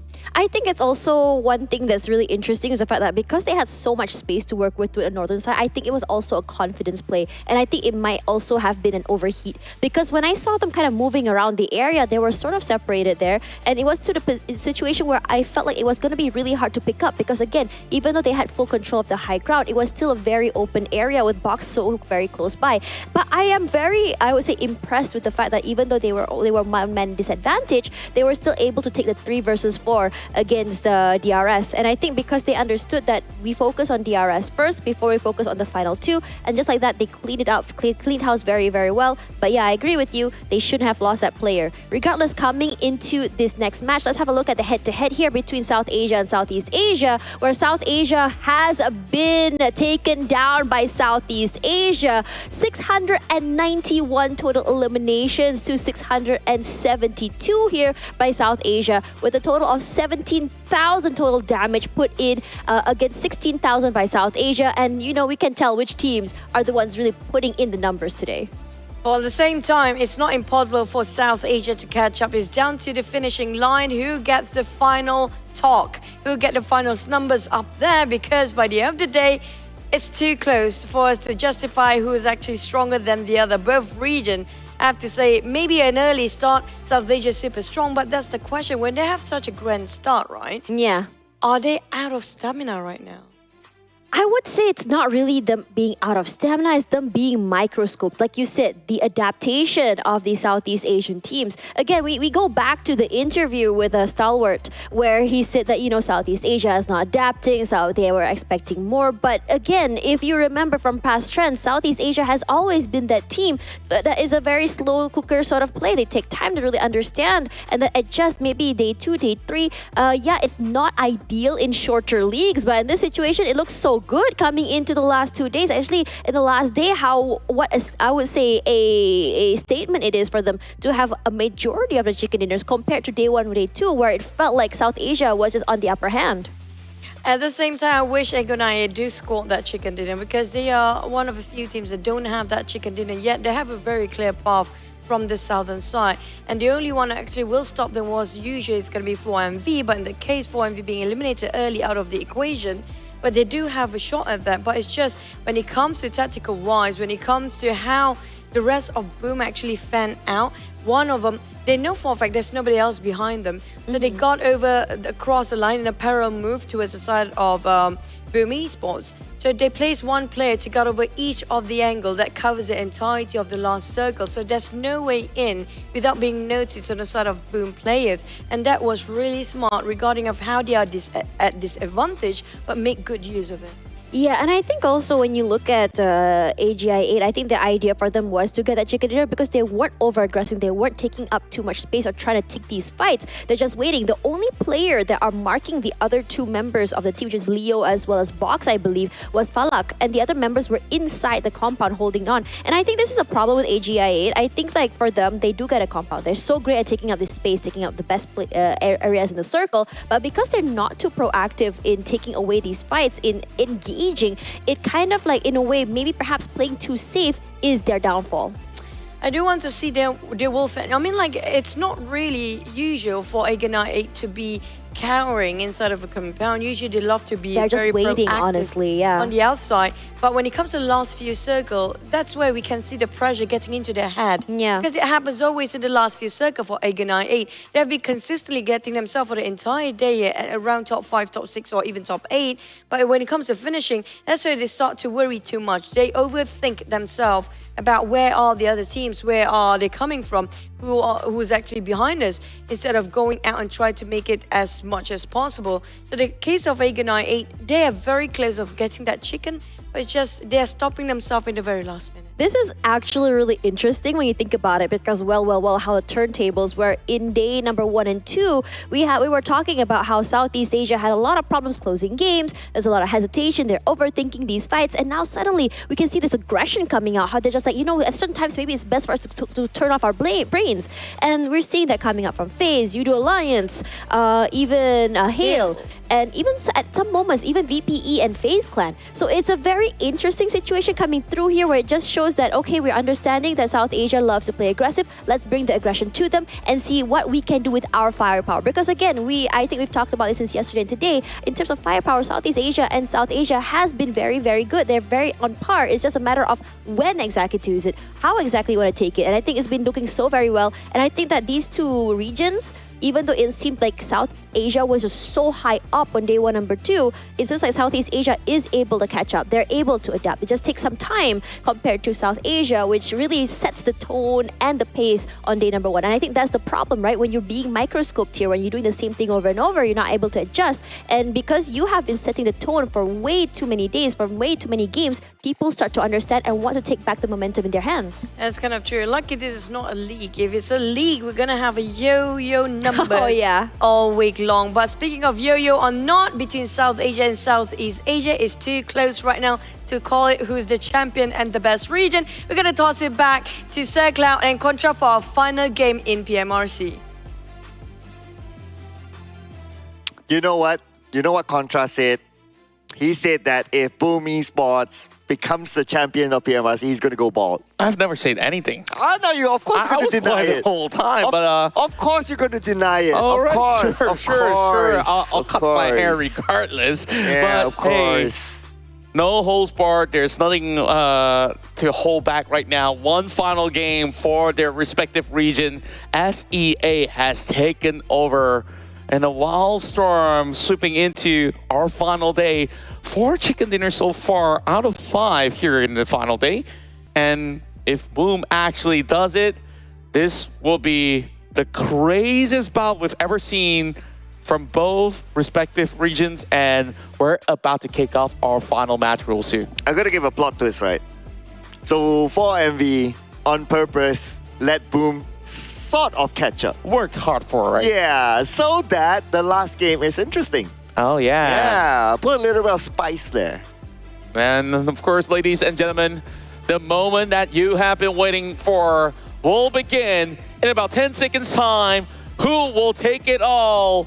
It's all glory and all the unity that we have in the PMRC SEA versus SA.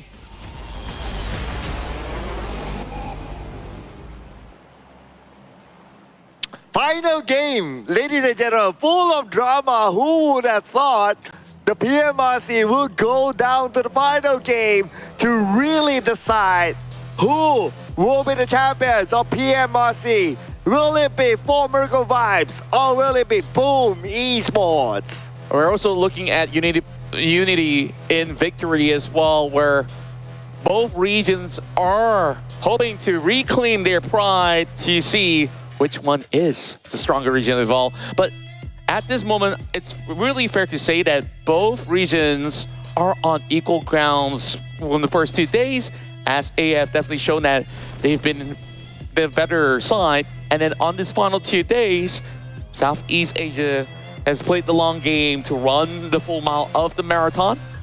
And Boom Esports, all eyes are on them right now. In the past round, they are actually dropping to challenge for MV, and they want to sell it right here, right now.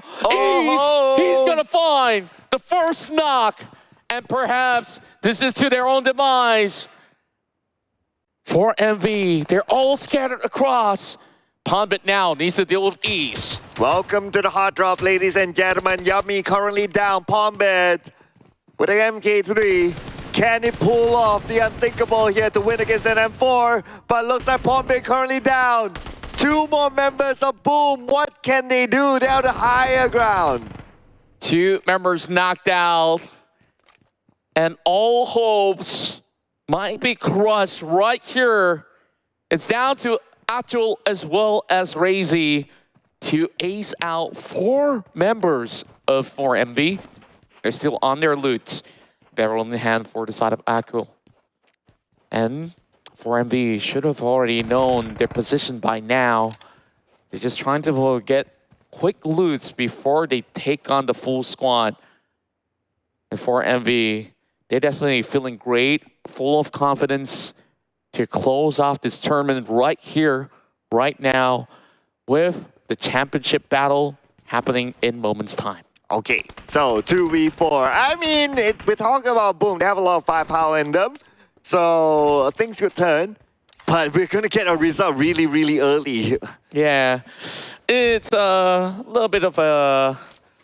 I thought it was going to be a nail-biter, right? But it could all be a grand upset, or it could be, you know, all the build-up for nothing, you know? now 2 members to fend off against 4 for MV. Is taking their sweet time. Razy has already marked over the corner of the walls, trying to suppress some shots. And he's going to find the knock. Razy is also taking down his all hopes onto the shoulders of Akul. 3 versus 1. Spots out Ease. Damage being done. No aids for Akul. 1 more bullet to go. And he finds the first nade. Okay. He only has 1 first aid now. Going up against the entire 4MV squad. 4MV searching exactly where he is. He is on the 2nd floor right now. He only has 30 plus 8 bullets. And that's about it. He doesn't even have a secondary weapon. I'm not sure if that could actually take on the full squad, but he's going to do some chip damage onto the member of 4MV. A little bit of push and pull. 24 more bullets to go, and he doesn't have weapons. And there you have it. 4MV will be undeniably the champions here in the PMRC.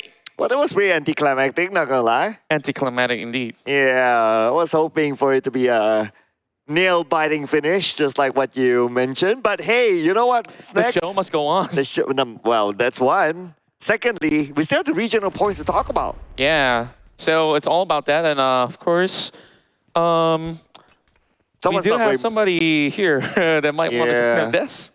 So too bad, Tash, she's not going bald. Yeah. Yeah. You wouldn't want to see that, right? Well, I want to see you get a shave tomorrow. Well, that's not hard. Yeah, I know. It's a norm for Sir Cloud. Keeping things shiny. Oh, yeah. Meanwhile, Sandesh needing to deal with this situation against Vampire Esports. Oh, through the corners of the staircase. I don't think that works, Tony K. Good attempt, but Jane over on the top end. These 2 teams have always fought each other in Minas Generalis. Okay, speaking of fighting, Sandesh takes the first knockdown onto Vampire Esports through Stone. And now Sandesh can get a second one. Looks like the answer is no. A little bit too much for him to handle as Tony K still holding it strongly. Now he shows himself, okay, only a little bit more health left from his opponent. With the vector in hand, he should be able to do it. And yes, he will. Yeah, that's with the final clip as well. Now, Tony K, all he has to do is to find Jamie. He already had a couple of shots sent from above, so they should have a clue, but no angles at the moment.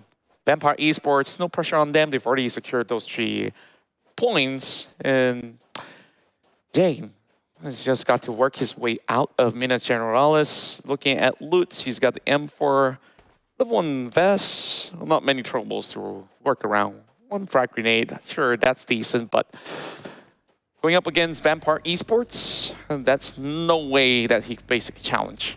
Well, we can consider that a win for FaZe Clan, for Vampire. Yeah. So it's a 100% win rate between T2K and them. Yeah, overall, it's also very interesting where there was also certain maps where T2K, they just decide, hey, we're just going to share the area of play and respect your territory. But when they do go on the contest, it didn't seem like the 5 powers have been able to match up. Not to say that they're lacking, but Vampire Esports just 2 steps ahead of them because T2K usually comes in with those form of advances, and when you do contest them on these close grounds, it's all about getting those early pickups, which Tony K and Co has been able to do very, very swiftly. So Vampire Esports, you know, they got their engines running rather late into the tournament, but things have been looking rather good. They've still been able to acquire more than 100 points throughout the course of the tournament. Jane, or shall we name him Johnny, has been... It's Jane. Yeah. Because, you know, like some people are very particular about pronunciations with the letters of how, you know, the strokes of the writing. I know someone's into the strokes. But not in this context, you know, not in this context. But you know what I was kind of thinking, right? What if South Asia could go win at the other day, overtake Southeast Asia in the regional points? It could be a double win because 4MV has already been secured for that #1 spot.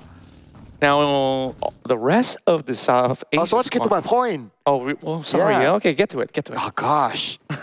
That was anticlimactic. Okay, now we're back to the action. Okay, never mind. Jane. So little health left, still doing a lot of damage. But with a gust of wind, he could be taken off the top. And he gets 2. Can he get more? Almost taking down Ravenclaw, and that's about it. Vampire Esports should be able to resuscitate all the fallen members.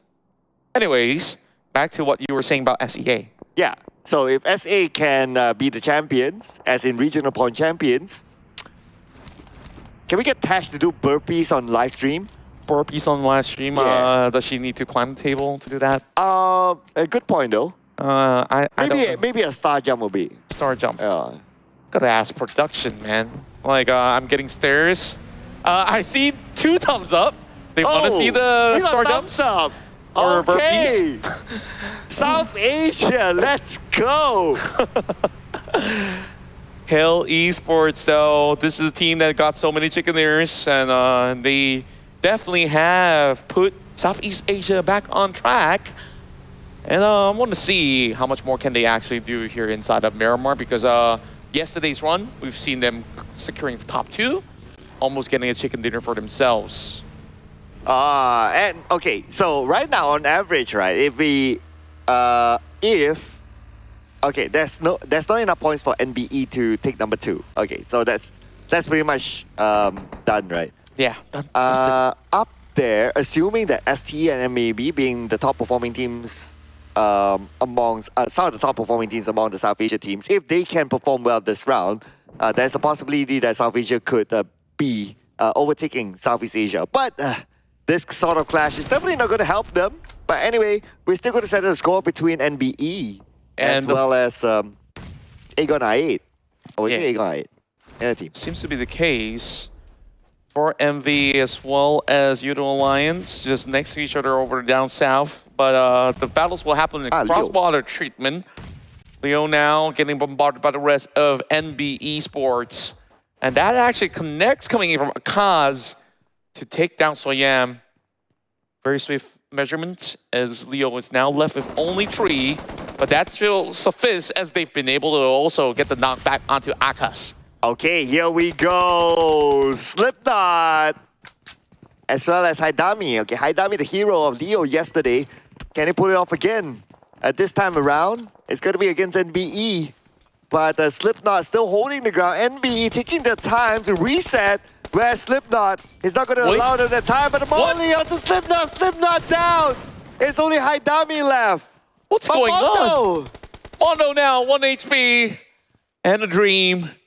1 versus 1 against Haidami. He does get himself healed up.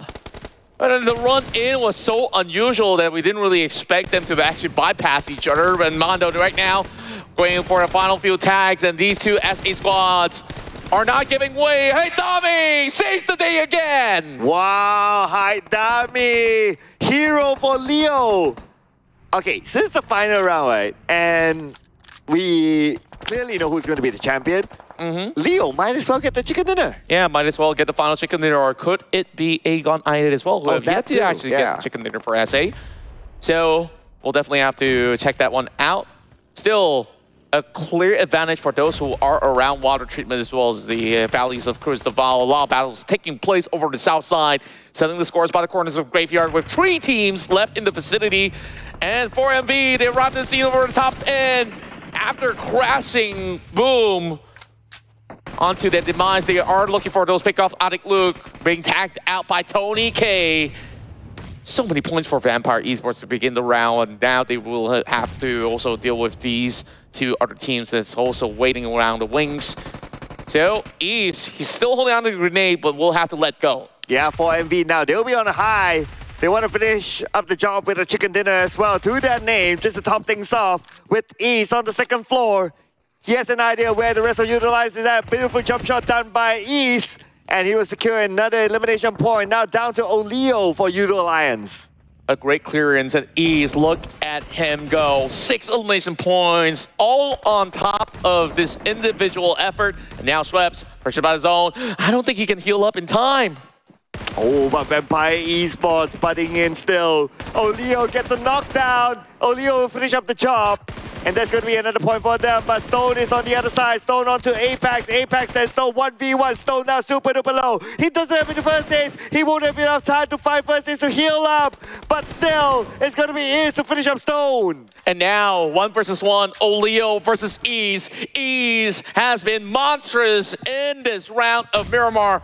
That grenade will not connect, and he will run across, and he spawns him out! Oh! East! 8 points in the hand, and they still survive. 10 points already in stage 3 for our champions of South Asia. Dude, it's also a race between the 3 of them on who's going to be the MVP for the tournament. That's still that great award. point. Yeah. So I think like Ease, without a shadow of a doubt, with so many points in this round itself, should be the MVP of it all. It is a high possibility, not gonna lie. We are also 10 points now difference between the 2 regions for Tash Bunny to actually sing Twinkle Twinkle Little Star on stream. Oh, we changed the deal already? Yeah, I just feel like listening to her sing if South Asia wins. Oh. Yeah. Well, she's been singing a different song before the show. I think she'll be happy to do that. Oh, But yeah, I think she like, was. you know, Yeah. we don't want some copyright strikes over on the stream, so we gotta let her chill for a bit. STE, they find one member out of Leo. Hey, Dami might have actually been the hero throughout IC? the course of the run, but IC? IC gets in with the swift push, takes out Slipknot, and that should be it for Leo with only one more member. Or that might have truly been taken down as well. Here comes Rosemary, though. Well, not the fact that Leo is out, unfortunately. I'll be looking forward to see if Eiko can get the chicken dinner. Okay. We've been having a lot of switch-ups. Meanwhile, look at these beautiful tags coming from Rosemary. Yeah, you 2 know, shots, 2 landed. you know about switch-ups, right? You know where I came from? Uh-huh. We call this Leleng. Leleng. Leleng. Tell me about Leleng. Leleng. What exactly is Leleng? Leleng, or in another local accent, it's called Lalang. Lalang. Yeah, Oh. you support the team. It's like a grasshopper, in a way. Well, you move around. Ah. You move around. So, okay, that team didn't work out. Okay, I'm going to go to the other team. So Yeah. now Igonayit is my Yeah, speaking of Eagle Guy, Fallout's gonna get Yeah. that knock right there. So lots of hopes for the Pakistani team to be able to score their best round possible. FaZe Clan now had one member being knocked out, and Aegon I8 goes in for the push. Doc finds one, challenges the rest of Alter Ego. These 2 members, they're riding on the high with those 10 points that they've acquired. 1 grenade being cooked up, and Alter Ego will be able to run back into safety, but Doc doesn't really have much room to run around, so Fnatic doesn't even need to drop the nade. And that should be just it for 4MV. And MAB now challenges the rest of DRS, and in a blink of an eye, Mabetex clears them out. Okay, FaZe Clan now against Ego IA with Mela coming over the other side, and Mela will get a knockdown. 1 more to go for Mela, but it's going to be 1v1. Make that 2v1 as Mela now down to 40% of health. But we have Alter Ego coming as well. Alter Ego wants a piece of this. Fallout's going to be holding on to the high angle. He can still butt in and lock down these 2 teams, and Ghost, he's going to be able to stay alive, but for how long? Fnatic getting tagged from above as Fallout tries to strike him out. He's the only member remaining for the Aegon IA, but he's definitely taking Alter Ego with him if he needs to. Okay, Fallout from the long range, put the pressure on the Alter Ego. Alter Ego now resetting at the same time. UZM eliminated by Alter Ego. Fnatic taken out as well. At the same time, GEEK SLATE out. Damroot, the last man. 0 points for GEEK SLATE, Wait. unfortunately. Bruh, we're Yeah. only stage 4. Yeah, stage 4, and this is how crazy the rounds can get when there's no pressure of chasing points at all, because they already know 4MV, it's done. They've already had that #1 spot, and now Alter Ego, though, they're still pushing forward with only Rosemary, but he doesn't really have too much health, so he has to back away, gives him some space, but that thing out of nowhere. How did Tiger X land that one? Well, I guess that's where tigers have extra senses as compared to regular human beings. Yeah. Maybe there's a tracking I demanded that grenade. I'm just, of course, cracking an unfunny joke out of nowhere, but here comes Hale, though. It's Gonna okay go as in long for as the you giggle your own. Acknowledge. You acknowledge yourself, that's fine. Yeah, a little bit of segregation for Potato starting from the back. This is going to be a big nade coming from Octa. Will not actually land onto Flash as compared to what Tiger X have offered early on. They're already getting on the wheels and they don't want to deal with the rest of Alter Ego. There's still a long way to go, but 5 teams and ample of time. They can play all day if they want. Oh yeah, I mean not only time, but we're still at stage 5. Can you imagine the amount of space left Yeah. with the amount of teams? It's like you can go east, you can go west, like you may not even run into somebody else. It's like, okay, yeah, you want to take a fight. Yeah, sure. I think there's no third party for now. Maybe. Just maybe. Look at that. Box Gaming all alone and the rest of STE. Yeah, scope as much as you want. They're just going to be camping in there.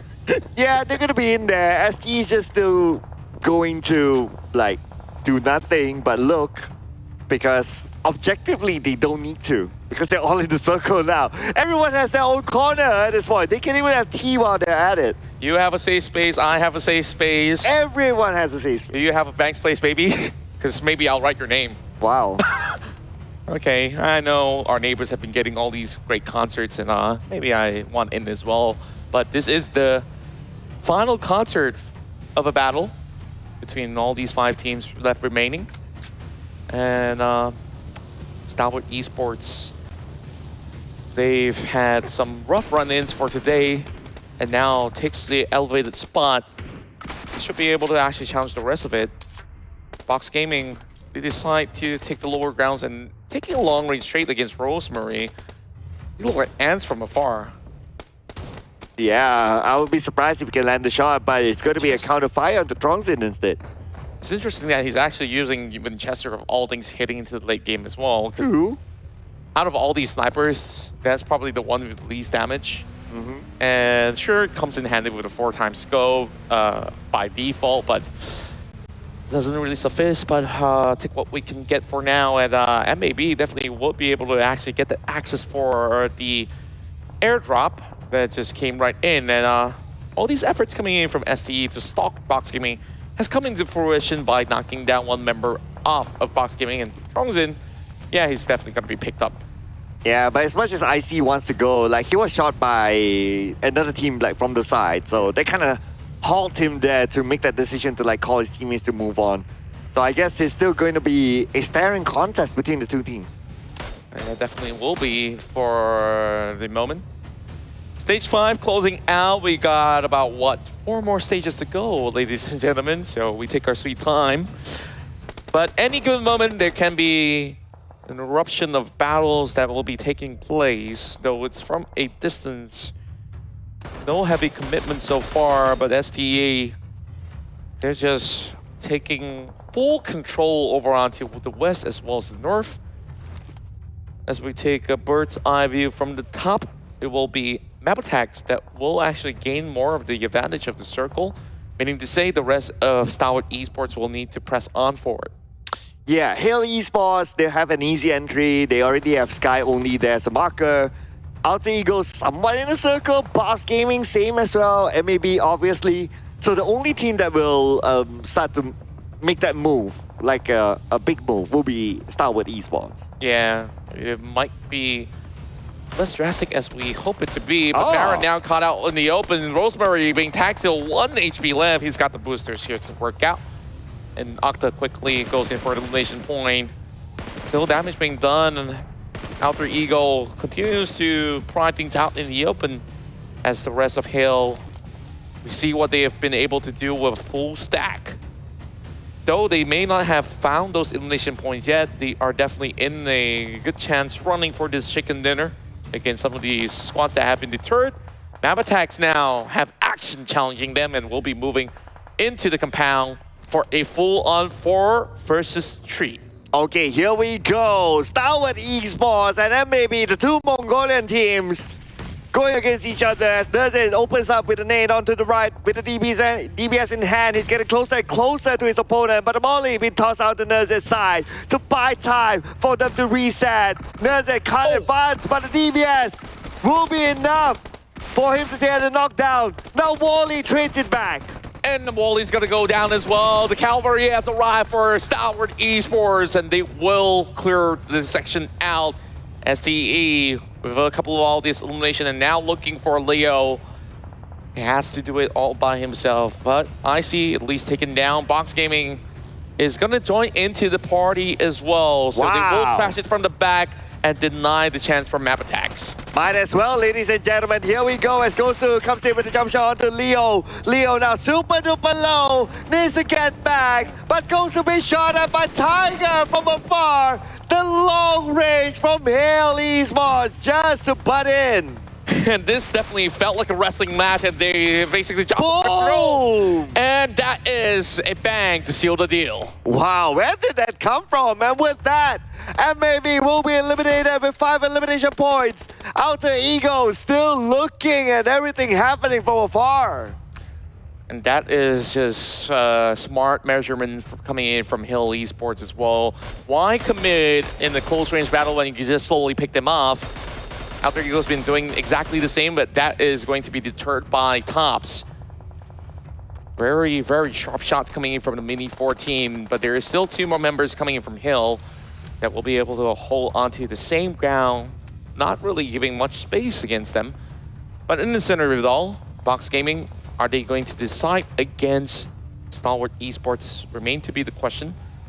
We see a 2-2 split formation going in for the Vietnamese squad right now.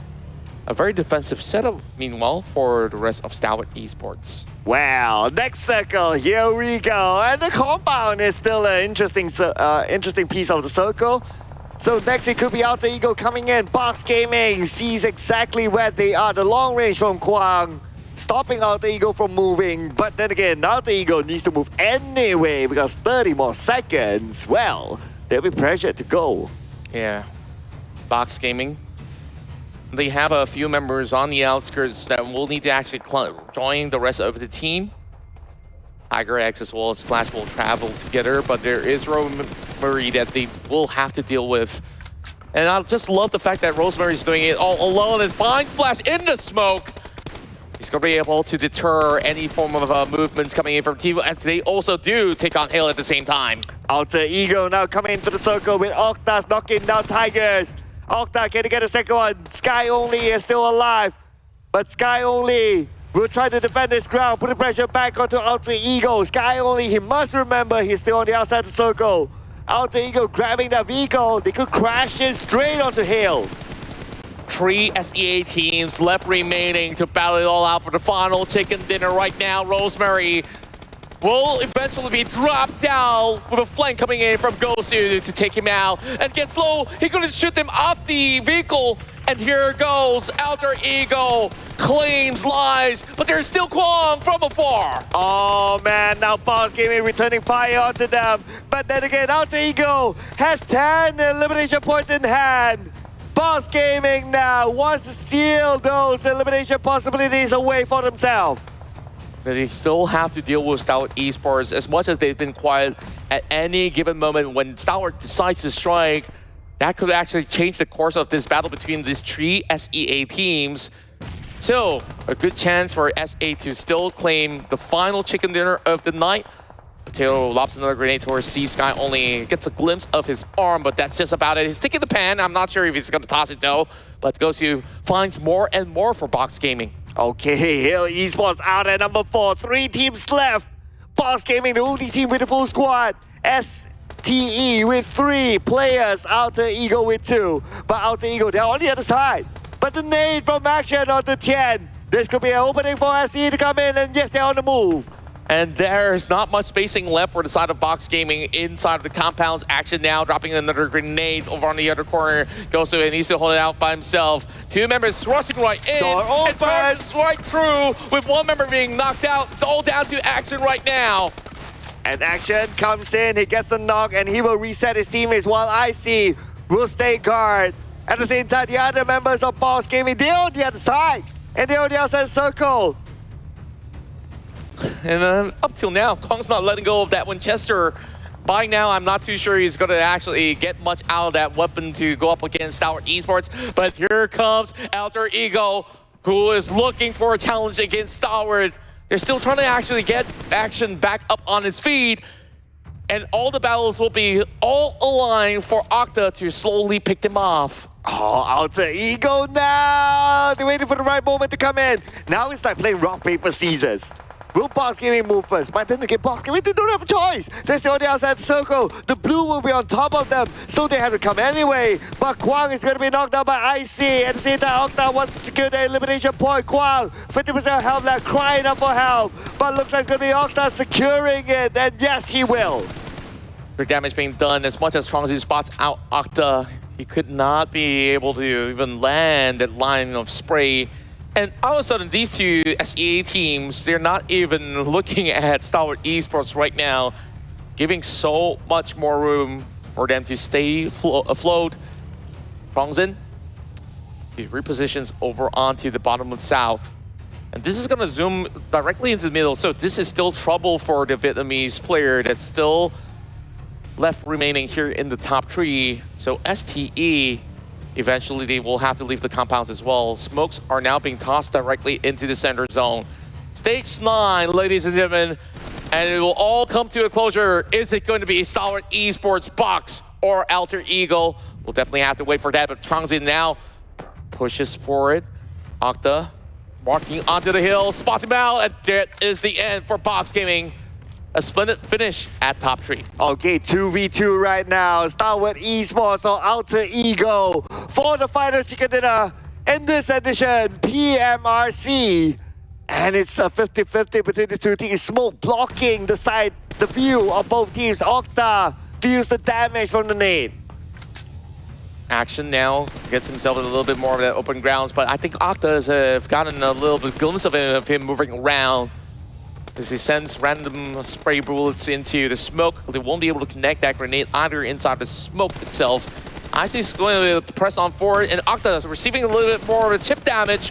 Now down to Potato. How much can he actually get from the right-hand side of the flag? Oh! Octa down! STALWART Esports, they're eyeing on the final chicken dinner of the night. Oh, Potato 1v2 getting pulled the miracle right now with 50% health left. Potato will not be able to overcome STALWART Esports as they will get the final chicken dinner in the PMRC to close things off for South Asia.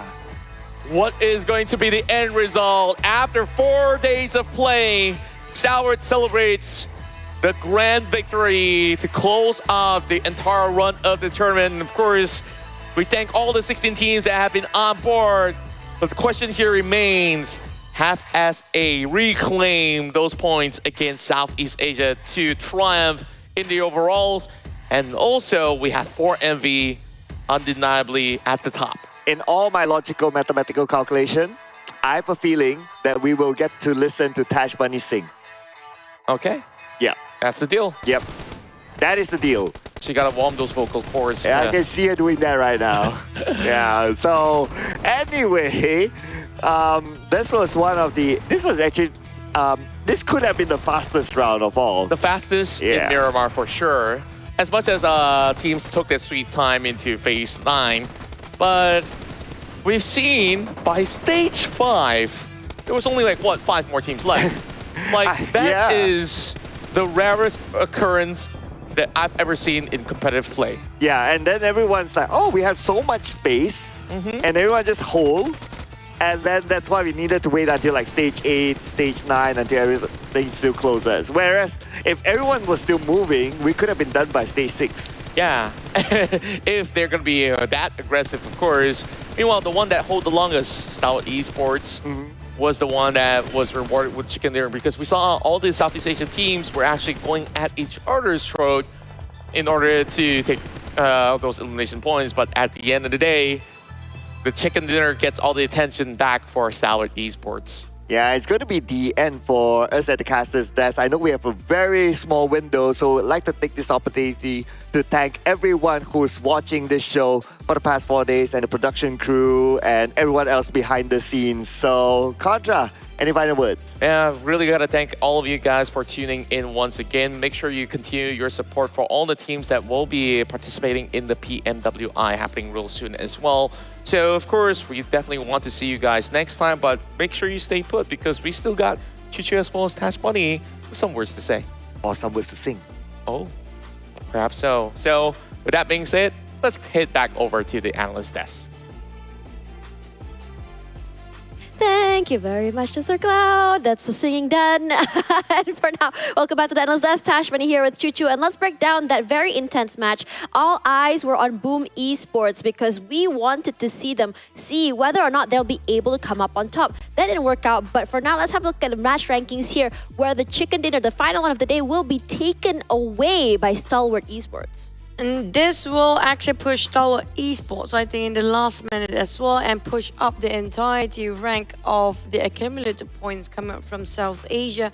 Definitely will be overtaken, maybe, perhaps, because Alter Ego do have 13 eliminations. And I want to see how big of a difference here. But the highlight is always about 4MV versus Boom early on. But yeah, I see for the player of the match. We do know how this player have such a high caliber, but if you look at how STALWART Esports clutch against the entirety of Alter Ego and Box just now, they try to close the distance. They don't want to fight the long distance fight. They try to make it as CQC or mid-range as possible because that is the specialty of South Asia. They don't like those long fights, while the side of Alter Ego, they try to just put a gap in between as far as they can. But for now, let's have a look at the top 4 eliminators where we're going to be seeing East taking the helm here with a total of 51 eliminators. And not so far behind, we'll be see from AGIA, it will be followed by Boom Esports, Yummy, as well as Razy. I have to say that for Boom Esports, this is definitely a statement coming here from Southeast Asia, given the fact that their team has been very, very, I would say, aggressive and very, very proactive in taking up space. But South Asia still again, but the champions will be 4MV coming up. Forward, Boom Esports unfortunately not able to bridge the gap. Boom tried really hard. They forced themselves to push into 4MV on top of Chumacera. It was always been 4MV's place. It was a big race coming up from Boom, but the champions there, 4MV, defended the position well. There has been their turf for the side of Chumacera, and they take the fight willingly and valiantly and push themselves up here in the champion seat. For the side of Boom, on the other hand, it was a risk they must take anyhow, because if they don't try to force push it, and it happens to be 4MV going up at the same time as they do, they survive, it's not able to do so for them to close up the 13 points gap early on. I think if Boom Esports decided to play a little bit more safer, it might be seeing a different outcome. After all, they were doing very well in their usual drop spots and in terms of their rotations as well. Regardless, for 4MV, they have set up themselves up for success, given the fact that they were able to set up such a big, I would say, gap in the past few days here against them as well as the second place teams. Now, the reason why that is very good is the fact that even if they were to be knocked out early with no points, it gives them a lot of wriggle room to make errors. But for now, you can see a little bit of a shift here coming forward from 5th place all the way to below, because Hale, top 1st until top 4th place, will be still maintaining their status quo per se, but STE coming up to the 5th place is also something that we should celebrate because they were able to get almost 20 points in the previous matches. But the MVP for this tournament will be Rosemary. I mean, honestly, are we surprised given the fact that he is not only very aggressive but very, very proactive? He's been making so much space for his team. He's been able to get so many early pickups, which gives his teammates a lot of breathing room in terms of taking and playing aggressive. I love Rosemary. He's a nice guy. He's a beast Mary and a rose carry. You have to give it to this guy. He's I'm one of his biggest fans. I just want to say it out loud because I'm so proud of this guy who's been grinding. It was a nobody back then. He was nowhere near up there. Now he's one of the best MVP between two regions nonetheless. Not just the Southeast Asia, but for the entirety of region. But the gap, it's still Southeast Asia because of how Alter Ego pulled it off with a double-digit elimination in the last minute. Oh man, you really gotta give it to these teams. I mean, for South Asia, what a bombastic start they had. What a statement. And they did definitely put the bar pretty high. And Southeast Asia was very, very happy to answer back the call and the rally. They rallied together. We saw so many situations where even though the first few days we saw Southeast Asia running into each other in terms of rotations, we start to see the adaptations. And once the adaptation happened, it felt like South Asia was just caught by surprise. It feels like you won the fight, but you lost the battle. Yes, It feels like, definitely. yeah, South Asia is the champion, but when it comes to accumulation of points, it's going to be Southeast Asia. So who's actually the real champion here? Exactly. I feel like it's been very neck to neck between these two regions. Almost a tug of war per se, especially during day 3, I believe, man. when we start to see them going back and forth between I would say, the chicken dinners between the two regions. And just now, I think you pointed out to me during the break that it was kind of like, we start to see that it's going to be a South Asia team followed by Southeast Asia, South Asia again, even on the rankings. So Yeah. regardless of whether or not, which team is the winner or which region is the winner, I think it's very fair to say that the teams are just very well matched. I don't want to be in Boom shoes right now because of why, I tell you. They are the one who crashed into 4MV's drop spot first in Chumasera. And the circle just happened to be in their usual drop spot, which was Hacienda del Patron. If only they took, as per usual, the initial drop spot as the past few days of the map in Miramar, right on top of it, that they actually do have a shot of that circle and that chicken. Because of why? So many teams dropping on top of Los Leones, they're fighting outside of a circle. There's only few of them dropping, including MAB around Torre Ahumada. So it's really not a lot of work for them to deal with if they happen to drop as per usual. And not just that. 4MV is the furthest away from the circle. A lot of teams, like you mentioned, stage 5, we're left with 5 teams. Why? Because too many teams are fighting around Los Leones because their way to get into the circle, they have to cut across Los Leones. And if 4MV being eliminated early on, and if it's a very scary word, okay, because it will never happen. If Boom actually do drop Hacienda de Patron, they might actually won that one just now and might be the champions too. I think that even if they didn't get the chicken dinner, I think they'll be able to go off with a lot of eliminations at the very least. It could have been a whole different story, but it's just, again, I think they wouldn't be called Boom Esports if they don't start the game with a boom or end with a boom regardless. They've always been a very high-risk, high-reward team, and unfortunately in this situation, their high-risk play did not bring the reward that they wanted. But I get that I'm sorry, I'm going to drag this just a tiny bit more, okay? I get their sentiment because they do know the fact if they don't take the gamble, it's hard for them to catch up the 13 gap. Because imagine 4MV firepower is great. If they're coming up from the bottom, they win all those fights. And on the side of the northern side, there's not much team coming up from that entry, so it's quite hard for the side of Boom to gain those elimination points. So by the end of the day, if they got themselves chicken dinner, they don't have enough elimination to topple off the side of 4MV. So it's a gamble they have to take anyway, but also don't forget to remind them, we do have the PMRC South Asia and versus South Asia one. Yep, that's right. PMRC coming up very soon. It will be PEL versus Southeast Asia, which will be happening on the 20th till 22nd of October. So put that in your calendar because that is coming real soon. And I'm really excited to see that because we all know that the PEL has been very, very aggressive and very, very, I would say, a whole new world of PUBG Mobile, in my opinion, to watch. Now, of course, there's also the PMRC versus SA 1v1 popularity contest coming along very, very soon. I'm curious to know who will be chosen as the most popular players to be 1v1ing each other. Chuchu, if you can see a 1v1, which players do you want to see? Rosemary! Versus possibly Doc or Apex. Interesting. I would love to see that too. Regardless, we're all out of time. Thank you guys so much for spending your time here at the PUBG Mobile Regional Clash, Southeast Asia versus South Asia. Let us know in the comments which region do you think is actually the one on top. And for now, I'm Tash, but alongside Chuchu. We're signing out. I'll see you guys in the next one. Good night, everyone.